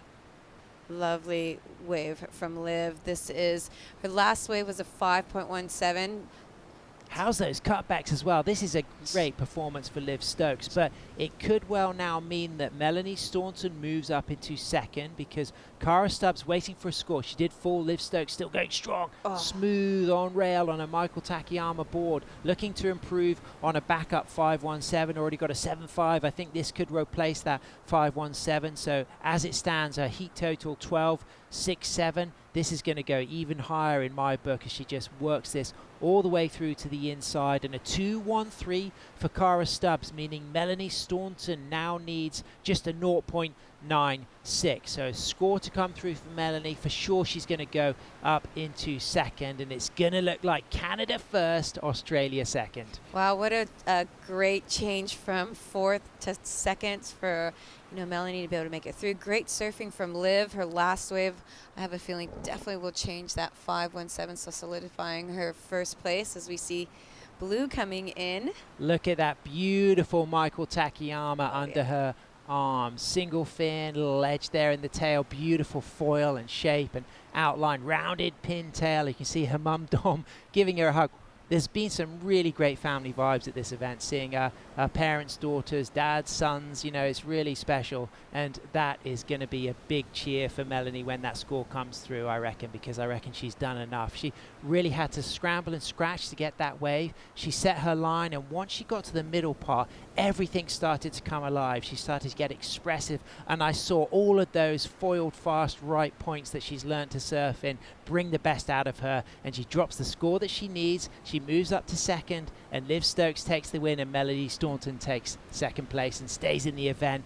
Cara Stubbs for South Africa, Evelyn Goncia for Argentina, unfortunately eliminated. Yeah, great surfing. Did South Africa proud, as well Argentina. Yeah, you can see the commiserations, but team vibe still strong. Go Argentina, eliminated, as are South Africa, but they'll be back in the other rounds. Stay with it. We've got Bo and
una vida llena de todas esas cosas que la hacen realmente suprema.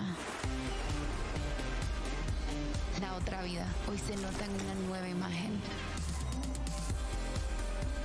hecha con el arte que nos enseña que todo eso que hemos ido dejando para otra vida es hoy. Suprema. Esta es la otra vida.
Buenos dias, bienvenidos. Welcome back to day number 4 of competition here for Surf City, El Salvador ISA World Longboard Championship for 2025. As we take a look at some beautiful scenes here. This is La Bocana, where the drone is flying, looking over to El Tunco, to El Sunzal, where the contest area is. Beautiful scenes. My name is Bo Nixon. Joined in the booth, Auntie Megs, Megan Godinez. It has been a fantastic day of action. The wind is holding back for us competitors, being allowed to just showcase the longboarding that's going on today. Yeah, especially with that west swell kind of filling in, they've gotten this long wall to really work with, and I think we're seeing that as we've seen some scores drop already with some 9s and some 8s and some 7s. I mean, this is the repechage round, and there's already excellent scores. So, I mean, again, this is going to be a marathon, and the surfers are all going to want to win that gold medal, and they're trying to all the way through from the repechage. One person trying to win gold, Liv Stokes from Canada, taking the win that last heat. She's on the glass with Bellin.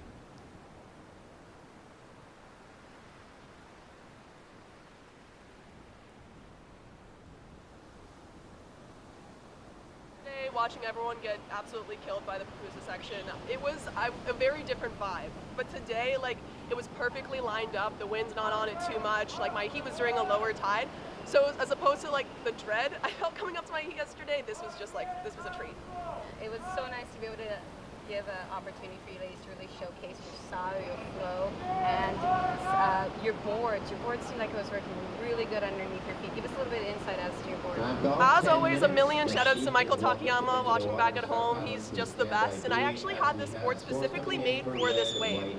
I wanted a board with a little bit less rocker, because sometimes I found my boards a little bit more rocker, got held up in the fast surf like this. So Michael was really responsive. He really worked with me and listened to what I was looking for out of a board, and he got me this like kind of rounded pintail that works just like the best board I've ever had in my life. I often tell women, because they, to really learn about your surfboards, work with your shapers, understand why you're riding, why it's designed the way it is. Do you notice a big difference now that you've gotten a lot more educated, understanding what you want out of a surfboard? 100%. And like a couple years ago, like people would ask me, "Oh, well, how's your board?" And I'd be like, "Oh, it's 9.2." But now, like I feel like I know so much more, and I am so much more in tune with my equipment, and I'm playing around with different fins, and it's just I can't overstate how much of an impact it's had on my surfing. So everyone, learn about your surfboards. It really helps. Yeah. Well, great surfing. Congratulations on making out of this round, and best of luck in your next heats. And anyone you want to send a shout out to? Yes, so many people, Saltwater Building, Brett Simpson at Hurley, Icy Sunglasses, all the judges of the WSA who've been cheering me on, just everyone who supported me, you know who you are. Thank you so much. Back to you in the booth, Megan and Once again, White's first wave was a... Thank you very much, Bellin. Liv Stokes narrowly missing out on the final last year. She's going to be carrying through that momentum into the repechage rounds, looking to try and secure her spot in the final later on this week, taking place on Thursday the 1st of May. As we have some scores from surfers in the water to drop now, Megs. Repechage round number 2. This is some of these surfers are surfing for the second time today. What do you think their energy levels are going to be like? We'll get back to that as we see a paddle here from Nina. What do you think their energy levels are going to be like surfing for the second time today? I mean, they're going to have to really go into this heat with a strategy. Everyone's going to need a strategy from here on out. I mean, from the beginning, it's going to be really important. 15 minutes heat for the repechage. So they have to go in thinking, if I was coaching one of them, I would tell them, get out there early, get it started, find that wave. Also pay attention to the tides. As we've seen, a lot of the surfers are going wider because that tide's coming in and it's pushing more water in, more swell in. So they really have to pay attention to the waves. Goofy foot up, Nina Heiberg representing Norway, up and riding, stretching out on the nose. Just going down there, so just a small score. She locked in a 3.27 for her first ride. Waiting for scores from Coco Bonilla from Mexico on screen there. She took off on a ride earlier on. We have Masha Tretsch from Germany locking in a 3.5, so as it stands at the moment with scores still yet to drop, she's in first place. As we see Coco here scratching into this one.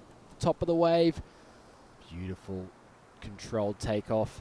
She steps her back foot back on the tail. Still staying in the mid face of this wave. Obviously identifying it's going to stand up for a nose ride section. Gets a 5. Cuts it back. This wave pushing a bit wider on the point. She walks her way up, waiting for this wave to stand up. You can see these surfers, when they surf wider, Megs, it's that deeper water, so really struggling to stay on that wave. As we see Marsha up and riding from Germany, dropping down to the bottom of this wave, setting up for a cross step. Not going to quite get to, she does get to the nose there, so a little bit out in the shoulder for Marsha. Having to dodge some other competitors, does well to cut back to the left. Can she stay with this one? She's high on the wave, moving up the board, crouching down low, getting that weight forward, using the hands to try and get through this section. You could tell that the wave is on that right-hand side of screen.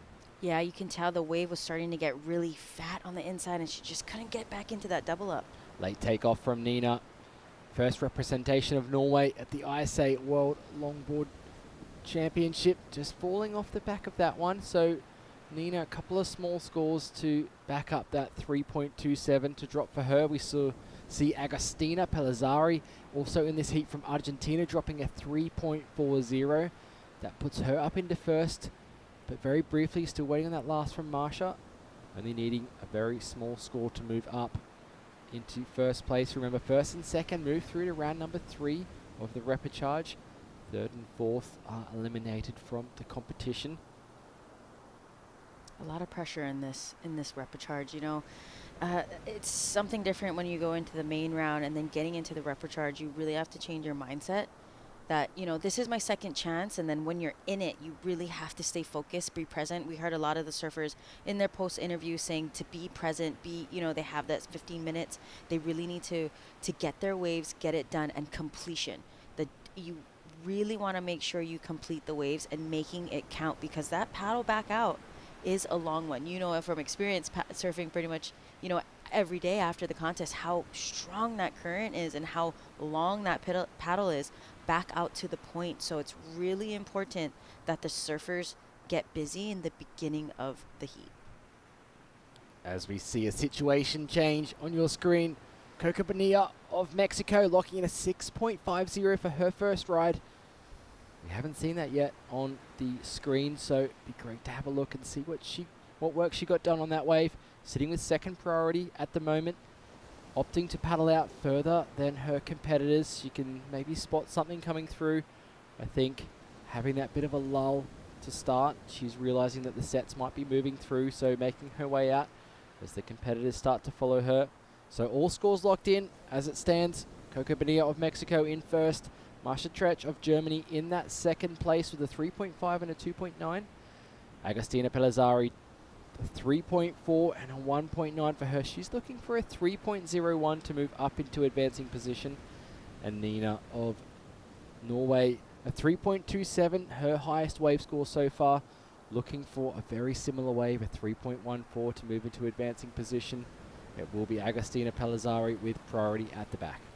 Yeah, I can tell this is going to be it's going to be a buzzer beater. I think, again, we're going to start seeing these sets come in with 3 minutes left on the clock. This gives all the surfers are out the back, and there's probably about, I can see maybe a 4-wave set, and it's all going to give them that opportunity. So we might see some color changes jumping up and down on the scoreboard. Agostina using her priority here, taking off, looking, directing the board. Now down the line of the wave, she can see it starting to stand up, stretches out for the 5 on the outside section there. As she brings this one down to the bottom of the wave, carving back. Beautiful style from her, opening the arms. Almost up on the nose there, a little bit behind as she tries to step forward. Bringing this wave right through, staying with the white water. Things we haven't seen from the other competitors on the last few waves. Agostina realizing that she needs to stick with this wave all the way through to the inside to be able to improve her situation. And she's bringing it through this bumpy section toward the end. She gets another cut back. Unfortunately, just coming unstuck there as we turn our attention to Marsha Tretch of Germany up on the nose. You can tell this wave a bit foamy from the set that just rolled through of Agostina's wave. Cutting back. Just sticking with this one. Needs to look for some more scoring potential on the inside. Gonna get on the back foot to stall up the top of this wave. Looking for a nose ride. Looks like she's going to try and get there. She does. Stretches out for the 5. Holds that 5. Beautiful style. Unfortunately falling off the back. So not sure if that's going to be a completed maneuver. Coco scratching into this one. Can she get on top of it? She can. Up high on the wave, you can see that leash getting caught around her front foot. Bends down to remove it from her toes. Cross-stepping her way up the board. Highlining, carving back toward the white water. This wave offering up a little bit more of a wall, so she gets up on the nose. Holds that 5. Beautiful control for that nose ride. Steps that foot back. I love her just weaving that board through this section, keeping it moving, showing the judges she's linking her maneuvers together. Back up on the nose, extended 5, drops the hands, shows that control, but just comes unstuck on the inside section. Probably a good choice because it's getting close to the closeout of that wave. As we see more action, Nina of Norway on her backhand. Beautiful little check turn there as she again carves that longboard off the top of the wave, driving that board back around as she cross steps up to the nose, stretching out for the 5, gets the toes over the tip there, holding it for an extended amount of time. So some really great turns. That nose right on the outside section. Just needs to bring it back to that more critical section to enhance her scoreline. She waits for this wave to stand up. Down the line, cross-stepping up toward the nose. Another nice nose ride. Can she hold it through this section? She does, but falls off the back of that wave. 3 really great rides written there, Megs. Yeah, as I predicted, you know, with that set coming in, last 3 minutes of the heat, there's going to be some jumping around with the colors. And we just heard the hooter blow, and here we are. We got all these red circles. I know, that was literally went in at 5 minutes, I felt like. And look at, as we can see on our screen on this side of the broadcast, we can see those red circles pending, those judges really working, as we just saw White drop a 6.73. That keeps her in second, but we're still waiting on scores for all the other surfers. Yeah, Masha Tretch just holding that place in second right now, but it's going to make the requirement much harder for Agostina and Nina to move up into advancing position, looking for scores in the high 6-point range in order to move through. Agostina and Nina still waiting on scores to drop for their last rides. Coco, of course, in that first place at the moment, seeming pretty safe, still waiting for another score to drop from her. She had a lovely ride that went from at the back all the way through to that inside section, so expecting a good score for her.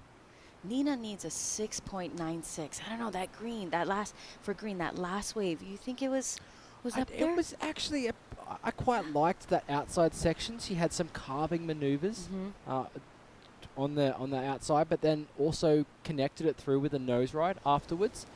I'm not sure it's going to be in that very good range on the judges' scoring level. I'd say it's that good ride.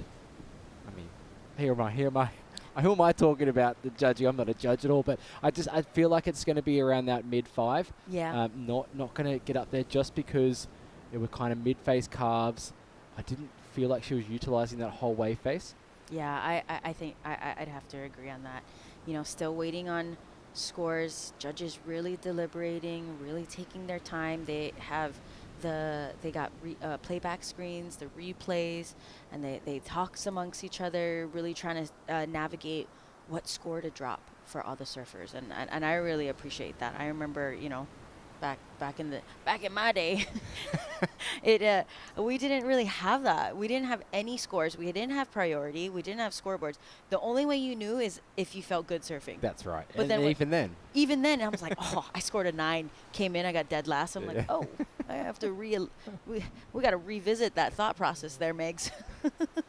Agostina Pellizzari's last wave comes in a 4.07. Not enough for her to move into advancing position. Still waiting on last of Nina Heiberg. On screen before there, Masha Tretch from Germany, currently in that second position, that advancing position. Judges really deliberating on the scores. Nina there, you can see walking back toward the competitors area. Going to be really thinking about the last ride, if it was enough to put her. She's looking for that 6.96 to move up into second place. Coco Bonilla, Mexican, right now drops a 7.23 for her last ride. Really solidifies her first place, moving through to round number 3 of the repechage for the women as we wait for Nina's last wave score to come in, representing Norway. Lived all over the world, Tahiti, Hawaii. She's done a lot of surfing in some warmer waters, currently in the Canary Islands.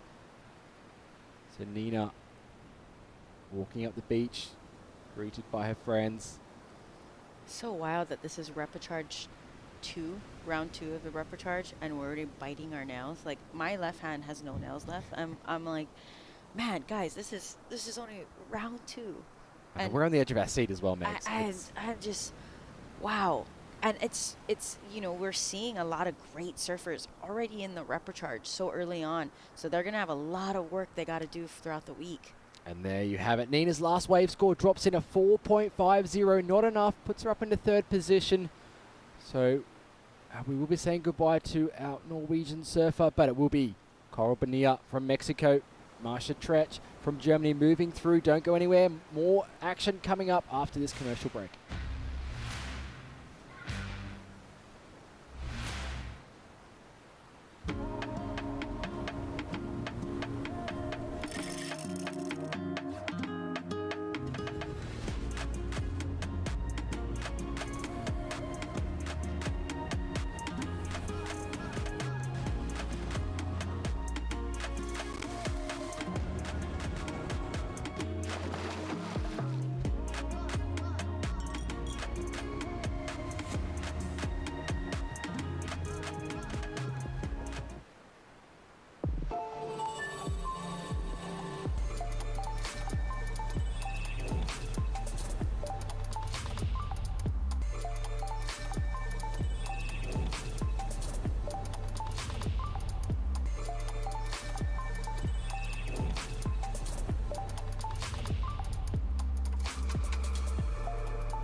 Hello and welcome back. You are watching day number 4, the Surf City El Salvador ISA World Longboard Championship.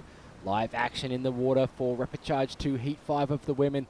This is Lara representing Spain on her backhand, weaving, linking these turns through on this wave as she drops down, setting up, stalling on the back foot there, walking her way up toward the nose, but decides that that wave isn't going to offer her much down the line. Kicking out there. So a quick start from Lara, 2.33 on that ride. Lara's joined by Ines Martins from Portugal in this heat, alongside Samantha Wilson representing Chile and Carla Sanchez of Peru in the white jersey. Bo here with you alongside Megan Godinez. Megs, this is the kind of scenes you want to see as a surfer. Nice glassy walls out there, really just to showcase perfect longboarding. Yeah, I kind of regret retiring at this moment. I kind of wish I was putting on a jersey. Our Peruvian women's rider, Carla Sanchez, up and riding, unfortunately getting too heavy on her heels, trying to lock in that rail for that nose ride, and goes down on the outside section. She's going to have a quick paddle back out to position as we see surfers battling for this wave. It's going to be Samantha Wilson of Chile up on the nose, stretching out for the 5, holding that position there, about a foot back from the nose, back up for a hang 5 as she cross steps her way along the board, stretches that back foot for a stall as she looking to get back up on the nose here through this inside section, decides to drop down around that white water there, staying close to the pocket. And as she starts to get some more work done on this inside section, back up on the nose. Great start from the goofy footer here as she carves back around. Up again on the nose, hanging 5. You can see that foot right over the tip there. Kicks that board out before the pupusa section. Carla Sanchez, another goofy footer in this heat. Also bringing it through. Actually, Megs, they're all goofy footers in this heat. Yeah. They are all goofy footers in this heat, so it's going to be fun and interesting to see how they navigate. And you can tell each of them kind of look over their shoulder differently. And it's all based of, as we see Red up and riding Ines Martins from Portugal. Powerful cut back toward the whitewater section. Is really dropping low on that wave, looking for the wave to stand up. I love the way she surfs. a lot of confidence as she drops that back knee in on that bottom turn. Just waiting for this wave to stand up. Didn't quite get the wall that Carla's wave has. She kicks out there, looking to paddle back out. So a quick start from all 4 surfers. Just under 11 minutes remaining. Great start. And we're going to throw it down to the winner of the last heat, Coral Bonilla. She is with Belen. Thank you, Bo. I'm here with Coral, representing Mexico. Orale.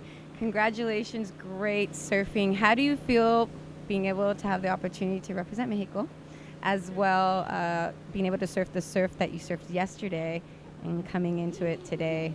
That's so awesome. I mean, like, especially because today the waves are so fun, and I was just looking at it all morning. I was like, okay, I really hope it stays clean, and it did, because I had 2 back-to-back heats that were just not the best conditions, but I still had fun.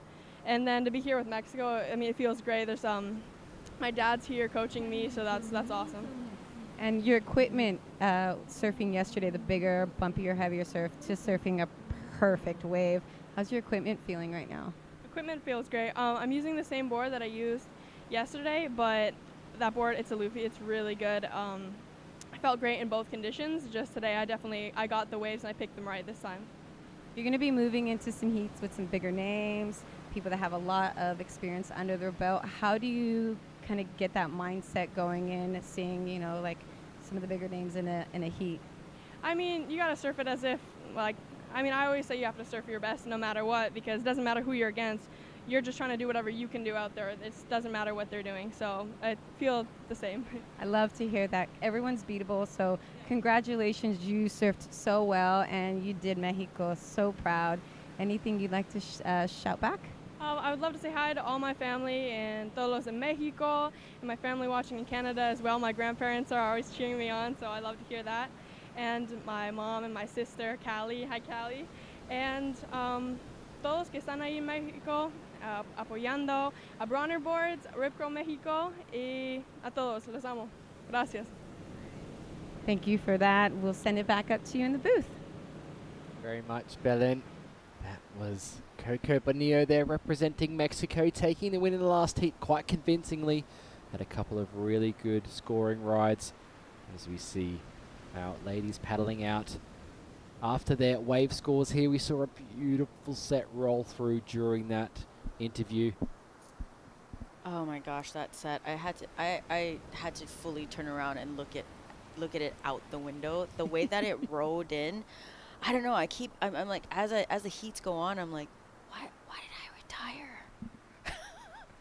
As we take a look at the situation in the water, still waiting on a score of the Portuguese surfer Inês Martins. But it is Samantha Wilson with a 6.33 on her first ride. Puts her currently in the lead. We have Carla Sanchez with a 3.83 on her last wave. And Lara dropping a 2.33 and a 2.13 on her second ride. Currently sitting in that third position, but still waiting on a score for Inês of Portugal to drop for her. There it is there, a 3.57, so it doesn't change the situation on screen, but she really needs a 1.1 to move up into second place. You can see there Lara currently sitting with priority, Carla in second priority as well. The waves have been really consistent today. It's been great. Samantha Wilson out there. She skates, she sails, she dives. Started surfing when she was 15 years old and has represented her country at the Pan American Games as well. So, the Chilean surfer. Probably no stranger to big waves as well. Chile has got some beautiful, big waves. I mean, they have the Big Wave Tour, one of the stops there. And, you know, I was talking to a lot of the surfers who usually wear, you know, most of these surfers in this heat always wear a wetsuit. So it's interesting to see how comfortable, or even, you know, yesterday we heard one of the surfers say it feels awkward at first. Like they really have to get used to it. You know, a lot of them are in 5.3s, 3.2s, 4.3s, and that it makes such a big difference on where you grew up and what you felt comfortable wearing while you were surfing. So it's really cool to see them, you know, just relaxing over here, taking in the El Salvadorian sun, you know, getting that water nice and warm. So it's really cool to see. As we have 6 minutes on the clock for heat number 5 of women's repechage round 2. You can see all surfers sitting there with a score in their scoreline. Still waiting for the second rides of Inesh and Samantha to be ridden. Of course, surfers' top 2 waves counting towards their total heat score. First and second moving through to the next round as we see a paddle from 3 women here. But remember, priority sits with Lara. Carla had second priority, so they have to give way to Carla on this wave. Carving down the wave. Beautiful carving turn down to the bottom of this one. Just waits for the wave to stand up in front of her. She's going to just cruise from that mid section of the board.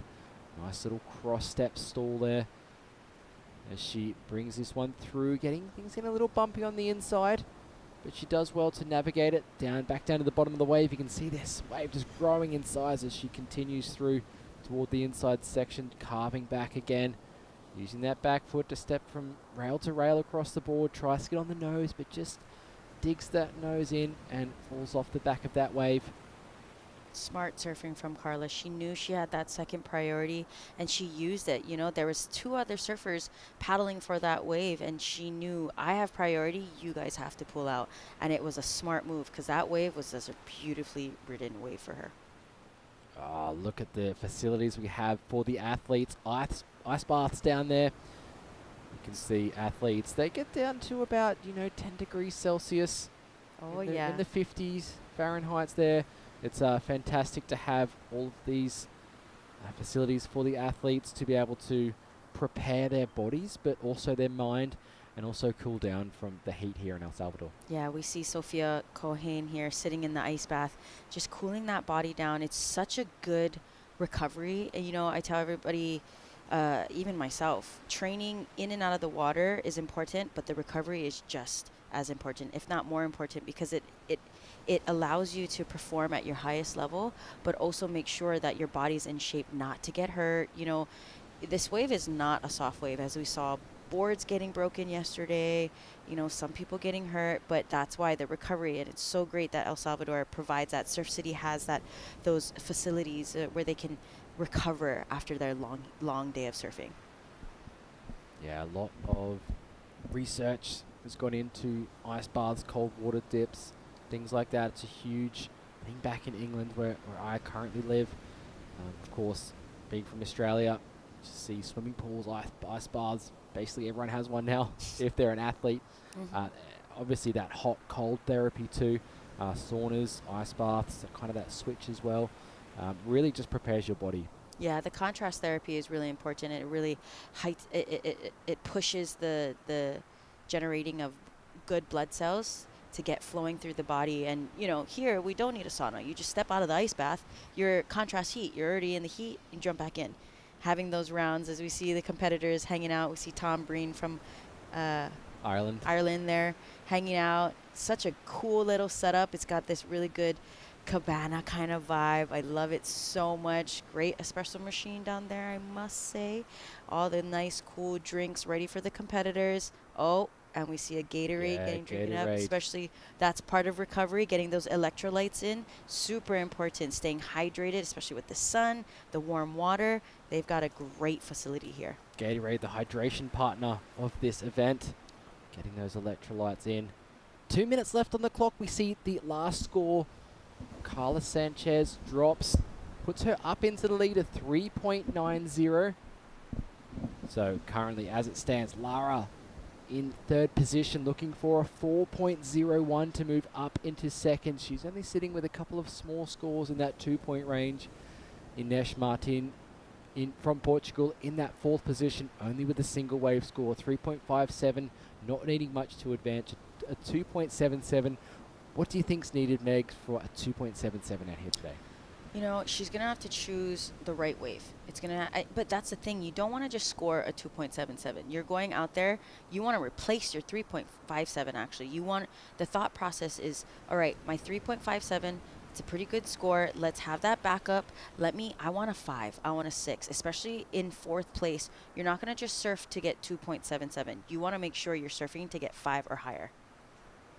Almost 1 minute left on the clock. Ines Martins currently sitting with priority. She's the deepest on the reef here. Is she going to be in the right spot for this wave? Is she going to be a little deep? She takes off. Has to get around this section here. Does really well to negotiate that takeoff. See her stepping back, carving that board back around. Nice turn from her on the outside section. Definitely going to help her in her quest to find that score to move through into the next round. Again, moving through the inside here. She's going to get the cross step up to the nose. She does. Didn't quite get the 5, but still utilizing that length of the board. Judges recognizing that she's getting some maneuvers done as this wave comes through the inside here. Again, just trying to negotiate the pupusa section. 2.77 is all she needed. I didn't see anything that really stood out to me, Megs, that said, yes, she's got the score. What are your thoughts? It was a big wave. Judges are also looking at positioning where they're sitting in the lineup. As we see green up and riding, I believe this is right before the horn. She's riding it. She knows she needs to kind of be safe. She needs a 4.01 to advance into 2nd place. She's riding it all the way, and her thought right now on this wave is probably, I need to finish this wave. I need to complete it. I need to get in. She's going to try and find some nose rides on this inside section. She knows even if the horn is blown, she stood up before it, so she needs to make this wave count. Really riding it all the way in, working on that cross step, redirecting back left. Here we go. This is where the face starts to stand up. She's really got to get up there, but unfortunately goes down on the inside. You could tell that whole ride she was trying to find that nose ride section because she hadn't got one on the outside. We saw during that ride, Ines Martins drops a 4.60, puts her up into 1st place. Carla Sanchez currently in that advancing position. However, we are waiting for Lara's last wave to come through. She needed a score in that 5-point range.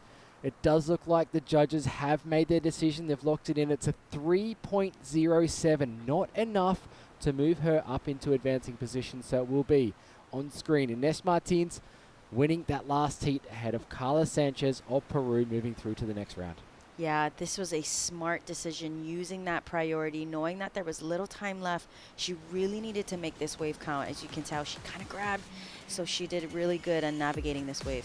She certainly did. We're going to leave you with these beautiful scenes of Ines Martins as we'll come back with another heat of women's repechage round 2.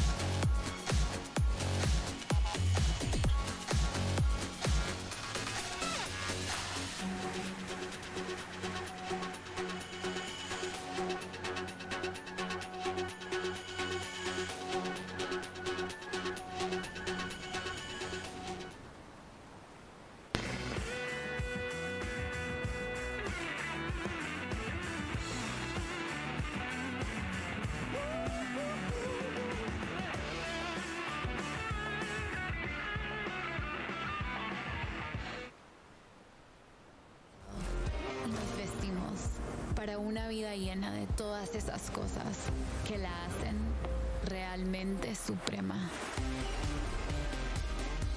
La otra vida hoy se nota en una nueva imagen, hecha con el arte que nos enseña que todo eso que hemos ido dejando para otra vida es hoy. Suprema. Esta es la otra vida.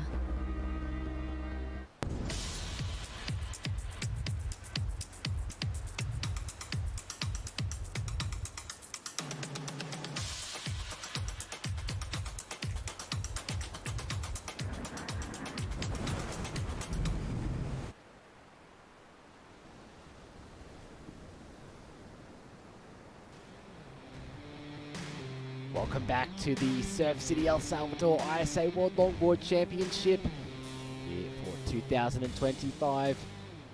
Beautiful scenes. El Sunzal here for competitors. We are into heat number 6 of repechage round 2 of the women's event. Some of these surfers competing for the second time today.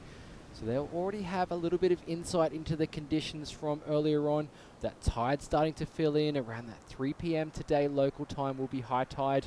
We saw some scenes yesterday of some pretty heavy waves breaking on the inside. I do wonder what the call will be as we move into that afternoon today, as we see our winner of the last heat, Inês Martins from Portugal, on screen. Her teammates greeting her there as she comes in. She put together some good waves to take the win in that last heat ahead of Carla Sanchez of Peru. As we run through this heat, no waves ridden yet for the competitors in the water. We have Tilda Rasmussen of Denmark out there, along with Hye-Hyun Song from Korea, Haley, Phoebe Gould as well from the Channel Islands being represented, and Gabby Paul of New Zealand out in the water as well, as we see Jae-Mei Chen, of course, daughter of Tumei. She's going to be coming up in the next heat alongside Hawaii, Guatemala and Ireland. It's going to be a stacked heat, this next one, Megs. Yeah, absolutely. It's going to be stacked, you know, with Natalia being comfortable surfing bigger waves, being from the North Shore, you know. Yeah, and this is picture perfect. This is like Lonnie's back home on steroids. So she's going to be comfortable. She's going to see with pressure with the jersey on, you know, everybody's beatable. Tilda Rasmussen up and riding, Team Denmark. Young Danish competitor here. Swooping turn back toward the white water. You can see her setting up things for the inside. This beautiful drone angle showcasing her footwork on this wave. She tries to make her way up the board here, this wave. Having to move back toward the pocket for Tilda. She makes her way in. You can just see her stalling there, waiting for more scoring opportunities. She really wants to get up on the nose on this ride. As here she goes through that inside section, tries to get up there, unfortunately goes down. As we see more action behind her, that looked like it was Hye-Hyun Song of Korea up and riding. But at the back it is Gabby Paul from New Zealand. And she has beautiful rotation in the upper body to bring that board back down to the bottom of the wave. You can see her setting up here, getting up toward the nose of the board, redirecting back to the white water. Gabby finding herself on one of the bigger waves we've seen in the last couple of heats. Again, directing that board back to that critical section here as she cross-steps her way and manages to find the 5. Really quick hang 5 there from her, but utilizing the whole board. You can see the bumps just knocking her off.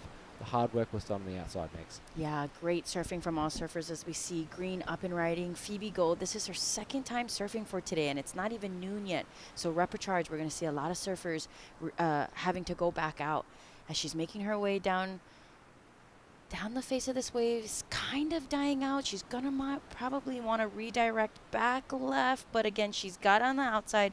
You know, she's kicked out early. She can regain the second priority behind Haley. And we're going to throw it down to Belen Kimball. She's on the glass with the winner of the last heat, Inês Martins.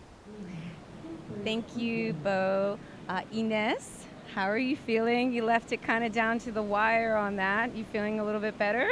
Well, yeah, 15 minutes is not long enough for these kind of waves, and we know we probably only have 2 tries, so we need to make it count. And it's always nervous to stand up and to know that if you get to the beach, you will get the score.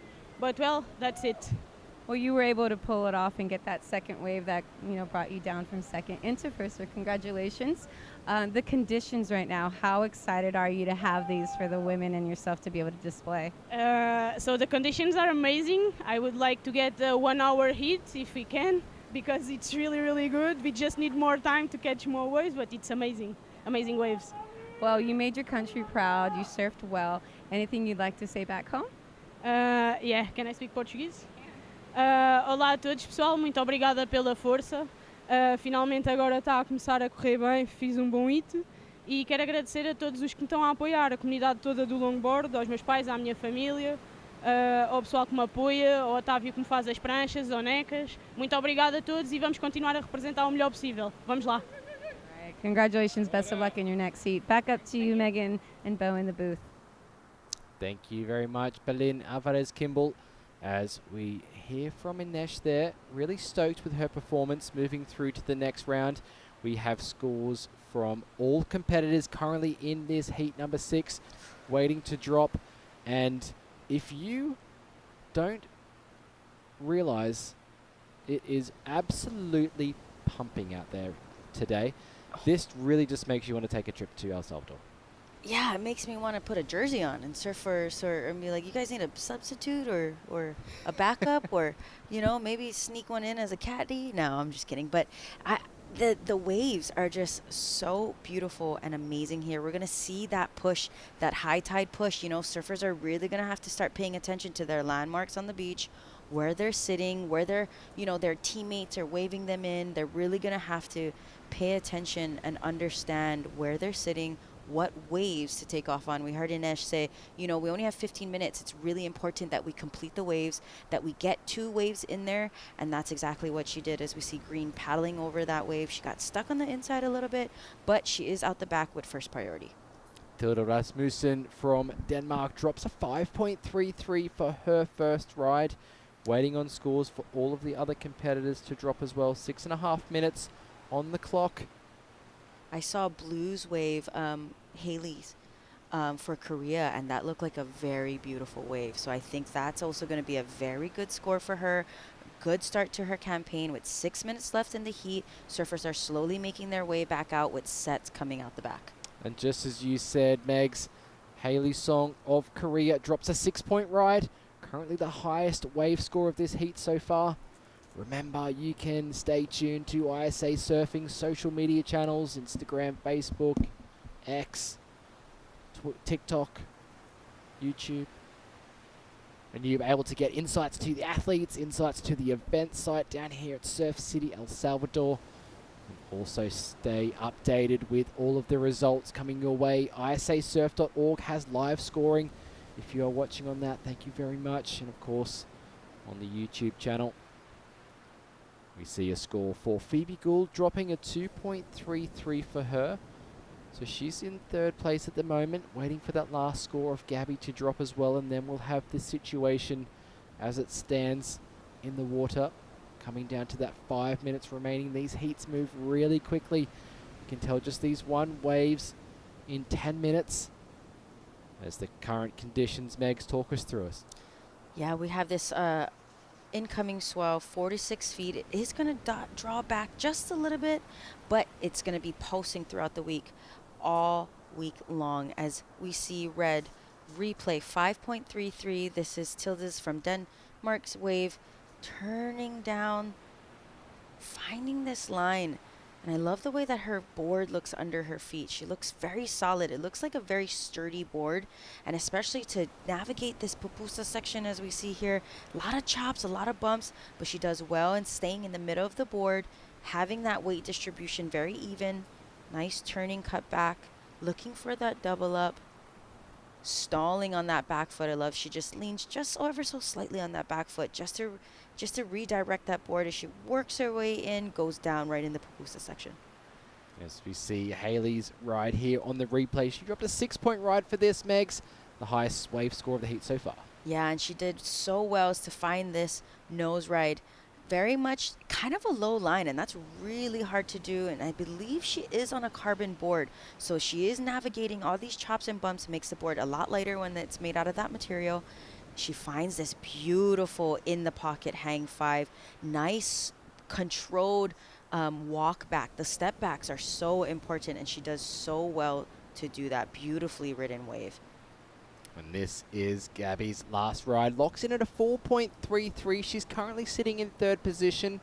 Makes a few nice turns on the outside section. Yeah, this 23-year-old from Piha in New Zealand, west coast of New Zealand, really navigating this wave. I love the wall on this wave right here.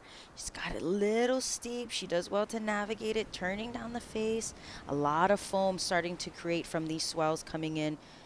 She gets right up to the nose. Nice control. She gets a little heavy on her heels. It just goes down, but she did beautiful work on the outside. She sure did. You can tell the judges rewarding the nose rides of Haehyun Song from Korea.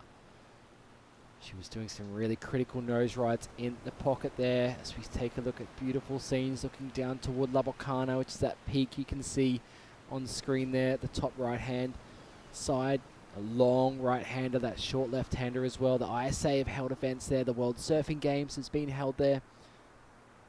El Salvador has no shortage of fantastic surfers. We see competitors repositioning themselves for, looks like it could be a set approaching the lineup. 2.5 minutes on the clock.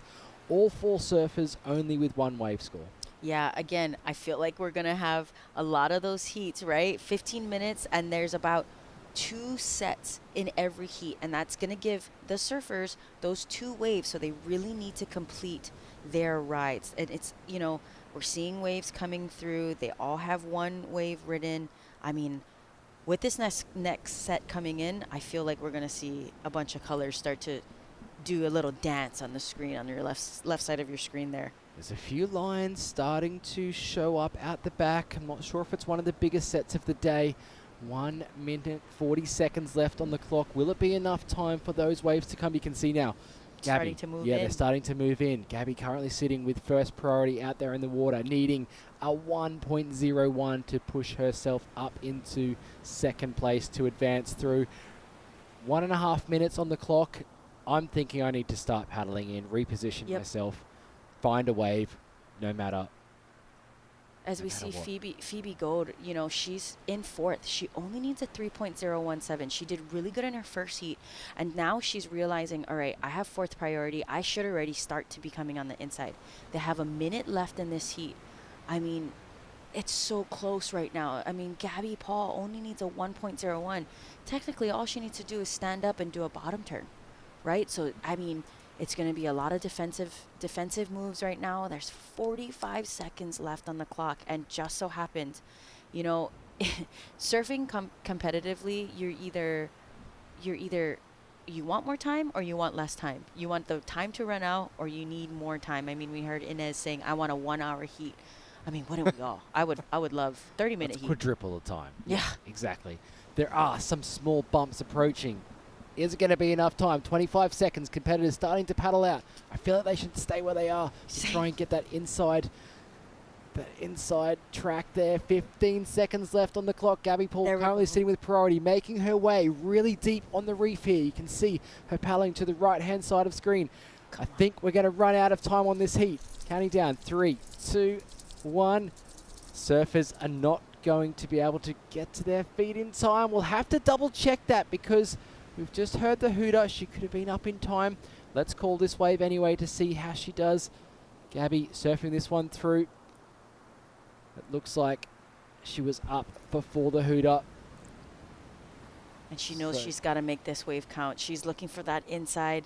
This beautiful hang 5 out the back, making her way into this inside section. Nice redirect. She knows she needed this wave. She makes her way in to the inside. I haven't heard yet if that was in time of the hooter. It does seem like we are not going to be waiting for that score to come in. Only 1 wave ridden from all of the surfers there in that previous heat. Cha Hong Song from Korea, a 6-point ride, puts her into first place in that last heat, moving through alongside Tilda Rasmussen of Denmark. Should be moving through as well into the next round of the repechage. Nail-biting finish there on the beach. Oh, man, it's going to be nothing but today, I think. It's going to be a lot of nail-biting. We're going to bring in Sam and Bellin for the call, finishing off the repechage round 2 of the women's.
Welcome back as we continue repechage round 2 of the women's live from Sunzal, El Salvador here as we see Minami Chen for Chinese Taipei, Natalia Wonderlich for Hawaii, Ale Zaid for Guatemala, and Ruby Knox representing Team Ireland. Ruby from Castle Gregory in the County Kerry, the southwest coast of Ireland, and Natalia Wonderlich based on the North Shore of Oahu, and Minami Chen, the daughter of Tomei, who is also competing on the men's side of the draw for Team Chinese Taipei, and Ale Zaid from Guatemala, who regularly spends a good deal of the South Swell season down here in neighboring El Salvador. I'm Sam Bleakley, joined again by Berlin Alvarez-Kimball. Berlin, talk about the conditions and the energy on the beach.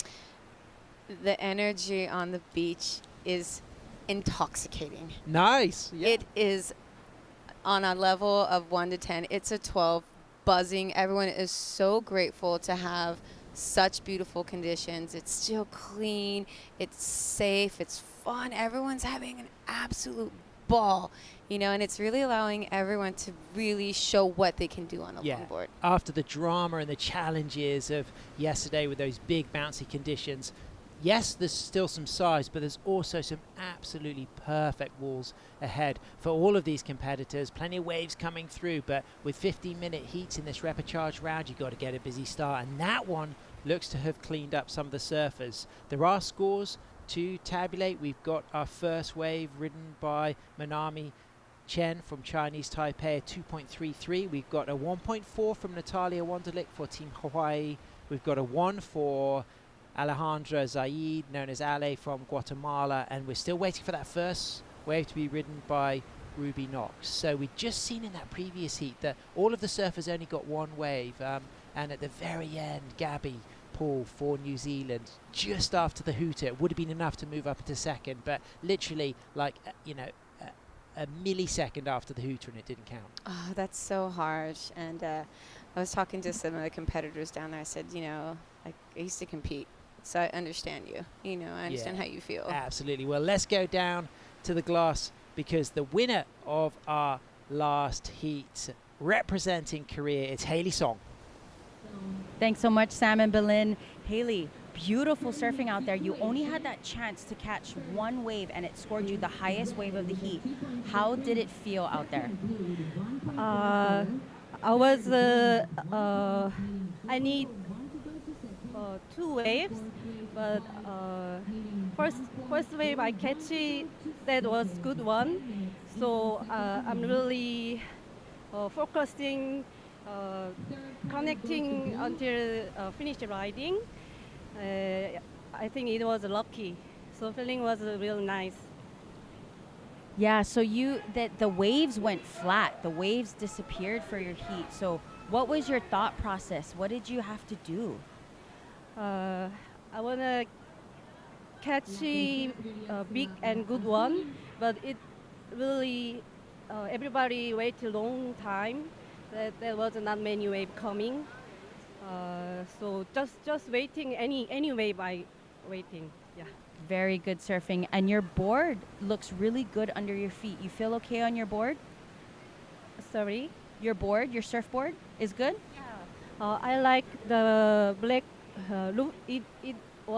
it is Luffy board from Portugal, I think. My sponsor support me Luffy board. It is real nice.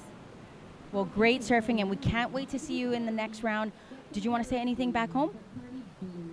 Sorry? Did you want to say anything in Korean back home? Thank you for everyone cheering me, and I'm really thankful my Korea team and my Korea friend and family, and thank you for ISA community. Thank you. Great surfing. Back up to you guys in the booth.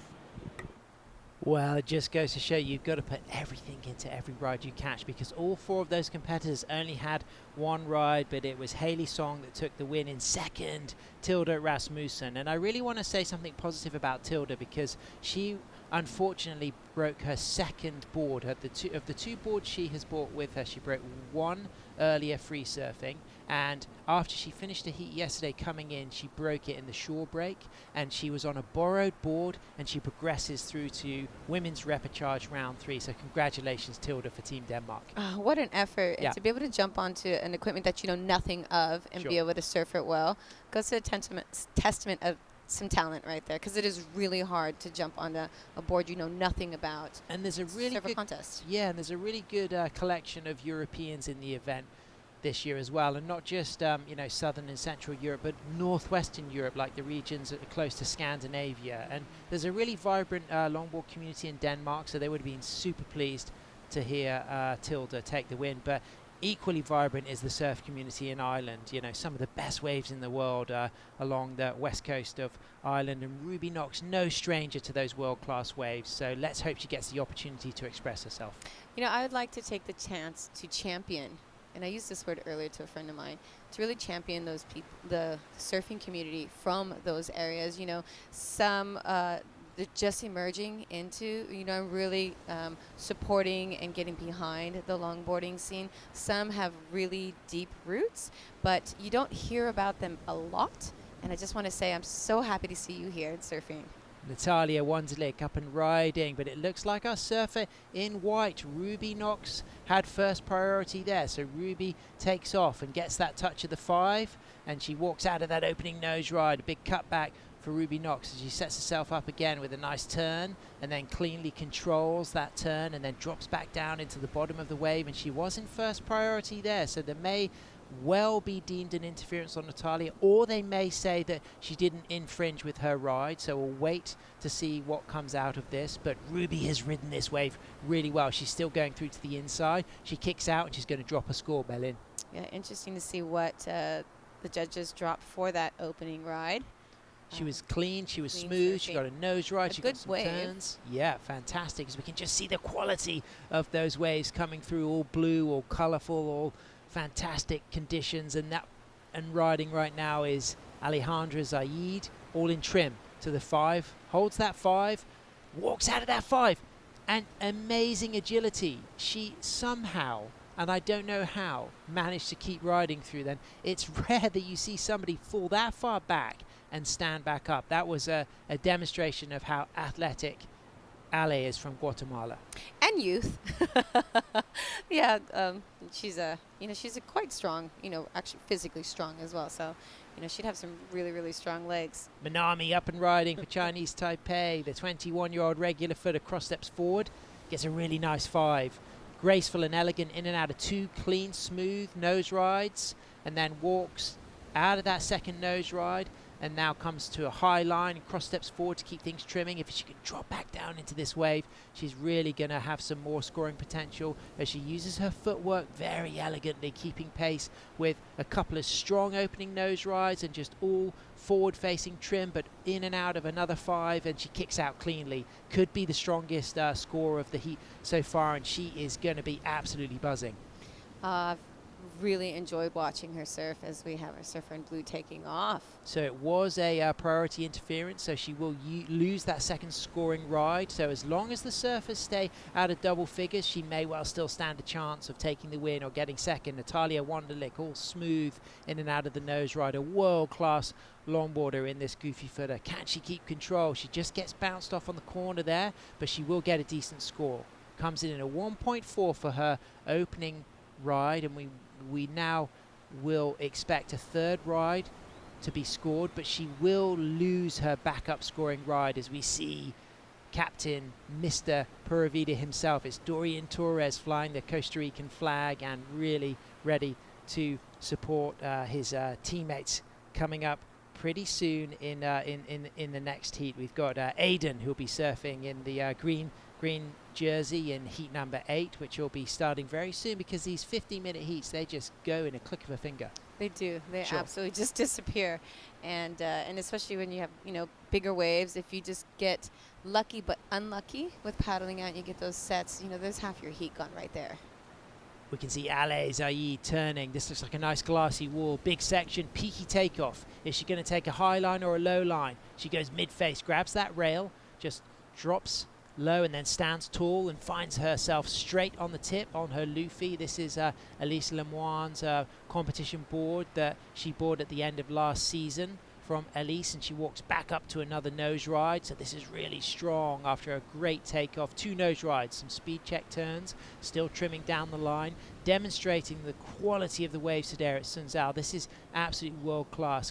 Clinton Guest said this was the best conditions he's ever competed in, and that's coming from someone who's been a multiple Australian champion, as Ale just dismounts on the inside but has done some fantastic work out back, and her confidence will be sky high after scoring a high 7 in her first round this morning with a 5 and 10 combination on her first nose ride, backed up by a lot of good footwork. She's really starting to shine.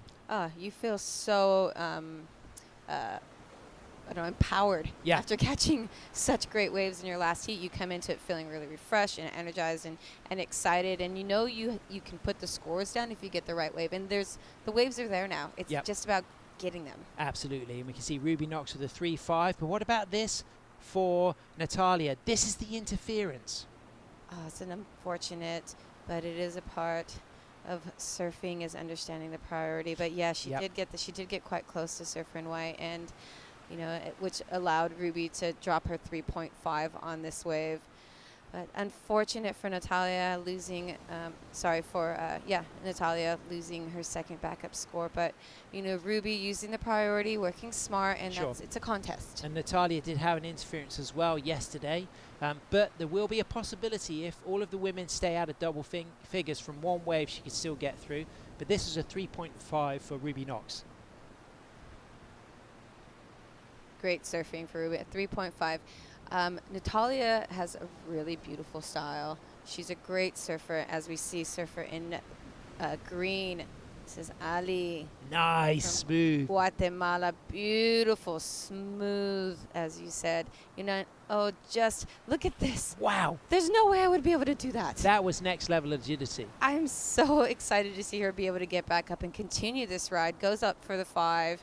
Powers through this and just realizes, But you know what? We're expecting a really big score to come through for her third wave, as we get to appreciate now Natalia up and riding on the replay. She gets a 4.83 for this wave, so this could be significant. It currently puts her in second position on just one scoring wave. Did you see how she took off and just kind of sat on that tail just a little bit to stall, and then, realized it wasn't going to nose ride, give her a section of nose rides, and then transitioned again, cut back and looked for that. And look at her board, just in really nice positioning, beautiful longboard style, and knows how to really use those rails and turn and engages. Nice. And it is quite frustrating when you have someone that does have a really beautiful style end up with a penalty. She's on the Lost Not Found euphoric model, and we now have live action here on the replay. In fact, this is the last wave we're waiting to get the score of for Ale. This is looking like a really good one, Berlin. She's flying on this wave. Wave of consequence as well, quite big, nice surfing, going to the nose, up in front, jamming down the line, loving her surfboard. She says it's working so well for her, really putting together all the different aspects of, the turning, the trim, the nose rides. Is this going to come in?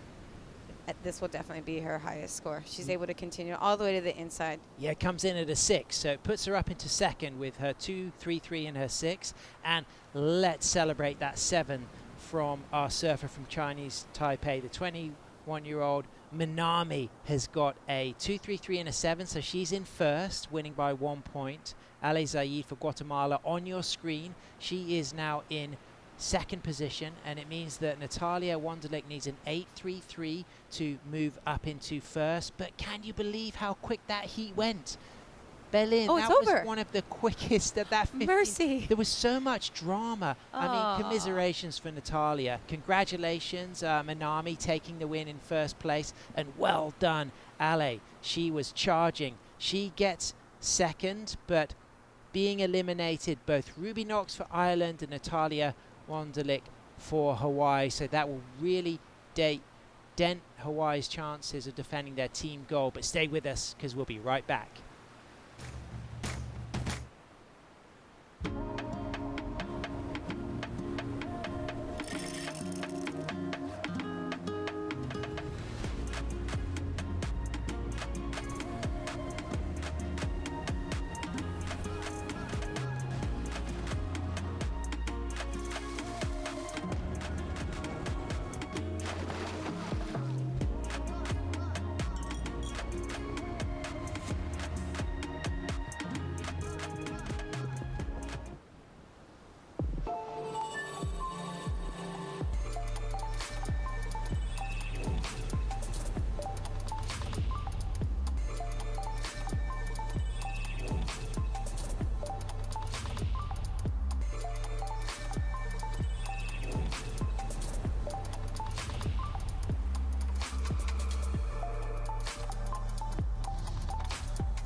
Welcome back, live action. Cindy Portia representing Team El Salvador from Punta Mango, Las Flores, strolling forward, standing low, flexing down, just trying to keep that trim speed alive, and then standing tall, walking back to the tail, and then just setting up a beautiful sweeping turn as she goes off the bottom and then cuts back and arcs close to the pocket and gets a nice trim line with 4 steps to a lock of a 5 and walks really elegantly out of that nose ride and kicks out on the shoulder. She knows this wave intimately. She's competed for her nation here for the last 3 years at the ISA World Longboard Championship. She's going to drop a score, and she's against Marcelo Gonzalez from Colombia, Aiden Van Ackerem from Costa Rica, and our surfer from Chinese Taipei. It's Haley Chang. She is in white, and Haley from Taipei in the north has already put on a fantastic performance surfing this morning, as has Aiden. How will that affect those surfers who've now in their second heat of the day, Belin? I think people would start getting tired. Sure. You know, it's hot down Yep. there, and the surf is pumping, so you're exerting so much energy.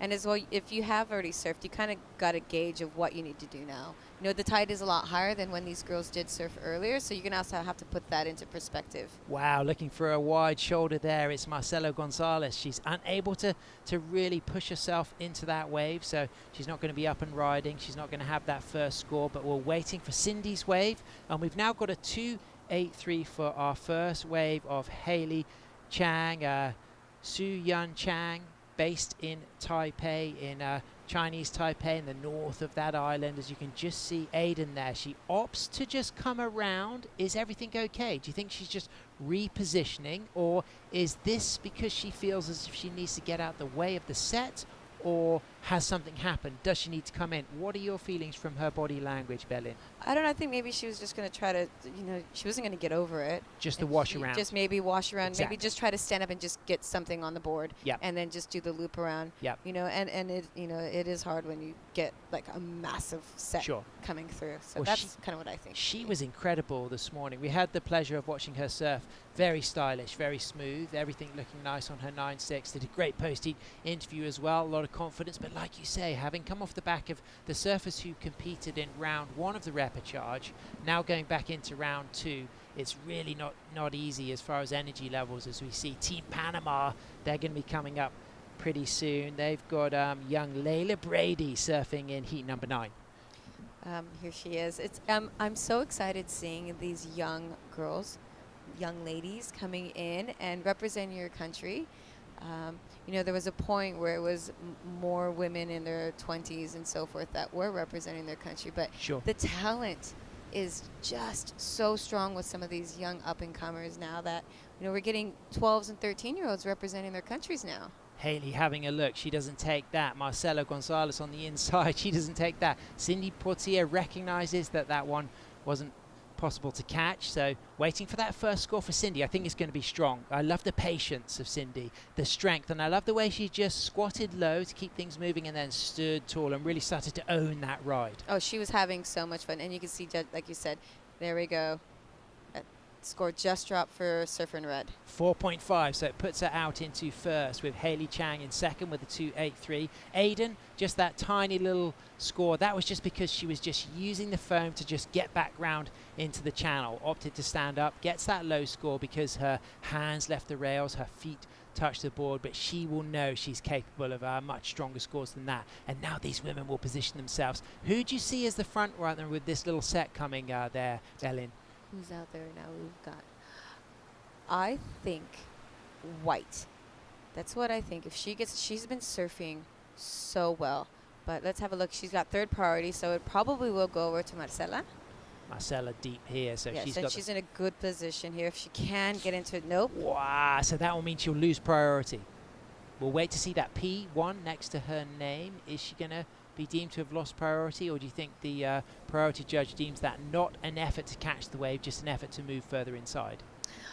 I will wait and see, because I've been wrong before, and I don't like doing that. So, And nope, there we priority hasn't changed. It remains the same. Cindy Portia, she has moved down into fourth priority. So first priority stays with the Colombian. She did look at that wave, but the priority judge obviously felt like she didn't have a distinctive paddle for it, as we can see all of the women a little bit too far out for this medium size set, but really fantastic scoring potential on this set. So we're going to go down to the glass. The winner of our last heat, Minami, representing Chinese Taipei, is right down there with a big smile on her face, I'm sure. Thanks so much, Sam. I'm down here with Minami, the last winner of that heat. You did very well scoring that 7 in your heat. You're riding the Tsunami model from Kai Salas. How's the board feel under your feet? It feels kind of light, but it's stable, and I'm focused on like not the biggest one, but the middle section. Yeah, it feels really good. Very good. And then so you had that strategy going into the heat. Having your dad here kind of, as your teammate and as your coach, how do you feel having him here with you? Yeah, I just feel really safe. And yesterday, the afternoon heat was really tough, and he kind of helped me a lot, and really thanks him a lot. Yeah. Well, beautiful surfing. Did you want to say anything back home? 感谢在看直播的大家，然后谢谢大家为我加油，然后你们传的讯息我都有看到，谢谢。Well, great surfing, and we'll see you in the next heat. Back up to you guys in the booth. Great stuff, Sheshien. Thank you, and congratulations, Minami, progressing through to the women's repechage round 3 in style. Proud moment for her father, Tomei, as well, who also progressed through earlier today. But right now it's 6 minutes 40 seconds remaining, and we've just seen a ride for Aiden from Costa Rica. It was a big, smooth overhead wall. She demonstrated some control and some footwork. It's going to add to her 0.23. If she gets a 2.61 or higher, she'll move up at least into second position, but it's Cindy Portilla out there in front. Will this be another heat where all of the surfers have only had one significant ride, or do you think they're all going to get another chance in the last 6 minutes? I'm really hoping that we get a couple sets come through. It's been so consistent, and we have had one heat where it just went, we had like maybe 2 waves, 3 waves, and then it just shut down for a while. It goes slower. Waves still coming, but the bigger one's not coming. So there have been consistent surf, but not so consistent always in some of the heats for those bigger sets. So depending on your strategy, do you opt to be patient and get a bomb, or do you play it safe and surf more in the middle and try to get like 2 solid rides on the board? I think different people are going to have their own, you know, it's going to really depend on their confidence as well. Some people just want nothing to do with being on the inside and having those sets on them. You know, they're not very confident in bigger surf, and so they're just going to sit outside and actually try to catch one instead of just get lickings on the inside and just getting pounded and losing all the confidence of just paddling out into it. So some will be super comfortable sitting on the inside, picking off a couple, and then, you know, timing it right to get out. But you know, we have different people from different countries and, like, you know, different skill sets as well. And we really need to take that into account. And as well, when we're championing these people, these surfers from, you know, different countries, their skill set from their countries are still, you know, gaining and improving. And we really need to celebrate that, you know, someone might not be dropping 8s and 9s and they're dropping 1s and 2s, but the fact is that they're a learning country, they're showing up and they're here. And so for me, commentating, I really want to champion all of those different levels of people that are at least showing up and trying. And they would have been a national champion in their country as well, to earn the rights to represent their nation here at the World Longboard Championships. Yeah, and I think for people, sometimes you do have to just kind of step back and be like, oh, you know, she only caught this and this and this and this. And it's like, yeah, but their country's just still coming into surfing, you know, and they're just getting the opportunity to showcase, as we see surfers paddling up and riding white. At a second priority, but surfing first priority couldn't catch that. So it's Haley Chang looking for her second score to add to her 2.83. Smooth face ahead. Nice cutback. Just opens out her arms for that cutback. Cross steps forward. Big shout out to Bebe Nui, who may well be tuning in from Chinese Taipei. She's based in Taitung on the east coast there. She'll be cheering on her good friend Haley as Haley just sets herself up for the inside. Can she find the chance to strike a 5 over the nose? Works as an elementary school teacher and a swim coach, and has the North Shore Surf World store, which is a family run store that she's part of, and she's going to kick out and add a significant number to the board, because Cindy Portia is sitting out there with just one wave ridden and a 4.5, and this is now going to really put the pressure on Aiden from Costa Rica and Marcela from Colombia to get something decent. As we see, Priority is just bouncing around a little bit. Priority just went to Cindy. 2.5, so not as big as her opening wave, but Cindy Portia from El Salvador stroking into this. Can she get it? It's going to be difficult, but she's got it up and riding. I love the grace and the presence. She always have this beautiful sense of ownership of the ride. You know, there's no hesitation. There's clarity in every movement, and it's graceful and powerful at the same time as she comes in and out of that footwork, and you already start to sense that she's really going to put herself in a really strong leading place here as she gets a nose ride through the middle of the wave after some nice smooth snaking turns. And again, the way she just drives out of those elegant but powerful setup turns is absolutely beautiful, and she's going to kick out with a 4.5 and another score to come, and she may well be able to get something halfway up the reef on the way back out. I have a feeling that might come in a little bit higher than her 4.5, and you described that really well. It was excellent and powerful and clean, and you know, it's lovely to see when people know how to really utilize their board in the right place and really turn into it, and but do it so smooth. And it takes real skill to be able to do that. She's got real sense of presence on the face, as has this woman, Aiden. 6 steps out and into a really nice crisp nose ride. This could be super important for the 21-year-old on her Ken White 9.6 Goldie log as she goes back to the tail and stands nice and tall. Great traditional stylish surfing from the young Costa Rican there. She's got a couple of low scores, so this is going to be really important to give herself a chance to move up into first or second. She's still going, and this is 1 minute 30 seconds remaining, so she needs to put everything into this inside section. Locks a 5, goes for a little cheetah 5, little cover up there, slides that fin out, but she's popped up for air and she's safe, she's happy, she's smiling, and that was a really good wave and may well be important for her to go into second. We're expecting Cindy to move up into first when her score drops. Yeah, I mean, interesting, like I said, to see that, you know, I've been wrong throwing out scores before, but regardless, I really appreciated the way that she surfed that wave, and then Eden, beautiful style, really eloquent style. Marcela up and riding her first wave. This needs to be big and good if she's going to stand a chance of staying in the event. She set herself up now with 2 cross steps, gets the touch of the nose, shuffles back to the tail, squats lower, and then just goes into a low kneed cut back, and then keeps that stance controlled.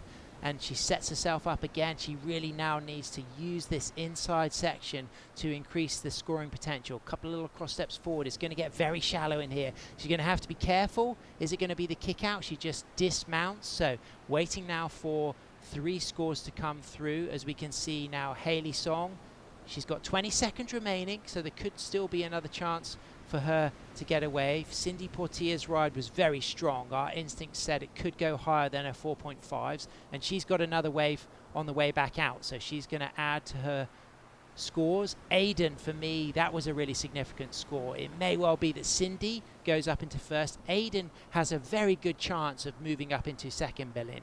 It's going to be all over the place here for a second. We got 3 scores getting ready to drop. We have the third wave of red still needs to come down. The horn's gone. The horn's gone. It is flying the time right now. I think Cindy's safe. I mean, that's not going to go into a top 2. It was caught halfway up the point. You can see that tide now starting to come in much closer. High tide at 3:02 local time. The local time here in El Salvador right now, 12:30, and we're waiting for 3 significant scores.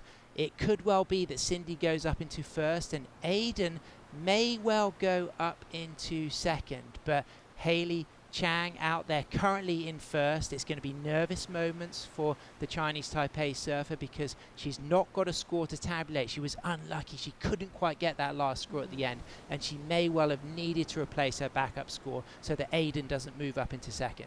Yeah, it is hard when you only do get one wave. There it is. Cindy Portier gets a 5.5. She goes up into first. I don't think that last ride is going to replace her 4.5.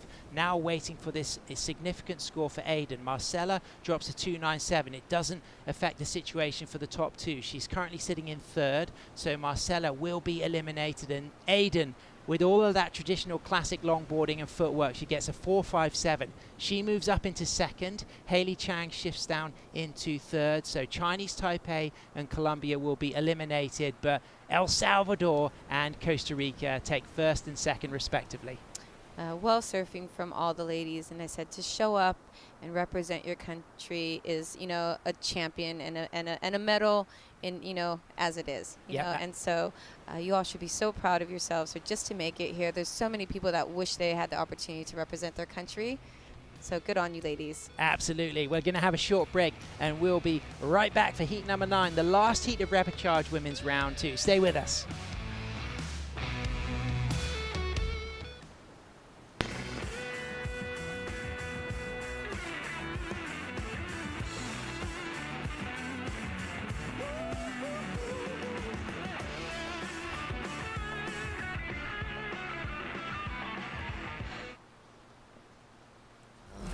Nos vestimos para una vida llena de todas esas cosas que la hacen realmente suprema.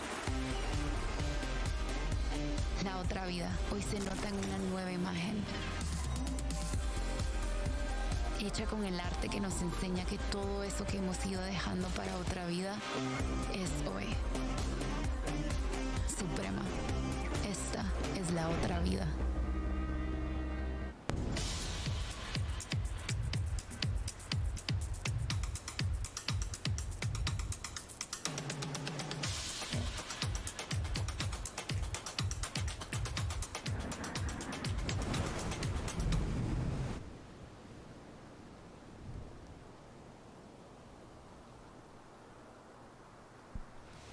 Welcome back to the action as we can see Atia Rami Jumprasert for Team Thailand up and riding. She's the regular footer, cross-stepping in and out of this foamy section, surfing against Sujin Park for Korea, Layla Brady for Panama, and I'm going to have to bring my A game to this one because my daughter Lola Bleakley, 17-year-old surfer from Sennen Cove in Cornwall, is out there representing Team England with some waves ridden for a lot of the surfers as Atia works her way through to the inside, gets a touch of the 5, a little stumble there as Lola up and riding on her first wave, 2 steps forward on a 9.4 dynamic double scoop, clean out of that opening nose ride, that wave a little foamy, but good footwork from Lola into the nose ride, takes a fall on that second nose ride, but walks out of that first nose ride. Scores will come through for red and for green and for white. It must be so pride. You must have so much pride right now and being so excited for your own daughter. Do you find you get more nervous for her than you did for yourself when you were competing? I'm just so happy for her to be here. I think, you know, to be able to share what you love with your family, that's the important thing. So I think that's the most special occasion, as we can see Layla Brady, another youngster up and riding on the front side there. She takes a bottom turn. It's a bouncy wave, but it's a beautiful top turn as she just weaves back and forth, this wave getting a little bit shouldery, but she comes back to the pocket, and now she's got the chance in the inside to potentially get control, and this wave really accelerating for Layla as she strikes through to the opportunity for maybe one last maneuver and kicking out cleanly with scores ready to come through. And our surfer Sujin Park, of course, she wrote on her board all the names of all the Korean surfers who have helped her get here to represent her nation at the ISA World Longboard Championship. She was here last year, back-to-back performances. She had a really fantastic run last year, and look at this surfing, already in and out of 2 nice clean nose rides, and you get the feeling that it's going to be Sujin Park who's going to get the best of the first exchange. All 4 surfers have ridden a wave. Atia gets a 2.5, Layla Brady waiting for a score, Lola Bleakley waiting for a score, and that's the second wave for Sujin. She had a quick in and out, a 1 at the start, and I think that's going to be the best ride of the heat so far for the Korean surfer. I think Sujin got the better of that exchange for sure. Lola had a really lovely wave, nice, and you know, just came off the nose, but still really beautiful opening, nice footwork as well. And then Layla, You know, the young 17-year-old representing Panama. Exciting to see the youngsters here. How good are these conditions? Lola Bleakley drops a 2.9. Atia Jumprasert drops a 2.5. Now waiting for a score for Layla. It could be good because Layla's wave was big, it was long. Didn't have any footwork on nose riding, but she did have some controlled turns, so may well be a very significant score. But I think Sujin is going to be a really positive front runner when her score drops, because she had two really nice nose rides.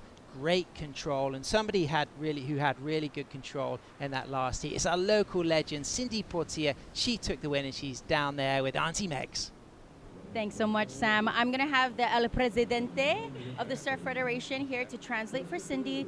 Cindy, you surfed so well. How does it feel having the country back you and to have that pressure on your shoulders? How did you process that? Sorry. How did she feel with El Salvador having her back? ¿Cómo te sientes de que El Salvador es toda esa presión que has tenido en este evento? Bueno, me siento emocionada primeramente por representar a El Salvador. Bueno, es un orgullo y pues de pasar mi gira ahora estoy muy emocionada. La verdad, las primeras rondas no me fue tan bien, pero ahora fue como que ya rompí el hielo, ¿no? Y estoy emocionada de seguir avanzando. She's very inspired. She passed her round. She's going to be in the other one, and she's proud of it. Amazing job. And the next heat, what's going to be the strategy for the next round? ¿Cuál va a ser tu estrategia para el siguiente heat? Seguir como estuve ahora, en calma, tranquila, respirar. Ahora es un poco menos de tiempo, pero bueno, ahora se va a demostrar lo que hemos entrenado. Entonces, bueno, la estrategia es seguir de frente y seguir con todo, remando con todo y mostrando mi surfing. She's going to show her surf, how she trained all this month ago, so she's going to be in the other competition now. Well, amazing surfing, and we cannot wait to see you in the next round. Did you want to say anything to the family back home, actually at your home in El Salvador?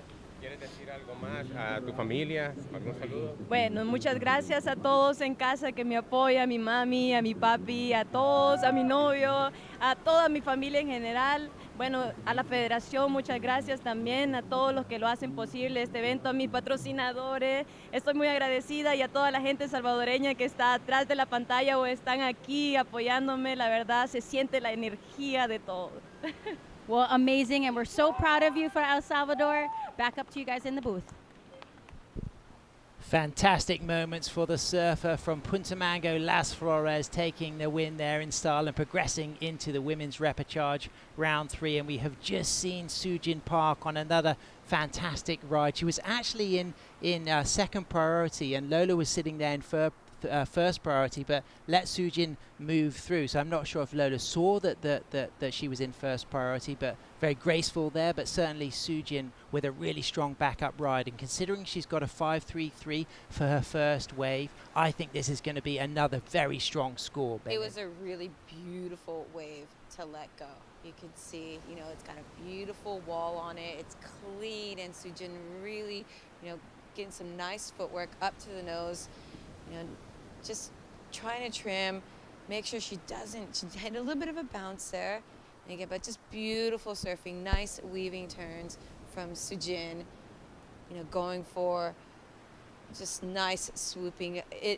I wish I was out there as a board county. Absolutely, it's making you feel good about being in there. Really nice fast ride for Sujin. Her second wave, live action right now, Lola with priority. It's a peaky one. It's going to be a late takeoff. She's going to have to get to her feet. She's going to have to keep control. It's now all about composure for Lola. She just needs to really keep it cool and demonstrate that she's got the rail work and the footwork. She had a big moment yesterday. She actually had a really nasty wipeout, getting her leash tangled around her neck. So that was quite a trauma moment for Lola. But this is an opportunity to shine. Can she find a chance to get those toes on the nose on the inside? That wave a little bit peaky. She will get a backup score. She'll paddle out for more, but she now leaves Layla Brady and Atia Jumprasert out back with the opportunity to have the pickings of this set, Berlin. To have something like that happen to you, traumatic, some people really have a hard time overcoming that. And the fact that she's paddled back out and giving it a go again is a true testament. So good on you, Lola. Up and riding right now, it's Layla Brady representing Team Panama. 2 steps forward on a nice wall here. She's got a 3.23 for her opening wave, and she's going to get the chance to strike through the inside, locks into a really clean 5, walks out of that nose ride, shuffles back to the tail, gets bounced a little bit around there, but she's standing nice and tall here. She cross steps forward once again, so she's going to add a really good score. At the moment, it looks like Sujin is the front runner with that 4.83 back up, but it may well be now that Layla is going to really apply the pressure to both Lola and Atia in 3rd and 4th position respectively, as Atia, known as Rami, up and riding. Rami is her middle name and what her friends call her. She's got a nice attack opportunity here to use her footwork and potentially her nose riding, as she just grabs that outside rail, stays nice and low and just controls her stance, cross steps forward. She's cross-stepping out of that first bit of trim speed, now facing onto the inside section, getting a little bit lower, just standing nice and elegant. 2 more cross steps forward. Can she find a touch of the 5? She's getting really close to the nose. She moves into the inside, so she'll kick out into the channel. She's going to add a 2 score to her 2.5 as Lola drops a 3.20. So Lola getting an okay backup score. No nose riding section, different than her first wave of a 2.9 where she did have a nose ride, went for a second nose ride, unfortunately fell. But I think that Layla's middle nose ride in that wave is going to really bring that score up. So I think what we're going to find when Layla's score drops is she's going to move up into a solid second. Sujin is going to sit there in a commanding first, and then both Lola and Atia will have quite big scores that they need to get to move up into second. There it is. Layla Brady gets a 4.5, 3 minutes 30 seconds remaining. First priority with Sujin Park, second priority with Lola Bleakley. So Lola's now chasing a 4.53, and Atia Jumprasert, known as Rami, has got a 2.5 and a 2.87. So she's chasing a 4.86 to move up into second.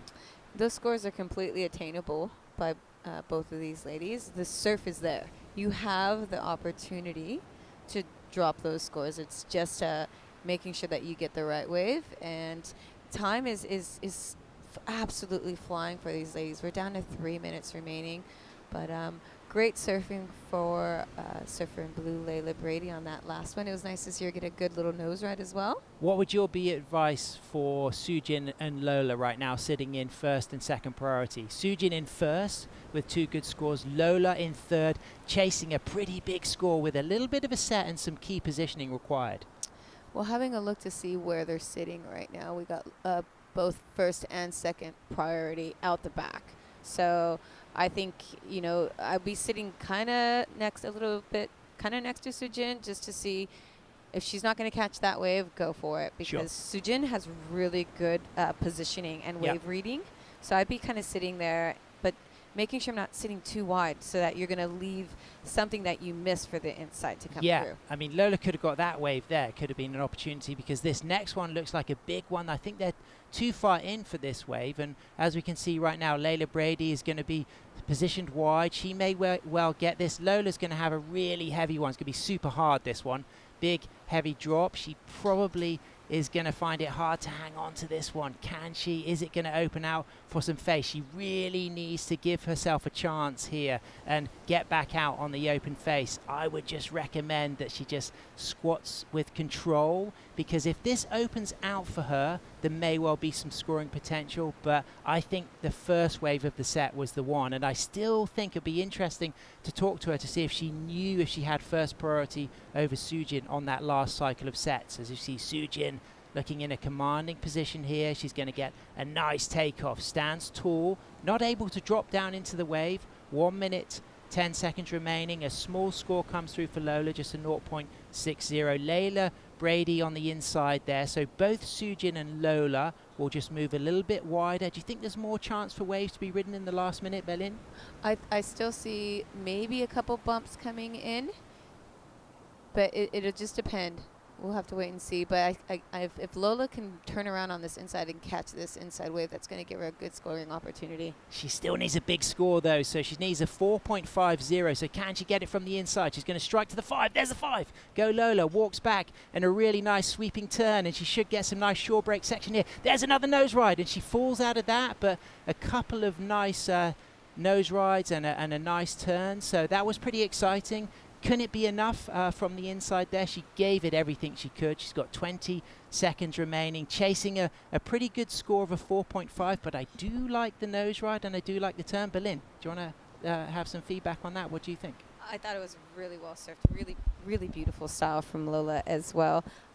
She got a couple nose rides, really nice turning. She's got a wicked cutback on her on her backhand. It's beautiful to watch. So just be interesting to see what happens. And that wave did not come for Surfer in white. True. So had Lola ridden out of that last section on through to the Pupusa section, the shore break, I think for sure she would have got the maybe like a solid 5 that she needed. It's now going to come down to how the judges analyze what she did do up to that point, whether they deem that critical nose ride and that critical turn enough. I actually think it could be pretty close. It's been a little bit of a slow heat. Here we get the opportunity to watch the replay, bearing in mind it was down further to the inside. It was, but it still was beautiful. Nice cutbacks, keeping her in the pocket surfing, which we really need to emphasize on that with you, Sam. And again, beautiful, and just unfortunately, just that nose. It was just, she was in the pocket, Sam. She was catching beautiful waves, nice style. It will just depend on what the judges deem. Yeah, well, I think Sujin, just from the get-go, had that confidence, that assurity, that calmness. She kicked off with that 5.33, backed it up with that 4.83. I thought Layla's first wave, that it was a bigger, faster wave. She didn't do any footwork, but she was rewarded with an okay score. And that start of a 3.23 proved to be really significant for Layla. But then what we saw from Layla on her second wave was a fantastic nose ride through the middle. And I think that was really important. And I think the judges now have to kind of really compare the quality of those two nose rides. If Lola had walked out of that end section, I think she was there, but I think it's going to come just under. Well, and Anthea, she was sitting right, there was a set coming right towards her. Had she had 10 more seconds, she would have gotten that really good set that came through. That would have probably challenged Lola as well. So interesting to see. Great surfing from all these ladies. We'll wait for this last spinning red circle that drives us crazy with anxiety. Yeah, I think my you don't have anxiety though. My thoughts are that it's just going to come too low. I think I'd be really excited if she just rode out of that shore break, either walked quick enough out of the nose ride or just was able to control and exit with composure. I think that would have made it really close to the score that she needs. I personally think it may just be just under, but I want to say a massive congratulations to Sujin, because Sujin just was so composed, and Layla as well. As we can just see that there's some pretty gnarly conditions there, so all of the team working together. There's Ben Skinner, and they're right there close up against the wall, and it comes in at a 4.43, so it's literally just a hair's breadth away from the score that she needed. She is eliminated in third, but it's great. Well done. Congratulations. Well done, Sujin. You take the win. Layla Brady, second place. Stay with us. We'll be shifting commentators, and we'll be right back after this break.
Thank you for joining us. You're watching day number 4 of the Surf City El Salvador ISA World Longboard Surfing Championship.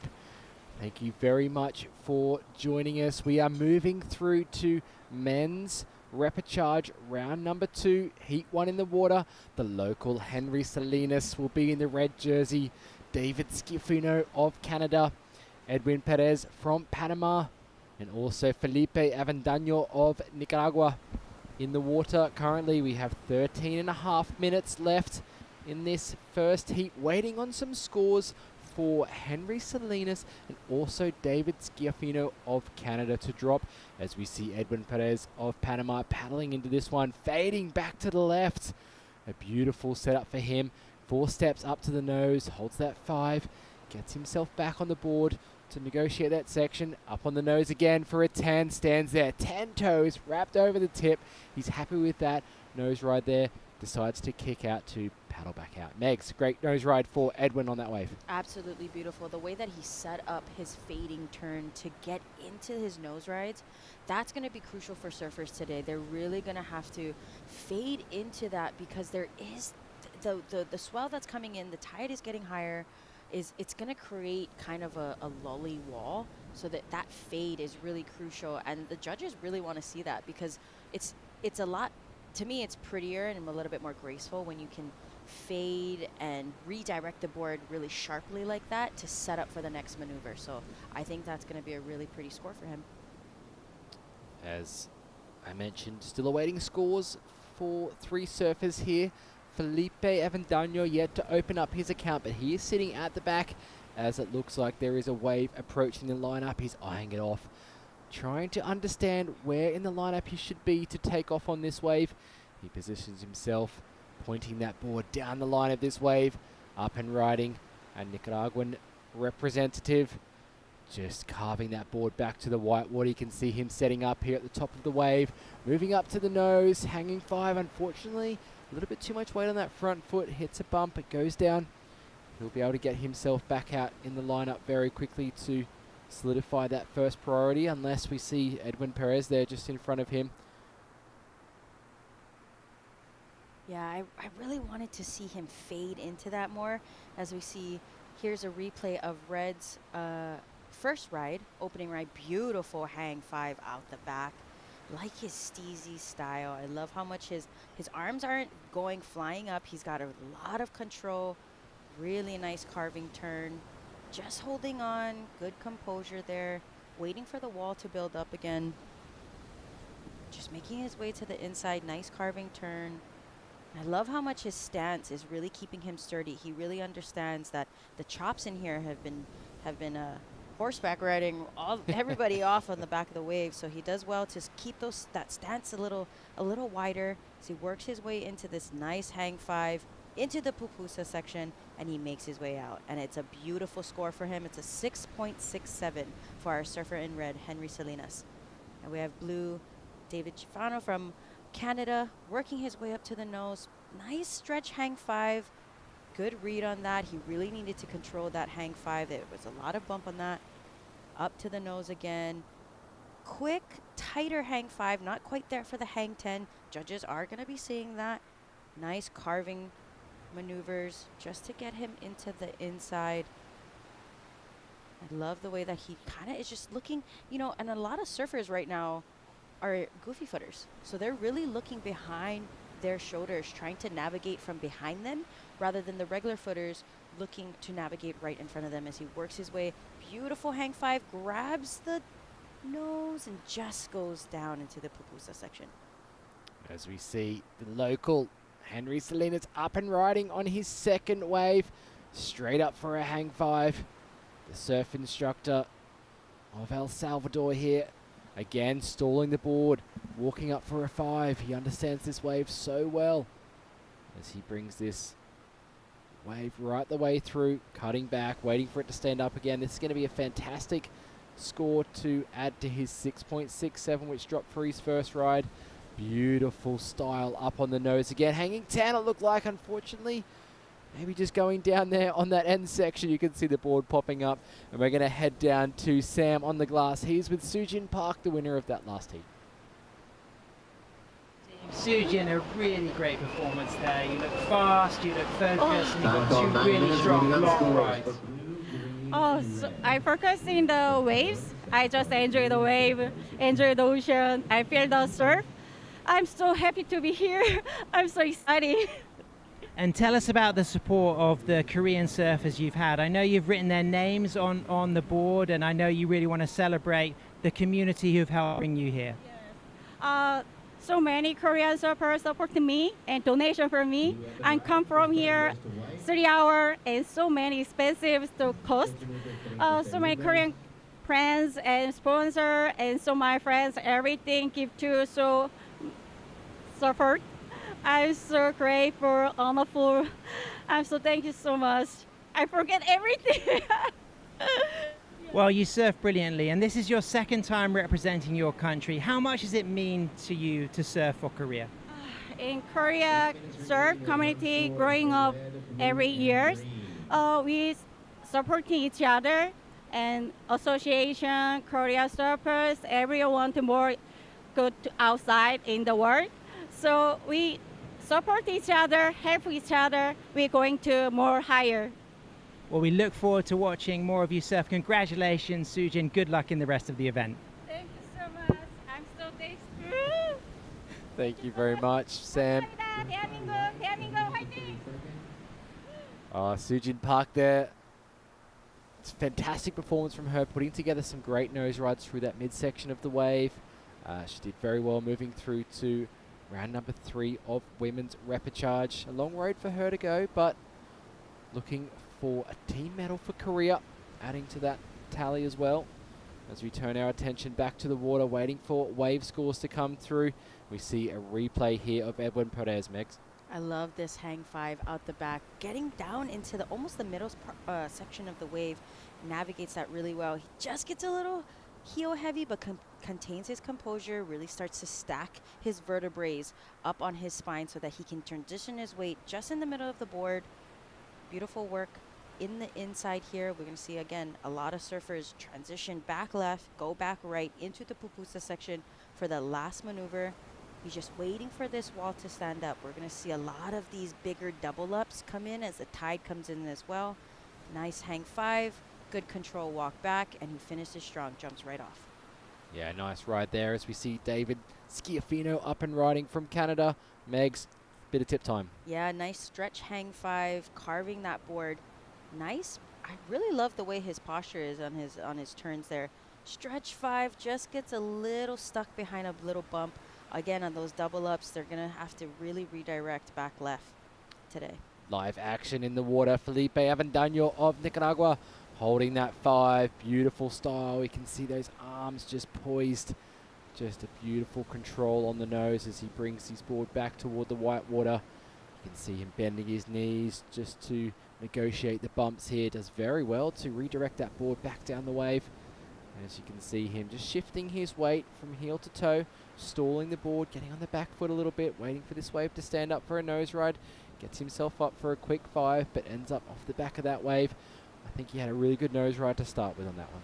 He did. That was a really beautiful rhythm wave. I love the way that he started almost to look like he was going to do a progression turn, but he knocked the knees in and kind of went straight into traditional, and his hands were up, kind of giving me a little bit of a little wingnut vibe, little hand up, kind of a surf into summer kind of look.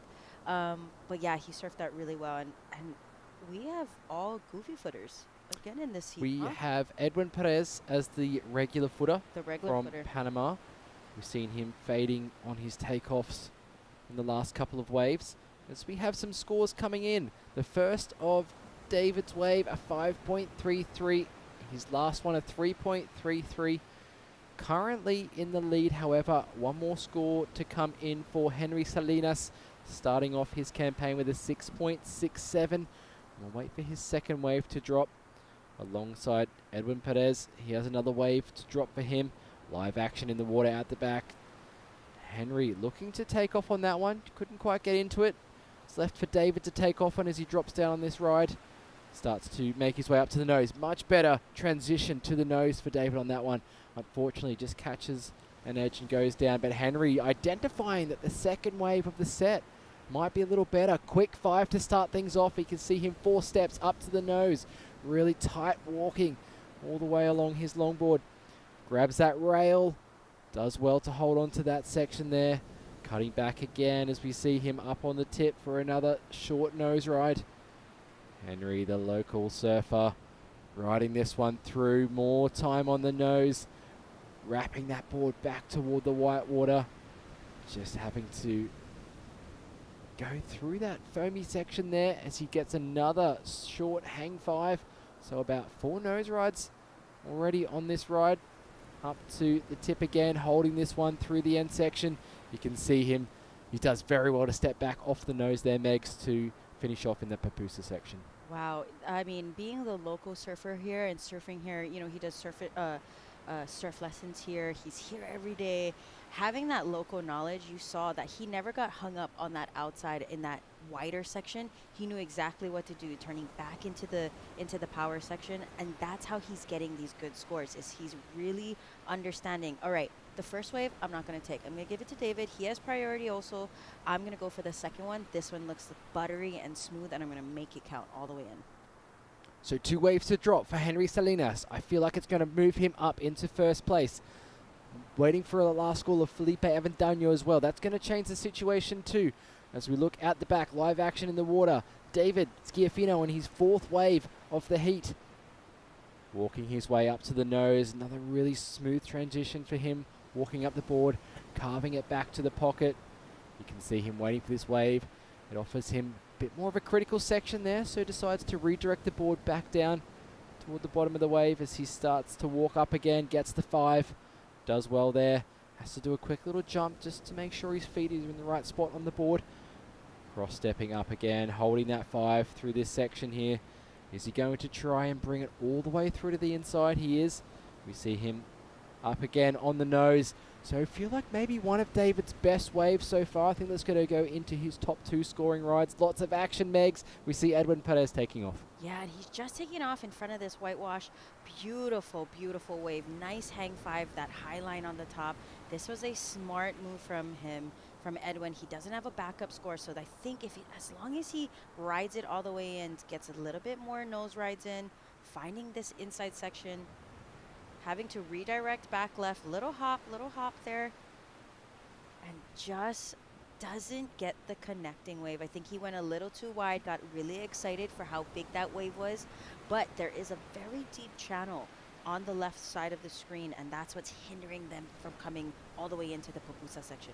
Felipe Avendano needs to make it over the top of that wave to back up his last wave score yet to come through. Felipe, you can see the frustration there when he fell off the back of that wave. I still feel like he had a really good ride for his second wave score, but we have lots of waves yet to lock in. We're not going to call any of the situation until they do come through. You are watching day 4 of competition here at El Sunzal, Surf City, El Salvador, the ISA World Longboard Surfing Championship. We are going to be running through the men's repechage round 2 this afternoon. We've got 12 heats of the men in this repechage round, and the surf is pumping. Absolutely pumping. I mean, with this high tide coming in, it is going to bring all this kind of new swell in the deeper water coming in. So we're going to see a lot of bigger waves. It's going to before that high tide hits, I think it's going to actually start to pulse, as we can see in the heats. I mean, the judges are working really hard. The surfers are staying very, very busy. And as we can tell, that we've had a lot of buzzer beaters so far, and I feel, you know, my little spidey senses tingling that's what's going to happen a lot today. It really is, and it does make it a little harder for the surfers in the water as well to understand and know what they need to progress through the heat, because there are so many waves being ridden, and of course the judges, without locking in their scores, it doesn't give the beach announcer time to yell out the situation in the water. We see Henry Salinas just making his way through. We're going to go to a short commercial break as we wait for these scores to drop. Stay tuned to isasurf.org. Tell us what you think of the scores that are dropping. We'll give you the full results when we return.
As we see Edwin Perez making his way in from that last heat, still waiting on scores. He's moved up into second place currently.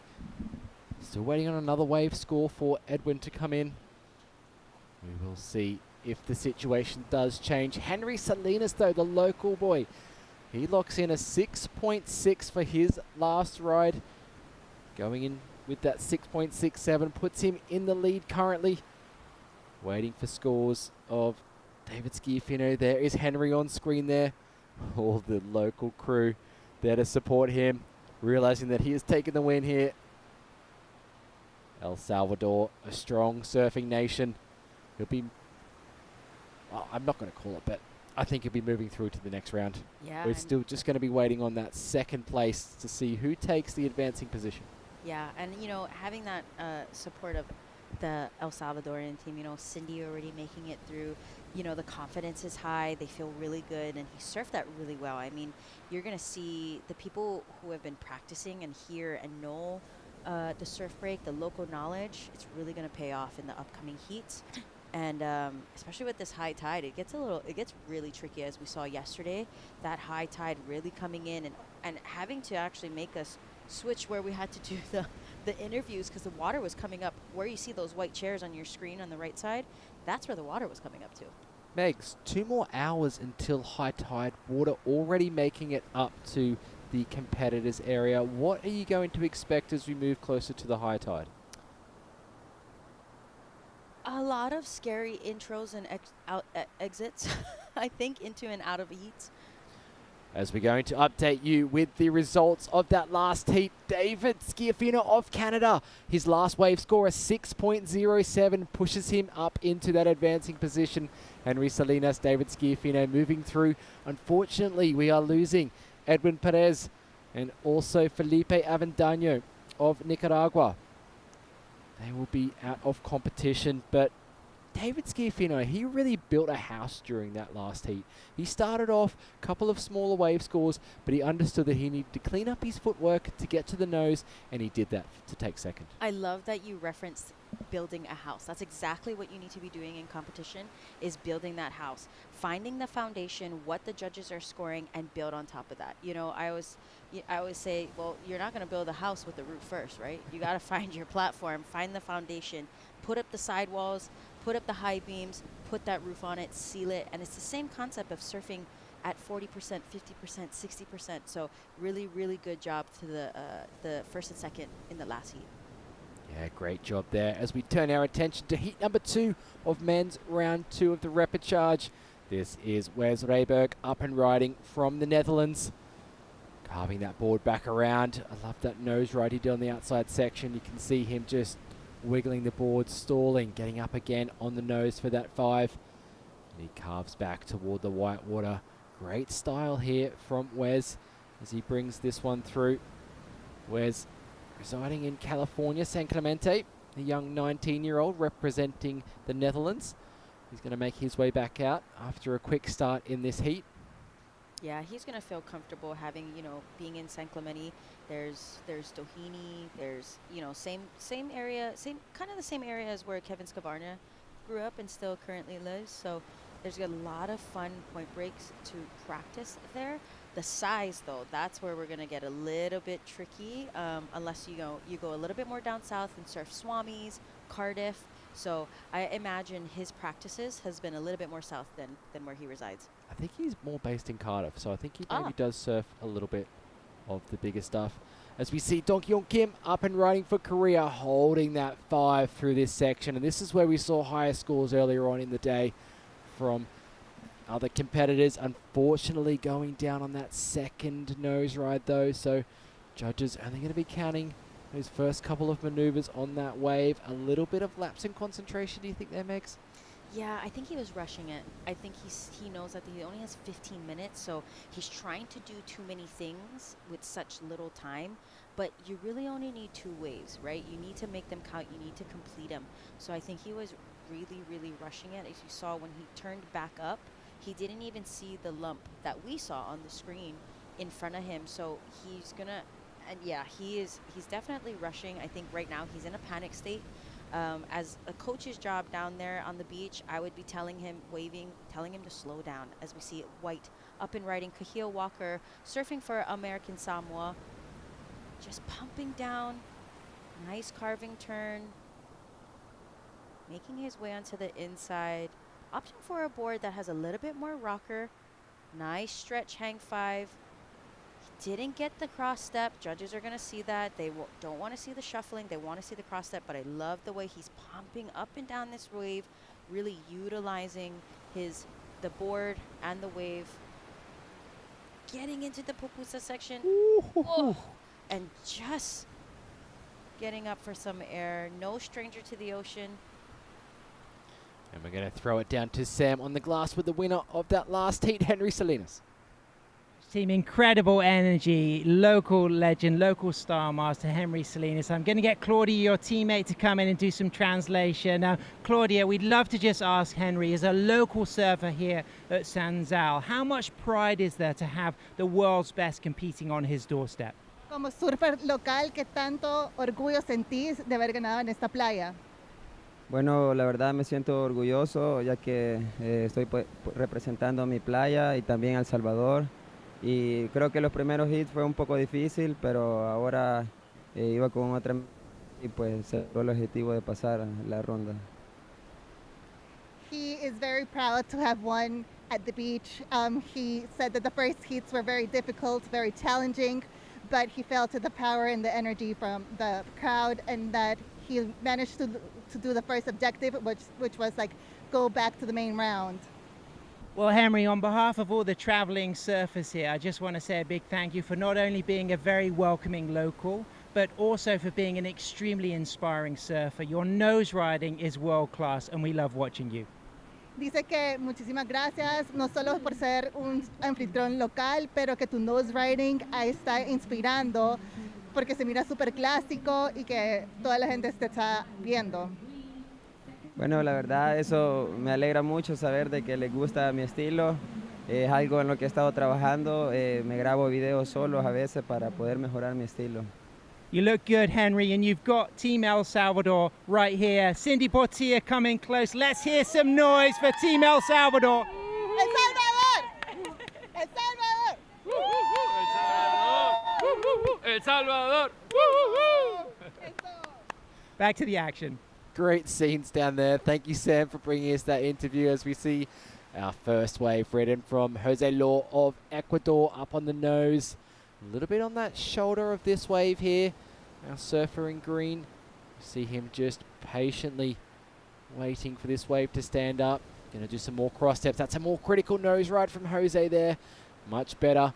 Nice, really tight stance there as he brings that board back around. I love what he's doing with the middle section of this wave as he cross steps 4 steps toward the nose, holding that 5 through this section.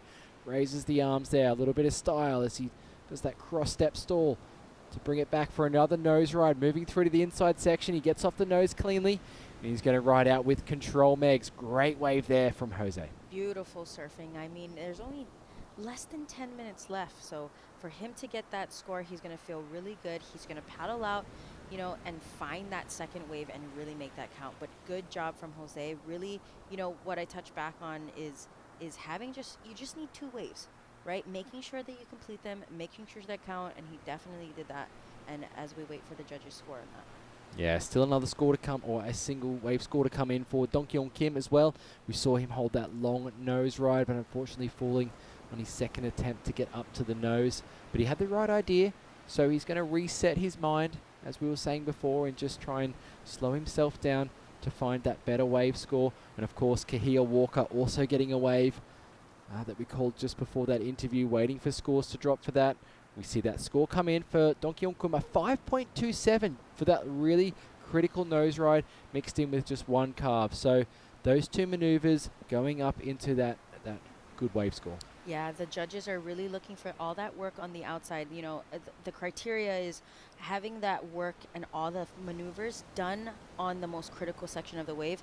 Obviously, it is going to be on the outside of the break. So catching that wave, really getting up to the nose really quickly, but with composure and grace. And he did so very well, getting him a 5.27. Wes Rayberg representing the Netherlands, a 5.0 for his first ride. So that set the scale during this heat. We see him currently sitting at the back with first priority. So he will not take this wave. He's going to let Dong Kyung Kim have a look at that. So first and second priority at the back there. We see Jose Law. I knew it was going to be a great score, Megs. A 6.17 drops for our surfer in green. Kahia Walker up again, backing up his first wave, yet to drop. We see him carving on that more performance style longboard, but allows him to do some carving turns. Hopping to the nose, judge is going to take note of that. If he can clean up that footwork, he's going to really start to string together some major maneuvers. Powerful turn there, back to the pocket. Another power turn as well. As he brings this one through, he's just going to decide to kick out. I think a smart move, but I really feel like there's some Edouard Del Perro-esque maneuvers in there, that power surfing. Yeah, he is riding that 2+1 carbon board. So I think, it can play a really good, it can have an advantage to it, but, he just really needs to get those nose rides in, and he can get himself a really solid score if he gets those nose rides. Wes up and riding, stretching out for the 5. This is what you'd call a bit of a cheater 5, but he got his feet closer together at the start. He stretched out because he wanted to keep the nose up, didn't want to nosedive. Tries a little bit of a chop hop on that inside there. I did wonder if that was going to bounce him off, but he does do well to ride out of that as he brings it through to the inside. Is he going to get a chance at another maneuver? He does get up on the nose quickly, but he's going to go down on that shore break at the end there. Surfer up behind him. Dong Kyung Kim from Korea up on the nose. Does well to hold that nose ride. We can hear cheers from Team Korea there. Good call to kick out of that one. We saw his teammate Sujin Park taking the win in the last heat of the women's repechage. So Team Korea doing well here as you look out at these beautiful waves rolling through here at El Sunzal. Lots of scores to come through for our competitors, Megs. Yeah, Jose Lore is out there with the only surfer out there, and as we see, he's paddling for this wave. It's one of the bigger sets. He's sitting kind of wide, but he gets into this wave, finding this high line. He's just gonna have to figure, he's just gonna have to figure out where the face is gonna be. It's kind of a thick wave with this high tide coming in, so he's really gonna wanna work this board back inside.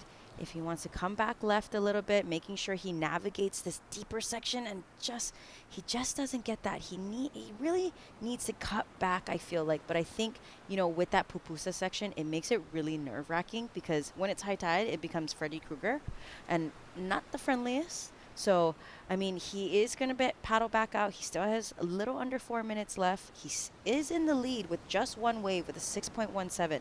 So, he is going to get a decent score on that wave, as we see red and his replay here. Dong Kyung Kim for Korea. Nice footwork on the outside, just working his way into the inside. Nice little drop knee just to redirect the board, finding a lip, holding my breath. He's really just trying to compose himself here, really trying to slow the heart rate down. Here we go. Now he's on the inside, just trying to compose, finding that line again.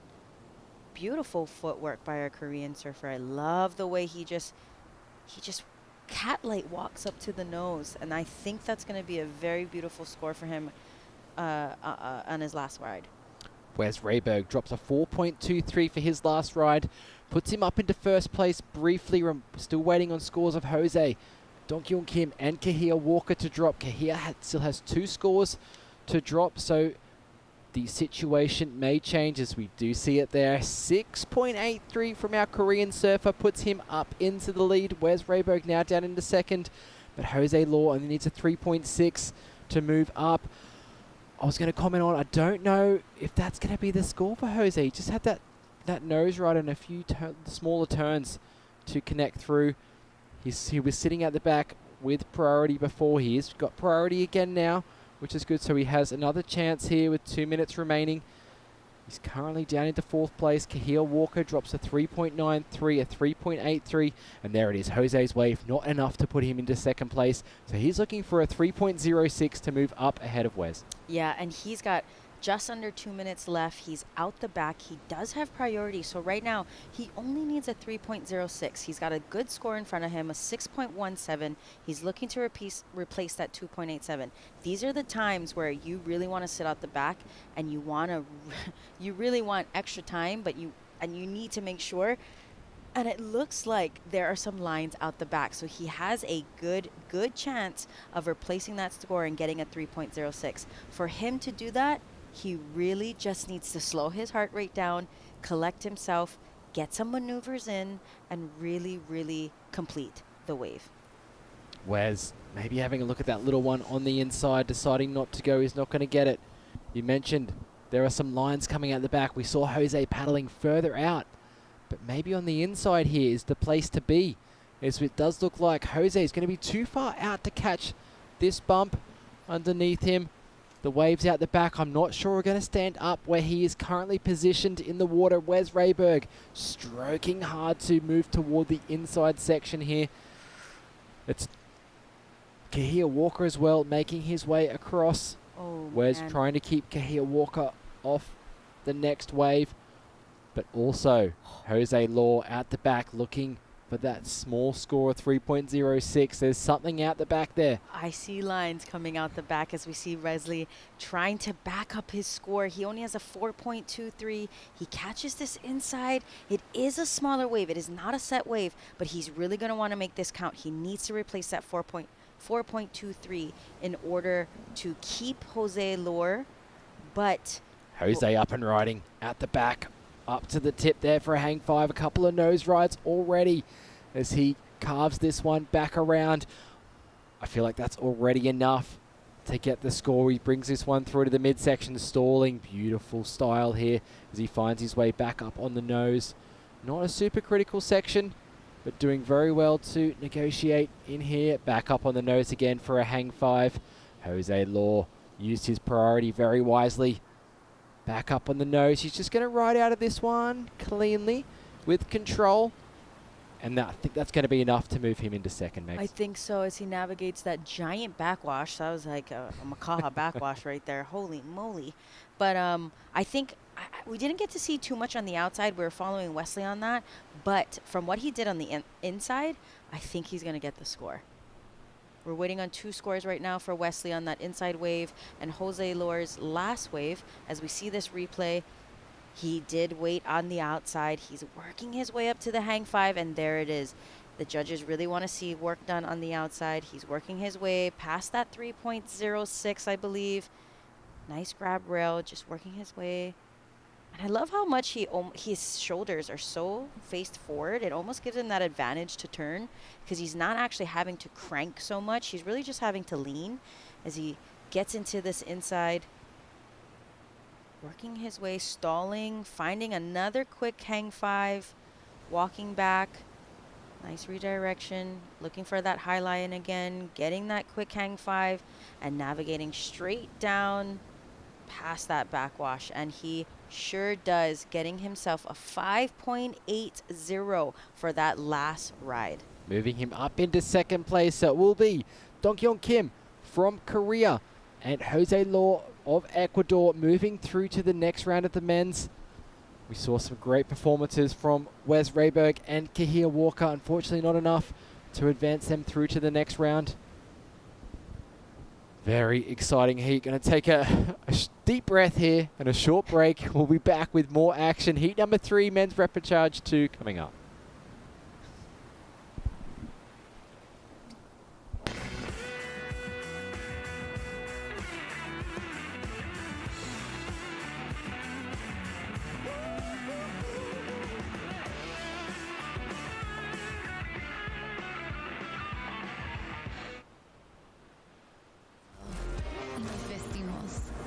Una vida llena de todas esas cosas que la hacen realmente suprema.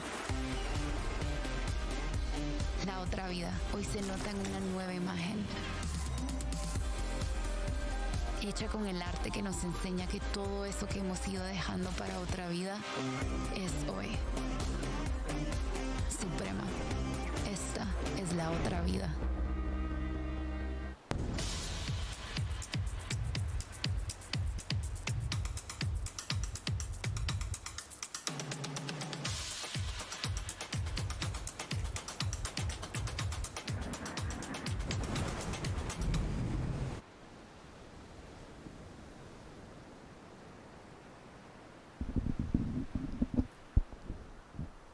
Live scenes here on day 4 of competition. One of the biggest sets of the day rolling through, catching our competitors in Heat 3 of men's repechage round 2 off guard. Everyone out of position for some of those set waves.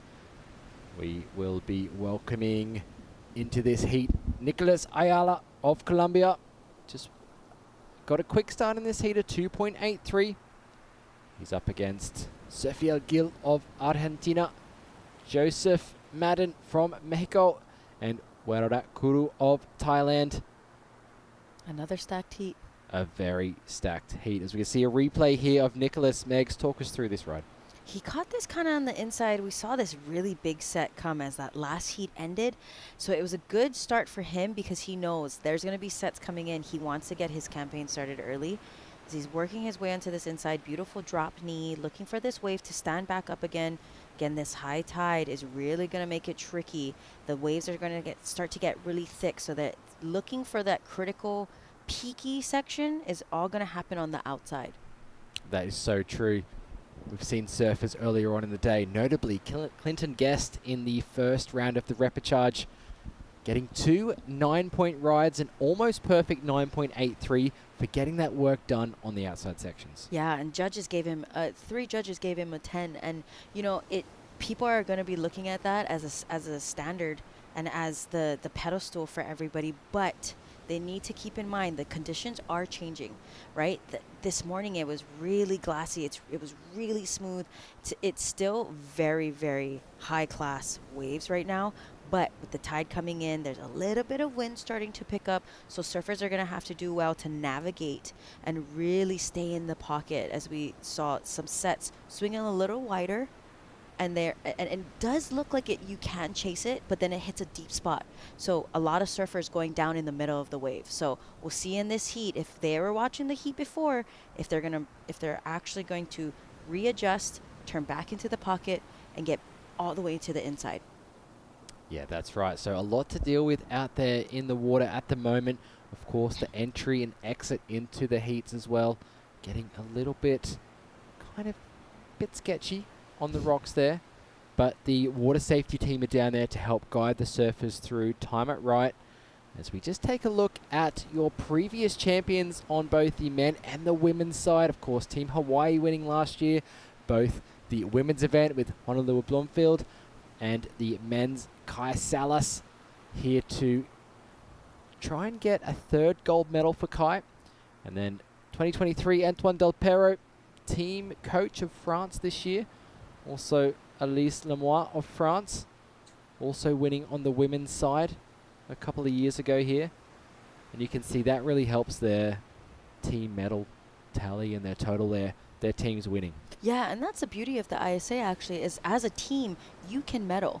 Okay. Yeah, I mean, at 2013 when I was in Peru, I got copper, Honolulu got gold, and I don't think the men's medaled, but because of that, we ended up getting bronze. Yeah, that's right. Such a great team camaraderie here at the ISA. We're going to send it down to Sam. He's on the glass with the winner of that last heat. Incredible performances for Team Korea. Donghyun, also known as Mark, that must feel extremely good. You've had a fantastic result here. I think the wave is a big wave, but it's a fantastic, and then so long way, it's a so long those riding. It's a perfect wave here. I love it. Do you ever surf at Jungmun Beach in Jeju? Yeah, we always years. It's always open the competition. I always occur summer. Well, this wave is pretty similar. I traveled there in the early 2000s, and there are sections here that can be like a good day at Jungmun. I think Jungmun in summer is good, but It's a beautiful long wave up here. I think it's lovely here. You're looking really at home in El Salvador. Are you enjoying the culture and the food? Yeah, so last year I just some few restaurants. I don't find the good tasted, but this time it's a perfect food and then perfect hotel. And so, yeah, perfect. You must be so proud of the Korean team. We've just seen Sujin take the win. You've got Haley. I mean, it must be really special to see this progress for Korean surfing. We make the growing up this time, and then Sujin is good, and then Haley good. I wanted my final goal is a winner, but yeah, we growing up every time. It's every year. So excited! Congratulations! Good luck in the rest of the event. Bring it on, Korea. Yeah, thank you. Back to the action. Thank you very much, Sam. We're going to head into live action in the water. Team Thailand up and riding. Werorat Kuru as he cuts his board back toward the white water on this one. You can see going a little wide, getting a little bumpy. Does well to hang on to that as he bounces off the white water. Throws that board back toward the white water section. Just a bit of a mistime wave there. So he'll look to reset. As we see at the back here, this is Sergio Gil of Argentina. No, sorry. It is.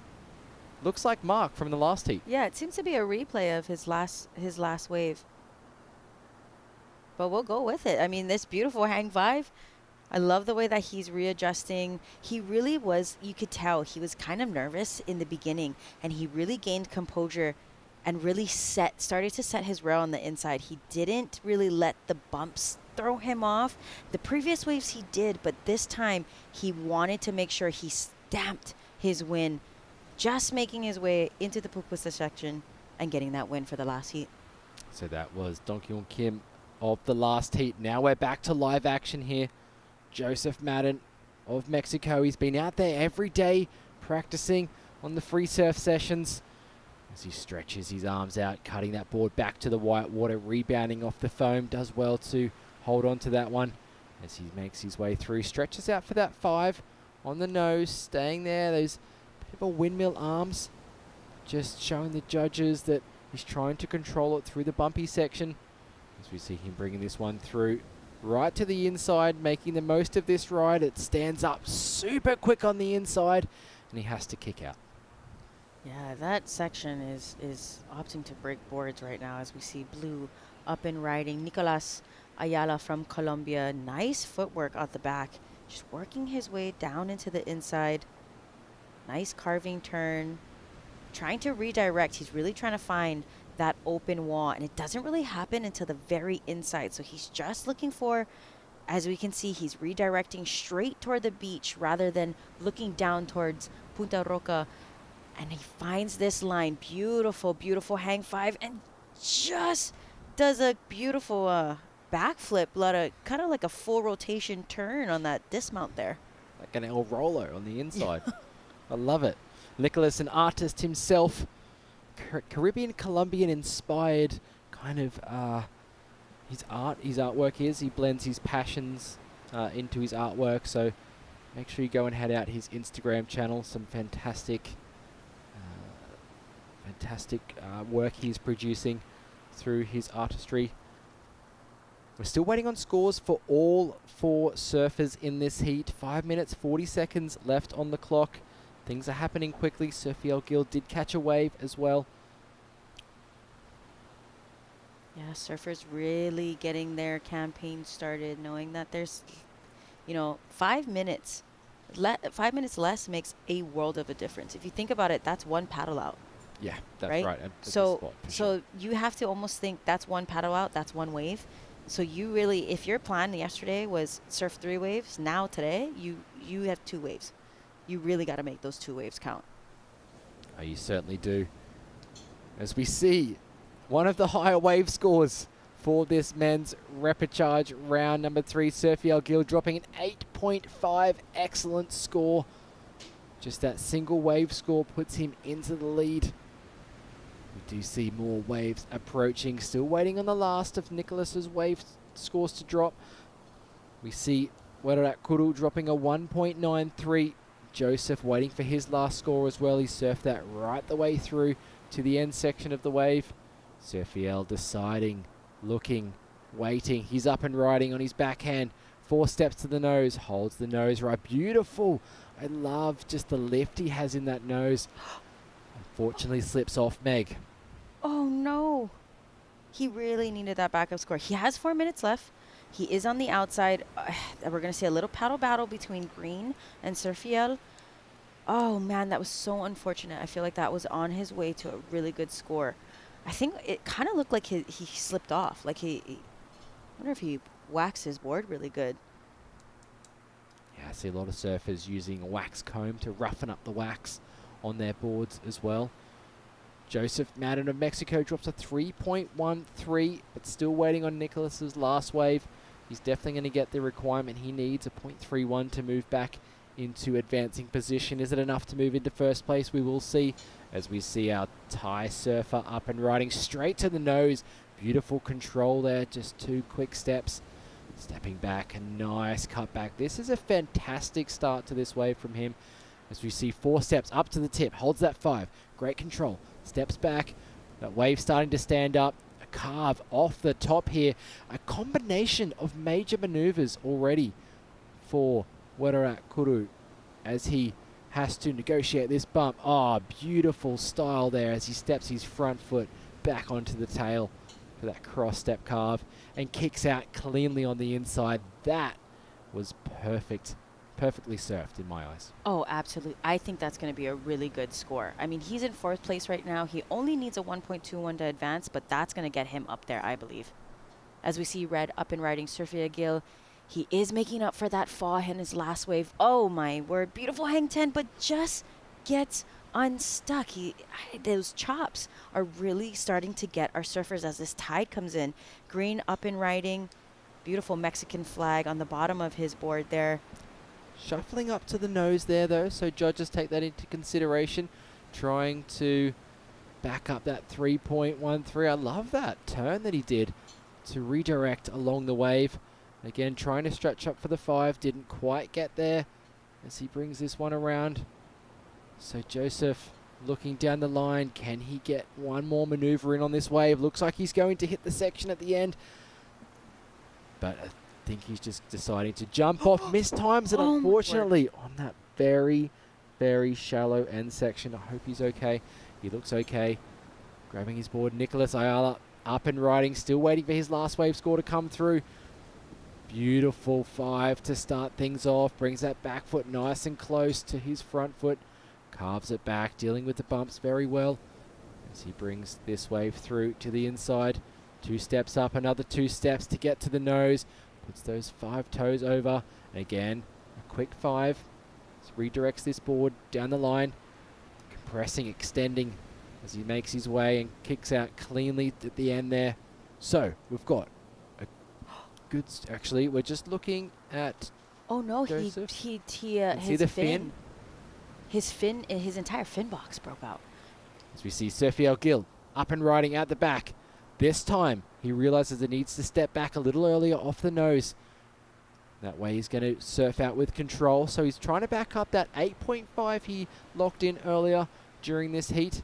We see him just sticking with this one, trying to make the most of it, improve upon that scoreline, trying to better a 3.27. He's back up on the nose here, holding that 5 through this section.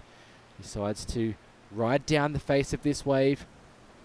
As he's hopping, bouncing, skipping that board right to the inside section. And we are, remember, waiting for scores of our Thai surfer, Weerarat Kuru. He had a beautiful ride before. Waiting for scores of Nicholas Ayala.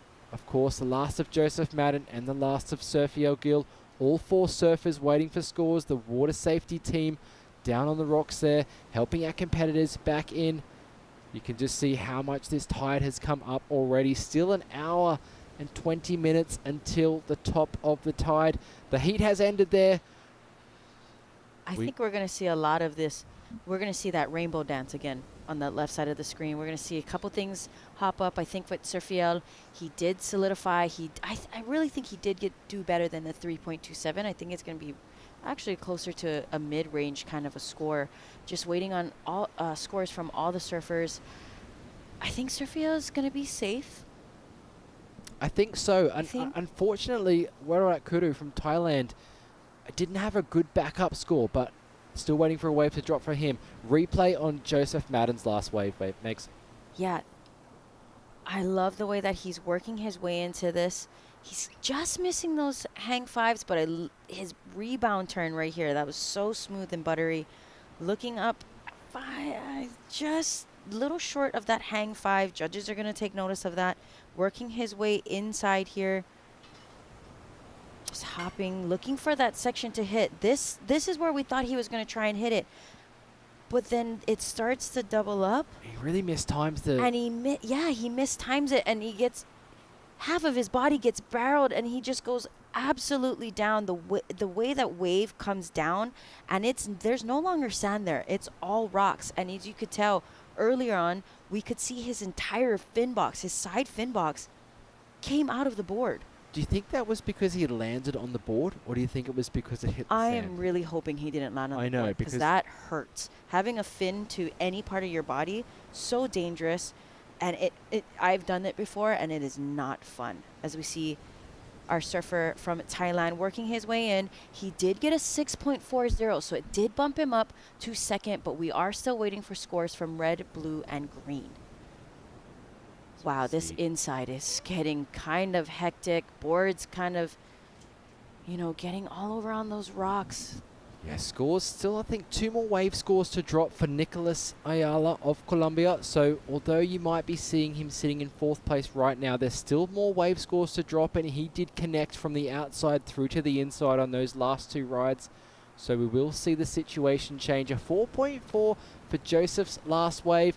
Not enough to put him ahead of Weruat Kuru, but we're just waiting on that last wave scores of Nicolas Ayala to bring you the final results. Sergio Gildo definitely going to improve his situation with that excellent ride at the start of the heat. Yeah, Nicolas only needing a 5.51. Do you think it'll be up there? I think so. His footwork and his nose rides, turns, he rode it through from the outside to the inside. I think it's going to be that mid-range score that he needs. Of course, we will wait to see exactly what is going to happen. Shout out and thank you to all the safety team, really working very, very hard with this high tide. As you can see, 3 days ago, where you see that rocks up against that rock wall, that pebblestone wall, was all sand. Yes. 2 days ago, it was all sand. I was strolling, just having a walk down the beach, and now I can't. Now I gotta might have to swim in the river to get back to my hotel, I think.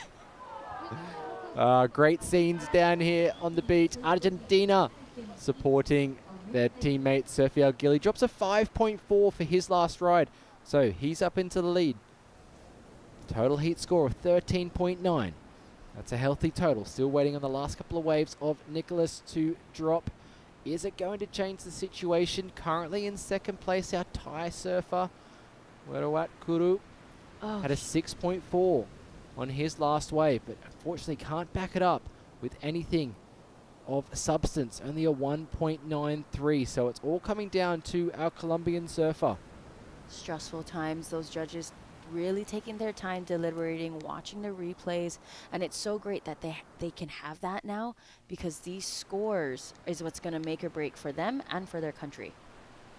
That is so true, Megs, as we are going to stay here and bring you that score to drop. A 4.1 for his 3rd wave, waiting for his last score to come in. Not enough, but does improve his situation, now needing a 4.24 to drop for Nicolas. Do you think it was the score, Megs? I think it's going to come pretty close. With the previous wave before that was a 4.10. He only needs a 4.24 now. So, I mean, this is so hard. I mean, you can't do anything but wait. Exactly, because the last 2 waves from Nicolas were very similar, the way he rode those ones, and we're going to have to wait for the judges to make this call. So, as it stands, Sergio Gil moving through to the next round. You can see that tide still rising. Another hour or so before we hit it. There it is. The last score from Nicolas drops a 6.03, pushes him up into 2nd place. He's just about to receive the news. He still hasn't heard. Here we go. And it seems like we are going to see the competitor there on screen coming up soon, and it's not yet. And we see Sophiel and Nicholas moving through. What about Kurup? Joseph, Madden, unfortunately placing 3rd and 4th in that heat. More action to come. Heat number 4 of men's repechage, round number 2. We're going to bring Sam and Belen back in the booth to call the action for the next few heats. Stay tuned.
Welcome back. A pleasure to have your company as we see Mbuso Zozi for South Africa up and riding in the white singlet there on the blue board. The South African represented his country here at the ISA World Longboard Championship last year. He walks up to the tip on the inside. He's going to take a fall, but he's going to drop a score.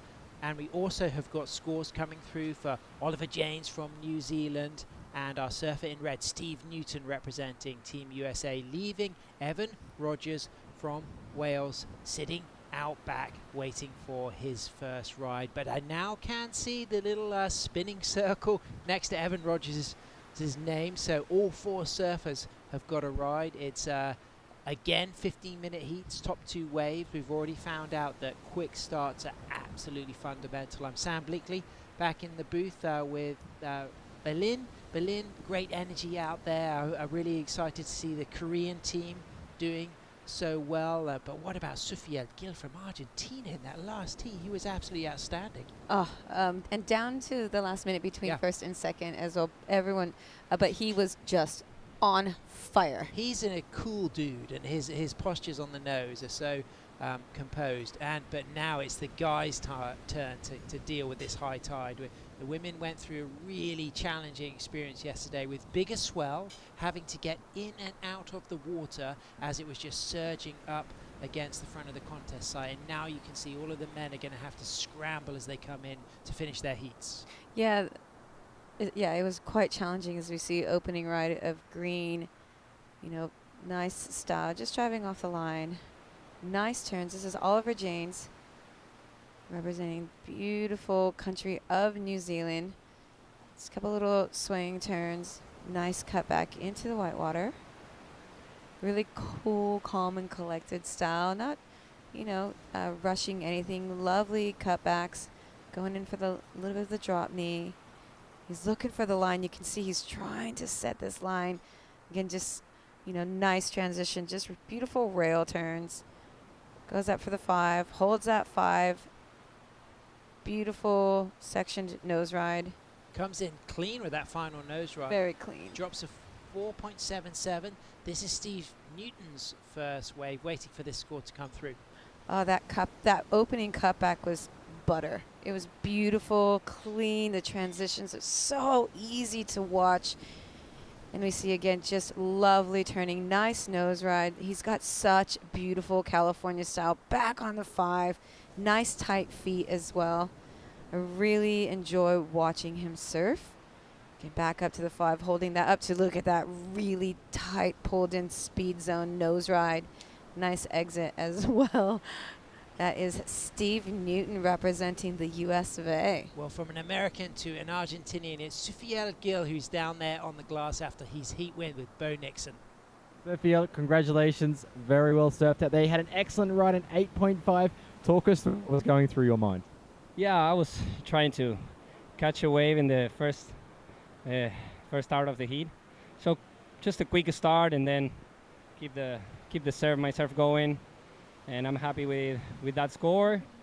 I fell in that one, which was a nice hand 10, but I did a good job. I'm happy with that. So I'm happy to be here with my team, my family supporting at home. So I'm very happy. We saw the conditions changing out. Like you said, you fell off on a couple of those nose rods on the outside section, but you managed to score. How are the conditions out there and how are they changing? Well, the conditions are very, very nice out there. I think it's the best day of these days because the other days was good, but too bumpy and maybe a couple sets too big and we couldn't even get a good nose ride. Just maybe an intermediate section, but yeah, I'm happy to be here. As I said, with my team supporting me and surfing really nice waves, warm times. So I'm very happy. Yeah, definitely good vibes down here. Any messages for friends and family back home? Sí, bueno, gracias a todos, gracias a mis patrocinadores, a RIP, Cura Hardcore, a Kiki Surf Club, al coach acá, a Leandro, a todo el equipo que siempre está alentando. Las chicas hicieron un excelente trabajo. Gracias a Dios no estuvieron Sawi y el Gordo porque se hubiera complicado un poco más. Todo mi apoyo también con el equipo mexicano que están ahí struggling un poco, que no pudieron estar aquí con nosotros hoy. Así que nada, un saludo grande para ellos. Espero que puedan tomar mejores decisiones para mandar un equipo sólido, que todo equipo se lo merece, en verdad. Todos queremos venir acá y tener buenos resultados, algunos más que otros, unos venimos quizás vienen más a divertirse, otros venimos a buscar un gran resultado. Es importante para la nación, es importante para el equipo, para el turismo de cada país, para los entes deportivos, es importante para todos. Así que gracias a todos, de verdad, gracias. Congratulations. Moving through to the next round of the repechage. We look forward to seeing you coming up. Back to the action. Great stuff, and there definitely was some action during that heartfelt thank you from Sufiel Gil as we saw Stephen Newton with third priority opting to go on the inside. He went to the nose, he fell, and then that clean-up set took everybody out. But up and riding right now, it's Evan Rogers on his second wave. He's got a low score for his first, so he want to get something strong on the board as he sets himself up. But that was a late takeoff, and there was a lot of bounce and a lot of challenges to get in rhythm with that wave. So he's going to get another score. It's going to be low, but Stephen Newton from San Clemente, California has dropped an excellent 817 for his first ride. And had he not fallen on that 10 he went for whilst we were watching Sufiel, he may well have had a strong backup score as Oliver Janes is up and riding for his second ride. He's got a 477. This is super foamy. Super difficult to navigate these bounces. What do you think, Billin? Foamy sections on especially like, a little bit more of a traditional board is hard. Yeah. It is hard. They just pick up every single little, my boards at least pick up every single little bounce. So I got to be very selective with my wave. It's a beautiful wave on this inside though. It's kind of cleaned up. That foam's kind of gone up. Absolutely. He's done well, and he gets a nice lock of a nose ride on the inside, which is what he did in his first wave, that 477. So staying composed through that opening section and then opting to just hit that white water right through to the inside. Things will get so close to the wall here. You may well see him only a yard or two away from the wall of the contest zone as he pulls his leash back. He's going to get shallow there. He's got enough room actually. He knew he had space to land, and he's going to drop a really good score to add to his 477 and really put the pressure on Mbuso and Evan Rogers. Yes, beautiful surfing. This is the replay, straight up to the nose, off the takeoff. Again, you just see that nice little high line turn and then navigate. He did so well to navigate this foam. And, really good wave reading skills as well. He would have probably, been able to make it into this inside section and just be patient, not to kick out and realize there's something here for him. He's got such a beautiful style. His lovely drop knees and transitions between his maneuvers are really, really lovely to see. On point with that 5. Again, a nice structured nose ride too. You know, not all over the place, not rushed, and then goes in banking off the whitewater floater. What a great way to finish up that wave. So that's going to be a good score, a good backup, as we can see Oh. a replay of this 817, and it all started with that opening roundhouse cutback that you love, Belly. Oh, I love his surfing. Just beautiful. Just, you know, his technique, his style, just really clean. He's really strong, powerful surfer, but yet, you know, his footwork is really precise and really beautiful to watch. He really worked this wave and this inside again section. Oh, just driving off that nose as he got his foot a little bit closer. Whoa. That forward momentum and then that kick out. Yeah. That inside scares me. Gets out just in time. This man on your screen right now is Oliver Janes. He's got a 5.83 for his second wave, so it puts him up into first. Stephen Newton waiting for a second score, as we can see Oliver knee paddling his way out, leaving Mbuso Zozi and Evan Rogers chasing scores. First priority with Mbuso. Mbuso actually celebrates his 28th birthday on the 30th of April, which is in 2 days. He's from Cape Town, from the township of Viground, surfs at Muizenberg, riding his 9.4 Good Hope board, and he's got second in the SA Champs. Loves to DJ as well, keen footballer, and he needs a score because the pressure is on with Oliver and Stephen looking super sharp, but it's Evan Rogers in second priority who's having a look at this, but he's not going to take it, and if Stephen and Oliver are not in the lineup, he'll stay in second priority, but you can just see that number's disappeared, and it does mean that Stephen Newton is now in the lineup, so he will probably go into second priority behind Mbuso, and Evan Rogers will go into third priority. Yep. And that's the difference. I just was speaking to the priority judge, just a couple of things. I really like to kind of get their insight on certain things, and making sure you do get back into a certain area so you can get priority.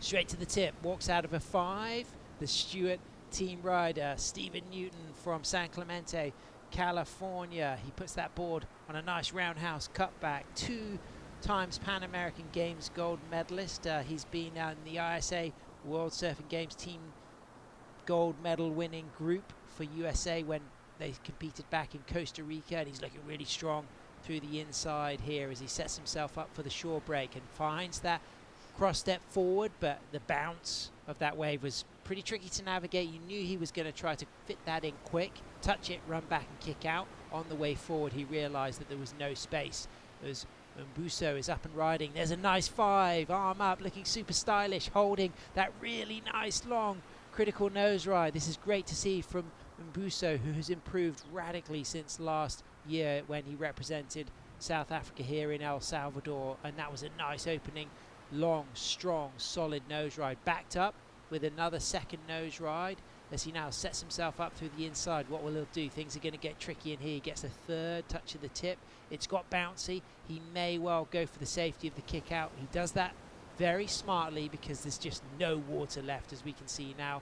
Oliver Janes, late takeoff, takes a fall. He's not going to replace his backup score, but he'll be the first probably to paddle back out and get second priority after Evan Rogers from Wales.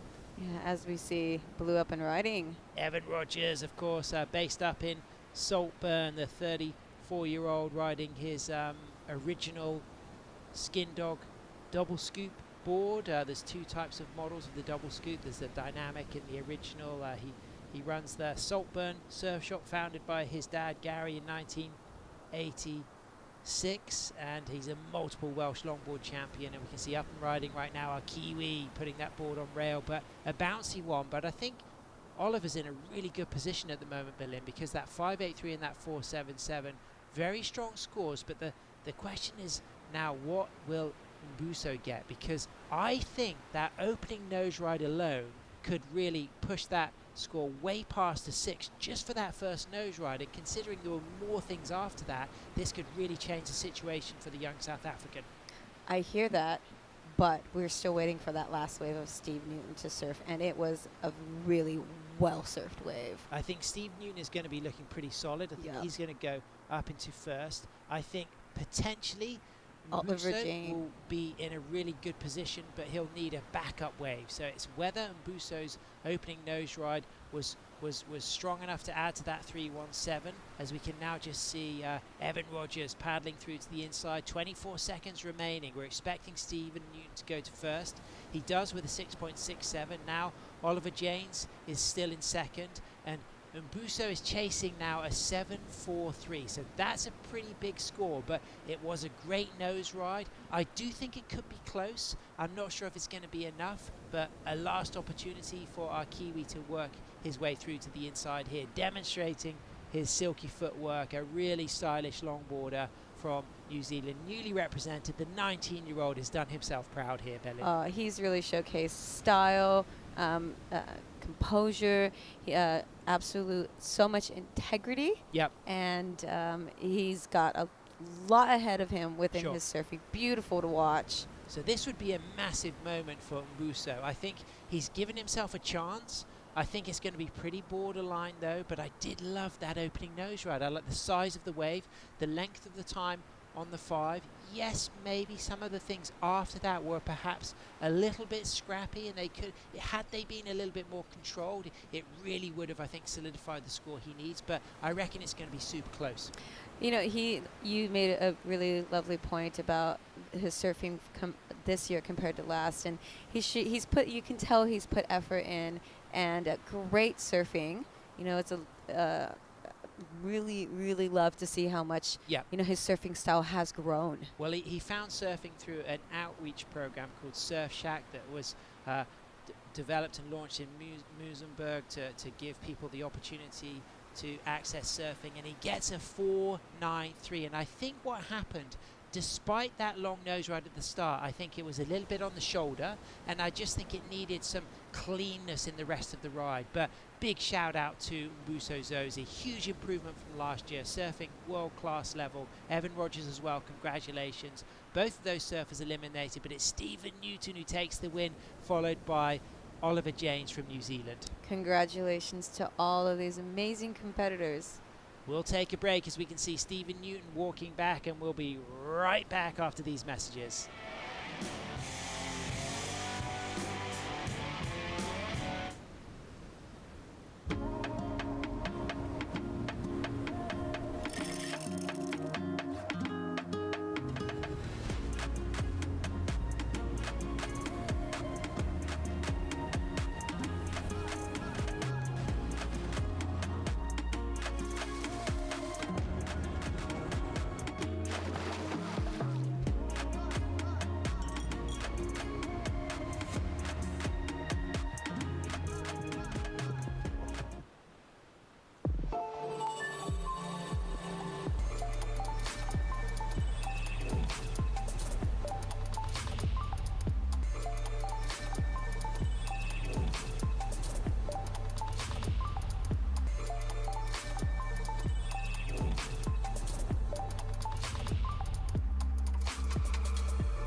Welcome back as we set our sights on the stylish surfing goofy footer Rio Donaldson, representing Team Puerto Rico, up for a nice 10. Walks out of that opening nose ride cleanly back to the tail, and then cuts back. He takes a bounce, and he's unable to correct his balance after that cut back. But he did get an opening nose ride, but he would have loved to have continued after that roundhouse cut back. Oh yeah, you're getting to this point now where finishing your waves, riding them into the inside and connecting is super important. Sitapong Chapman, also known as Henry, super stylish regular footer, the 22-year-old representing Thailand, 2 times national champion, also a great shortboarder. His mum from Thailand, his father from the UK, kicking out cleanly. Looks very cool. Bronze medalist at the SEA Games in the Philippines for Team Thailand. That was when Team Thailand really put themselves on the global surfing map, and he is looking extremely stylish. Tom Breen is going to be surfing for Ireland, and our regular footer Lucas Yuen is surfing for Chinese Taipei on his Ian Zamora Moontail bandwagon model. Shout out to Ian Zamora and Carla. Miss you guys.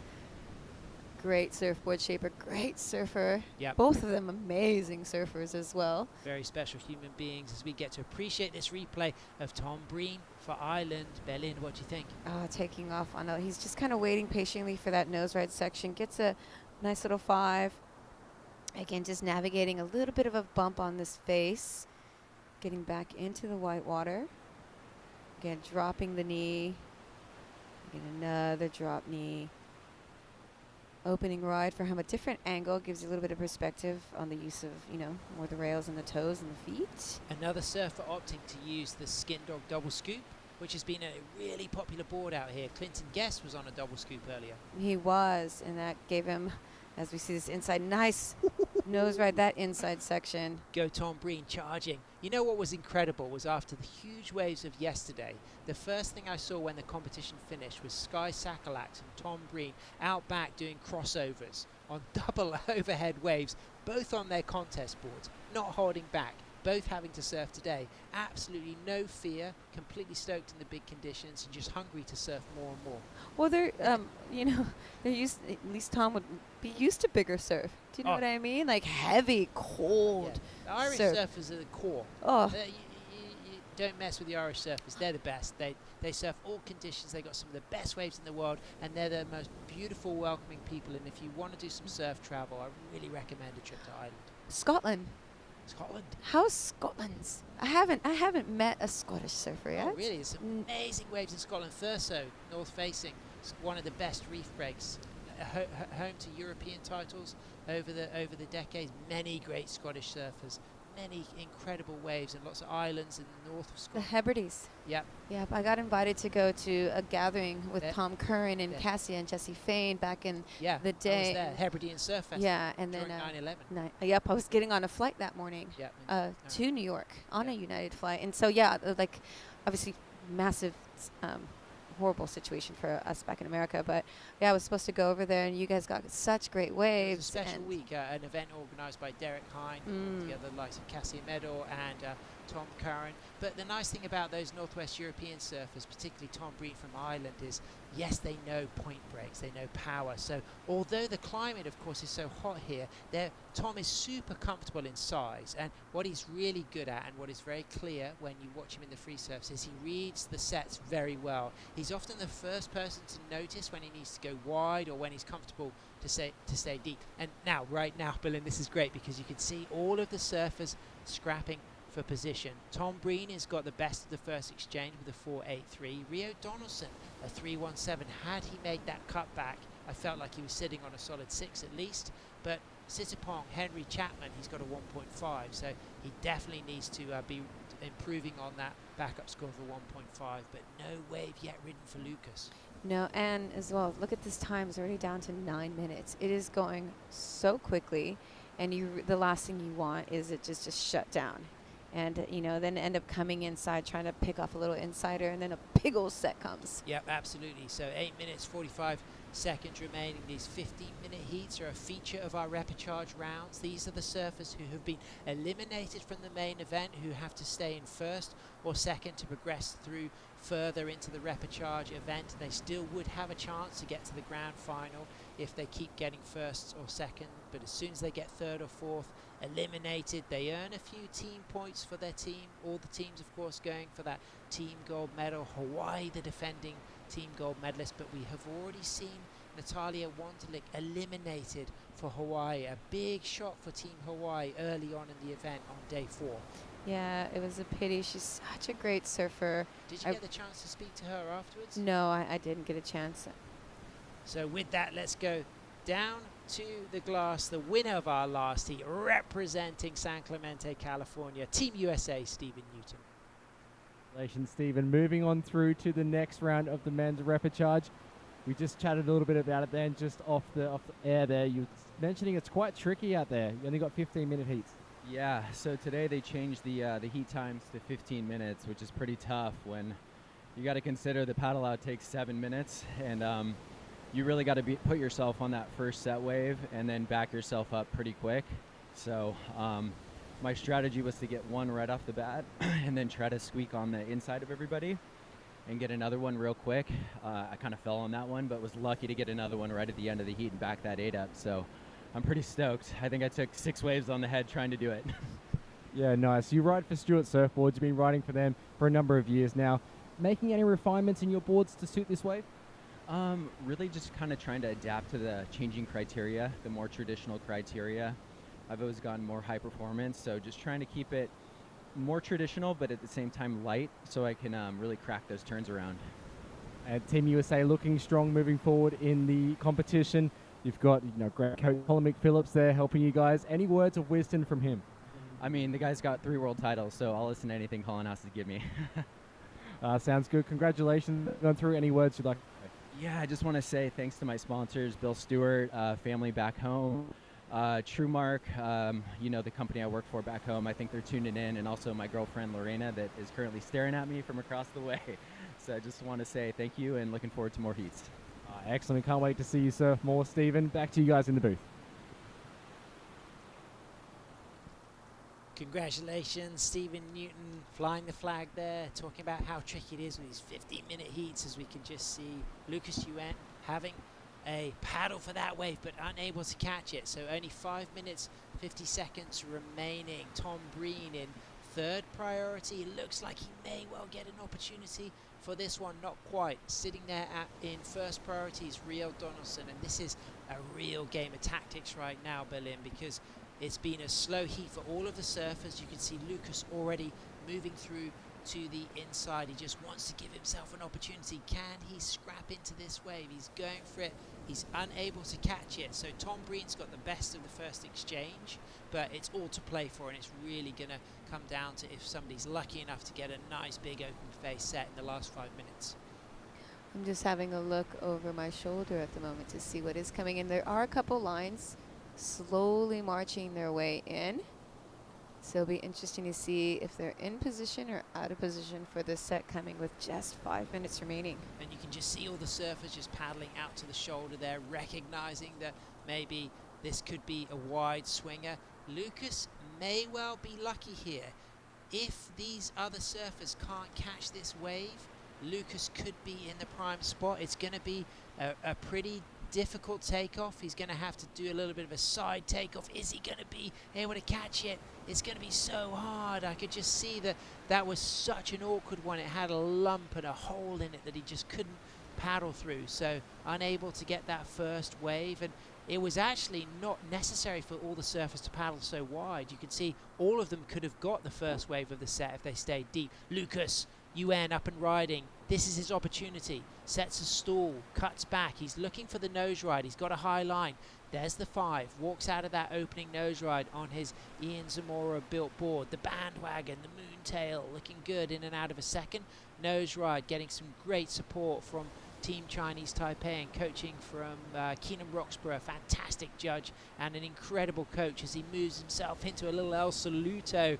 Nice soul arch pose as he's just in and out, putting every ounce of energy into that. But he knows he's got to scramble out for more. It may well be a shoulder he gets to add to that, but he needs a second wave. As Tom Breen, we didn't see the beginning of that wave, but it'll add to his 4.83, and it's important to get that backup wave. As Sitapong Henry Chapman is up and riding to add to his 1.5. Nice 5, little stretch, hold, stylish, locks onto that nose. Cross steps out of the nose and then stays high. Can he bounce himself back in or cross step his way into the inside? That wave shoulders out. He's in the channel. 3 minutes remaining, and now we're really going to start to see who the front runners are when some of these scores start to come through. And big congratulations to Lucas Yuen, because he stayed busy, he moved inside, and it may well have paid off, but I think he's going to really need a backup wave in the last 3 minutes. Yeah, I think a couple people are going to need a backup wave with the time, going down quite quickly. But what I did notice from those last 2 waves is that high tide is really kind of shutting some of that inside section down. So that outside wave is really going to be the significant score. Sure. To get your high scores. So here we go. Here's the replay of Lucas. What do you think, Berlin? Let's analyze this. Let's find out where the scoring potential really comes. Just the setup, really nice footwork. Again, just setting back up to a nice 5, holding that 5. And he's looking back. Oh, sorry, I thought he was getting ready to turn that head. You know, adjusting his feet to get into that quick nose ride, back into that nose ride, locked in. Again, sees it coming towards him. Gives a little bit of the arch, back up to that nose ride. I love that pose on that nose. And then, yeah, just so much water on this inside shore break right here. And then this late kind of side slip takeoff. A lot of speed for Tom, surfer in green. Lovely cutback. Just smooth. Navigating that lump. And then unfortunately, just his nose, that lump comes up, nose goes right through the water. And sure. That's hard. Yep, but it's a backup score, and he's got 2 rides, and this is live action on third. his 3rd wave. Tom Breen representing Ireland, looking good with his trademark drop knee turn. He's learned a lot from his shaper, Ben Skinner, about how to incorporate the dynamic drop knee into his cutback repertoire, and we move down into the last minute 20. He's got now 2 scores to drop. He's got a really beautiful nose ride touch there as he goes back in for another 5. He'll give this everything as he just dismounts onto the inside, and that's going to get very close to the shore break. As we can see, Sittapong, Henry, Chapman up and riding, all style, very beautiful, fluid, traditional longboarder coming off the bottom, just switching to a high line, clean footwork, and then a little stretch 5 as he cross steps back to the middle and cleanly cross steps back to the tail, grabs that rail and just flicks the salt water off his face. And then we can see Lucas answering back on the inside and feeling positive. You could see by his body language, his claim, that that was significant, and this may well be very important for Lucas. And now it could be that Tom Breen and Lucas Yuen are the front runners, because Lucas has dropped a 5.83 for his first wave. I think body language for me said that that was significant. Yeah, you see that fist pump. Yeah, Tom Breen's got 2 scores to come through. That second wave was big with a cutback, but then he fell after a touch of the nose because it just kind of shouldered out on him. As we move down into the last 3 seconds, and we're waiting for 2 important scores for Tom Breen, and we're also waiting for a score for Rio Donaldson. So we don't know what Rio did on his wave, but we do know that he's been a real standout in the round so far, so we'll expect something special. So it's completely wide open. Sittapong also was really good on his wave. What a stacked heat, and everybody had to put a lot into that last 5 minutes. And they all got, you know, all got a backup wave. One got an extra backup wave as well. So they were able to pull that off in the last 5 minutes, which was extraordinary. Yep. So there it is. Tom Breen's second wave comes in as 2.83. That was not an important score for him. I think it's now this third wave. So it, of course, goes into his top 2 because it was his second wave. It solidifies his position in first, but we're waiting for second waves to come in for a number of surfers. And this is the last of red. What do you think of this, Berlin? It needs to be an important, significant score. Is it going to be enough? I think it's enough. I think, you know, he's really navigated that board well, especially to recover having his foot. It looked like it was wrapped around the leg rope on his first takeoff. So he's done well to get back in the right headspace. Good surfing. Back up to a 5, holding. This is why he fist pumped. I get it now. Lovely nose ride. This is a replay of his last wave. Is that his last one? Is 4.83. Well, he did the same kind of else. Oh, okay. In that, he was feeling really good. That was the 5.83. So we don't know what he did on that last ride, but we're waiting for scores to come through. We saw the body language live on his last ride, so that said a lot. He felt good. But what you've seen from Lucas there on that 5.83 was the quick footwork. Let's look at this. This is the last ride. Is this going to go as high? Does this earn the spot he needs? Again, here we go. This is his, I believe this is his second wave. Nice 5, connecting to this inside section. Great footwork. Back up to a quick 5. Another 5, holding that. Looking super. Again, this is that little ole. And connecting, just driving through that white water. So that was his second wave right there. Well done. Wow. So what's it going to be? Lucas so fast with his feet. Rio Donaldson waiting for a score. Tom Breen waiting for a score. Sittapong, Henry Chapman drops a 3.77. he temporarily moves up into first, meaning Tom Breen only needs a low score for his next wave, but the situation now is really starting to become clear because Lucas Yuen has got a 5.67 for his last wave. So he did all of this work in the last 6 minutes. He got a 5.83 from moving further in and getting a really good wave and being super quick and speedy with his footwork. He was back and forth to the nose. But there was a couple of moments where he really found some composure on a locked 5, and that's when he gave us a little bit of body language and posture to get that photo movement at the same time. He's sitting now in first with a 5.67, so it means that Tom Breen is chasing a 2.87 to move up into second. Rio Donaldson is chasing a 4.53, as we can see how close it is to high tide. High tide just after 3 local time. All of the surfers just getting assistance now from the local lifeguards to make sure they safely get back to the beach, with Rio Donaldson dropping a 6.57. So that puts Rio up into second, and now Tom Breen is chasing a 4.92 to move up into second. Sitapong Henry Chapman, he will not progress despite a brilliant performance. He's been so stylish, not only in the competition, I must say his charisma and his coolness around the contest site has been first rate. Great free surfer, good energy, a pleasure to talk to, an inspiring role model for Asian surfers. I love meeting him, and he will be eliminated potentially in third or fourth as we wait to see if Irish regular footer Tom Breen gets a 4.92 or higher to move up into second or even first position. It's going to be so close. I mean, I can't even remember what happened on that wave, but I do remember that Tom put every ounce of energy into it. His third wave, definitely better than his second one. Yep. Great nose rides, nice turning. Yeah, I just, it's so interesting. It's all to play interesting for. and it's nerve-wracking because you want everyone to win. I want everyone to win their heats or take second. Well, Lucas Yuen, I mean, he really clawed back from a very challenging start, and it all came off the back of the last 6 minutes when he opted to take the risk and move further in. And that paid off because he got that 5.83, and on the way back out he got another set and he got the score he needed to move up into first. So Lucas will progress through to men's repechage round 3. It's now deciding if Rio is going to get second or Tom Breen is going to get second, chasing a 4.92 as we get a little opportunity now to look at the tides.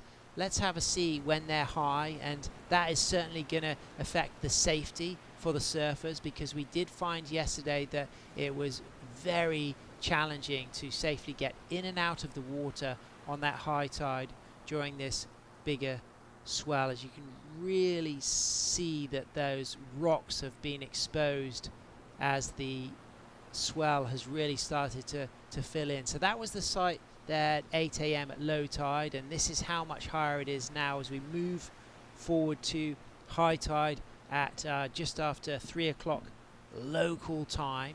And it's a 6.67 for Mr. Tom Breen from Highland. He moves up into first position. I'm going to give you a big fist bump for that. That is absolutely incredible. I mean, I want to say to Rio Donaldson, he has been surfing beautifully, but Tom Breen, your man on the screen with those drop knee cutbacks, all sheen and cool, representing Ireland in style here in El Salvador, bringing some cold water physique to this. He put every ounce of heart into that. I'm so proud for the Breen family and Team Ireland. That was absolutely incredible. My hair's on end. I got all emotional. That chicken skin, right? You know, that's what sport's about. I mean, that is absolutely insane. You can see Ruby Knox there congratulating him. You can see Gemma as well, who put on an incredible show for the team this morning. It's a team effort. You know, it takes a village to raise you, and he's got the whole of the nation of Ireland behind him, and that is really special. What a moment there, Berlin, because you can see Rio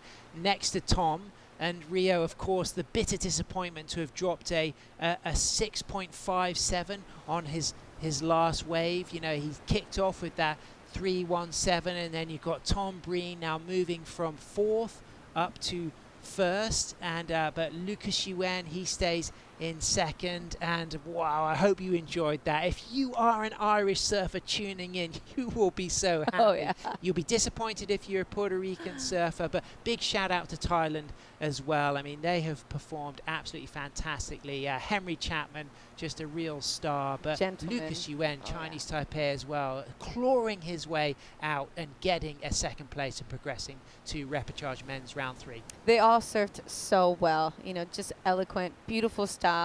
And like I said, it just came down to that last wave for Tom. So good job. And, you know, massive shout out to Henry as well. You know, well, so that we are going to go on hold. We're going to have another call at 4 p.m. local time. The reason that we're going on hold is because we do now have the conditions very close to high tide, and it's very dangerous for the competitors to safely get out of the water for their heat. So we got more action to potentially come later. We're going to throw to a little highlights package of some of the amazing longboarding we've seen this morning, and check back in at 4 p.m. But we're going to wait first of all for a little Tom Breen interview, because if he's ready to do that opportunity to throw down to the glass, then this is going to be Irish energy all the way. Go Ireland, go Tom Breen, congratulations. The luck of the Irish out there. It was a fantastic surf. That last wave I was watching from the beach, you surfed that with a lot of heart. Yeah, thanks very much. It was kind of, I was struggling to find my feet out there. My first heat didn't really reflect my surfing and what I can do. I'm happy to just get the ball rolling, take the win now. Like, it came like last year. It's taken a few buzzer beaters, but we got there in the end, and we're just ready to keep going. The swell going to die down a little bit later on in the week. Is that going to suit your style of surfing? I do really like the big stuff, but I've been working super hard in the last few months in the smaller stuff, so I think it could play to my advantage. Any words you'd like to say for friends and family back home watching? Yeah, just my parents, they're in Malta at the moment, so if they have it on, that's great. If they don't, I guess we can talk about it later on, but just wanted to say thanks to everyone who supported me and helped me get here, like Stephen Kelly, Molly's Cafe, T-Bay Surf Club, Kent's Construction, like the list goes on, and it takes a community to get me here, and I just want to thank everyone at home for that. Oh, you surfed really well out there, Tom. I look forward to seeing you coming up in the next rounds. Good luck. Thanks very much. Uncle Wes, I see you back there. oh, he's so pumped. Great stuff, Uncle Wes, but big shout out to Dad Ronan, who may well be watching from Malta. You will be absolutely delighted. Congratulations, Ireland. Congratulations, Tom Breen. Well done, Lucas Yuen, advancing. Check back in at 4 o'clock. We're going to go on hold for the high tide, but right now, feast on some of the highlights of the day so far. It's been one of the best days of competitive longboarding. Perfect waves at El Sunzal for day 4 of the 2025 Surf City El Salvador ISA World Longboard Championships.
Welcome back. Thanks so much for staying with us and checking in. We will not be continuing the action this afternoon. The lifeguards have surveyed the situation, and still with that big swell and those high tides, we're going to hold off until tomorrow. We're going to be starting bright and early, but it has been a day to celebrate. I mean, even Clinton Guest with that 19.10 heat total, Berlin, he said that was the best competition conditions he's ever surfed. And the surfing that came out of being able to surf a wave like that was just next level beautiful. And disappointment for some surfers today. Some surfers unfortunately eliminated from that repechage round, but my advice to all of them has been, you're in paradise. This is Surf City, El Sunzal. Soak it up. You've got fantastic waves and it's absolutely incredible. And talking of incredible, let's have a look at Clinton Guest from Australia getting a near perfect score. 3 of the judges gave him a perfect 10 for this. Locked into a 5 on his 9.4 dynamic double scoop skin dog surfboards and just streaked his way all the way through that opening nose ride with so much panache, and then cleanly back up for another second touch of the nose ride low in the pocket as he walks to the tail. And Berlin, the way he just demonstrated using all of the wave and all of the board was first class. It was first class. It was absolutely technical and beautiful to watch. I had the worst FOMO after this wave. Because you were team manager for the Irakanjis last year, but Clinton Guest walked out of this heat with a total heat score of 19.10, by far the strongest performance so far, but you would not have expected him to be in the repechage, and that demonstrates the caliber of the field here, as we could see that moment when he came in. And talk us through some of the personalities they've got in the Australian team. Very loud, very proud, funny. Clinton's very quiet, but he's one of the most proud Australian men that I know. And then you got Archie there as well, just so excited to be here. Donna.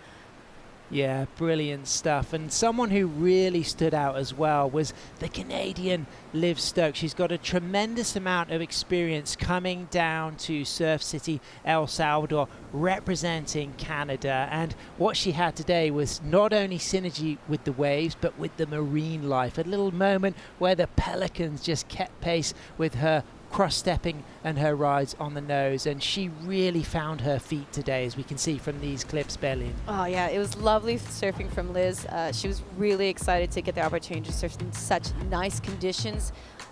And again, her surfing just really shined today, and it gave her the opportunity to really showcase the style that she has. And this was a 7.5, and that rounded pintail Michael Takayama custom single fin looking velvet buttery under her feet, and a confidence booster. Again, someone we would not associate with the repechage rounds, but she is going to be a firm contender to make a lot of progress in the contest. And if you'd made it through these repechage, you'd be so excited, because I guess going into repechage, you did get quite upset. Yep. But coming into the conditions you had today, I would have probably strategically planned to make it into the repechage to be able to surf that surf today. Well, it has been a great day of competition, but tomorrow is going to be day 5 of the 2025 Surf City El Salvador ISA World Longboard Championship, and we have got such a good forecast. We continue to have this long period south swell, not forecast to be as big as we've had this morning, but certainly it's going to be smooth. We've got really favorable tides, that low tide around 9 a.m. in the morning. So for a lot of the rounds, that tide will be pushing in, and it's going to be a first-class opportunity for the longboarders to continue to express themselves as we continue that men's repechage round 2. Yeah, that's supposed to be really light winds and just oily and just pretty much perfect. And the Sunzal, I mean, the fact that it's one of the few parts in the world where the water temperature is greater than the air temperature. 85-degree water temperature, 82-degree air temperature. I mean, it really is somewhere that if you've not had the opportunity to visit, you must, because Sunzal is one of the best longboard waves in the world, and we will be demonstrating that tomorrow morning. So join us, 6:30 a.m. Feast on these highlights and stay tuned, because we're going to be back bright and early tomorrow.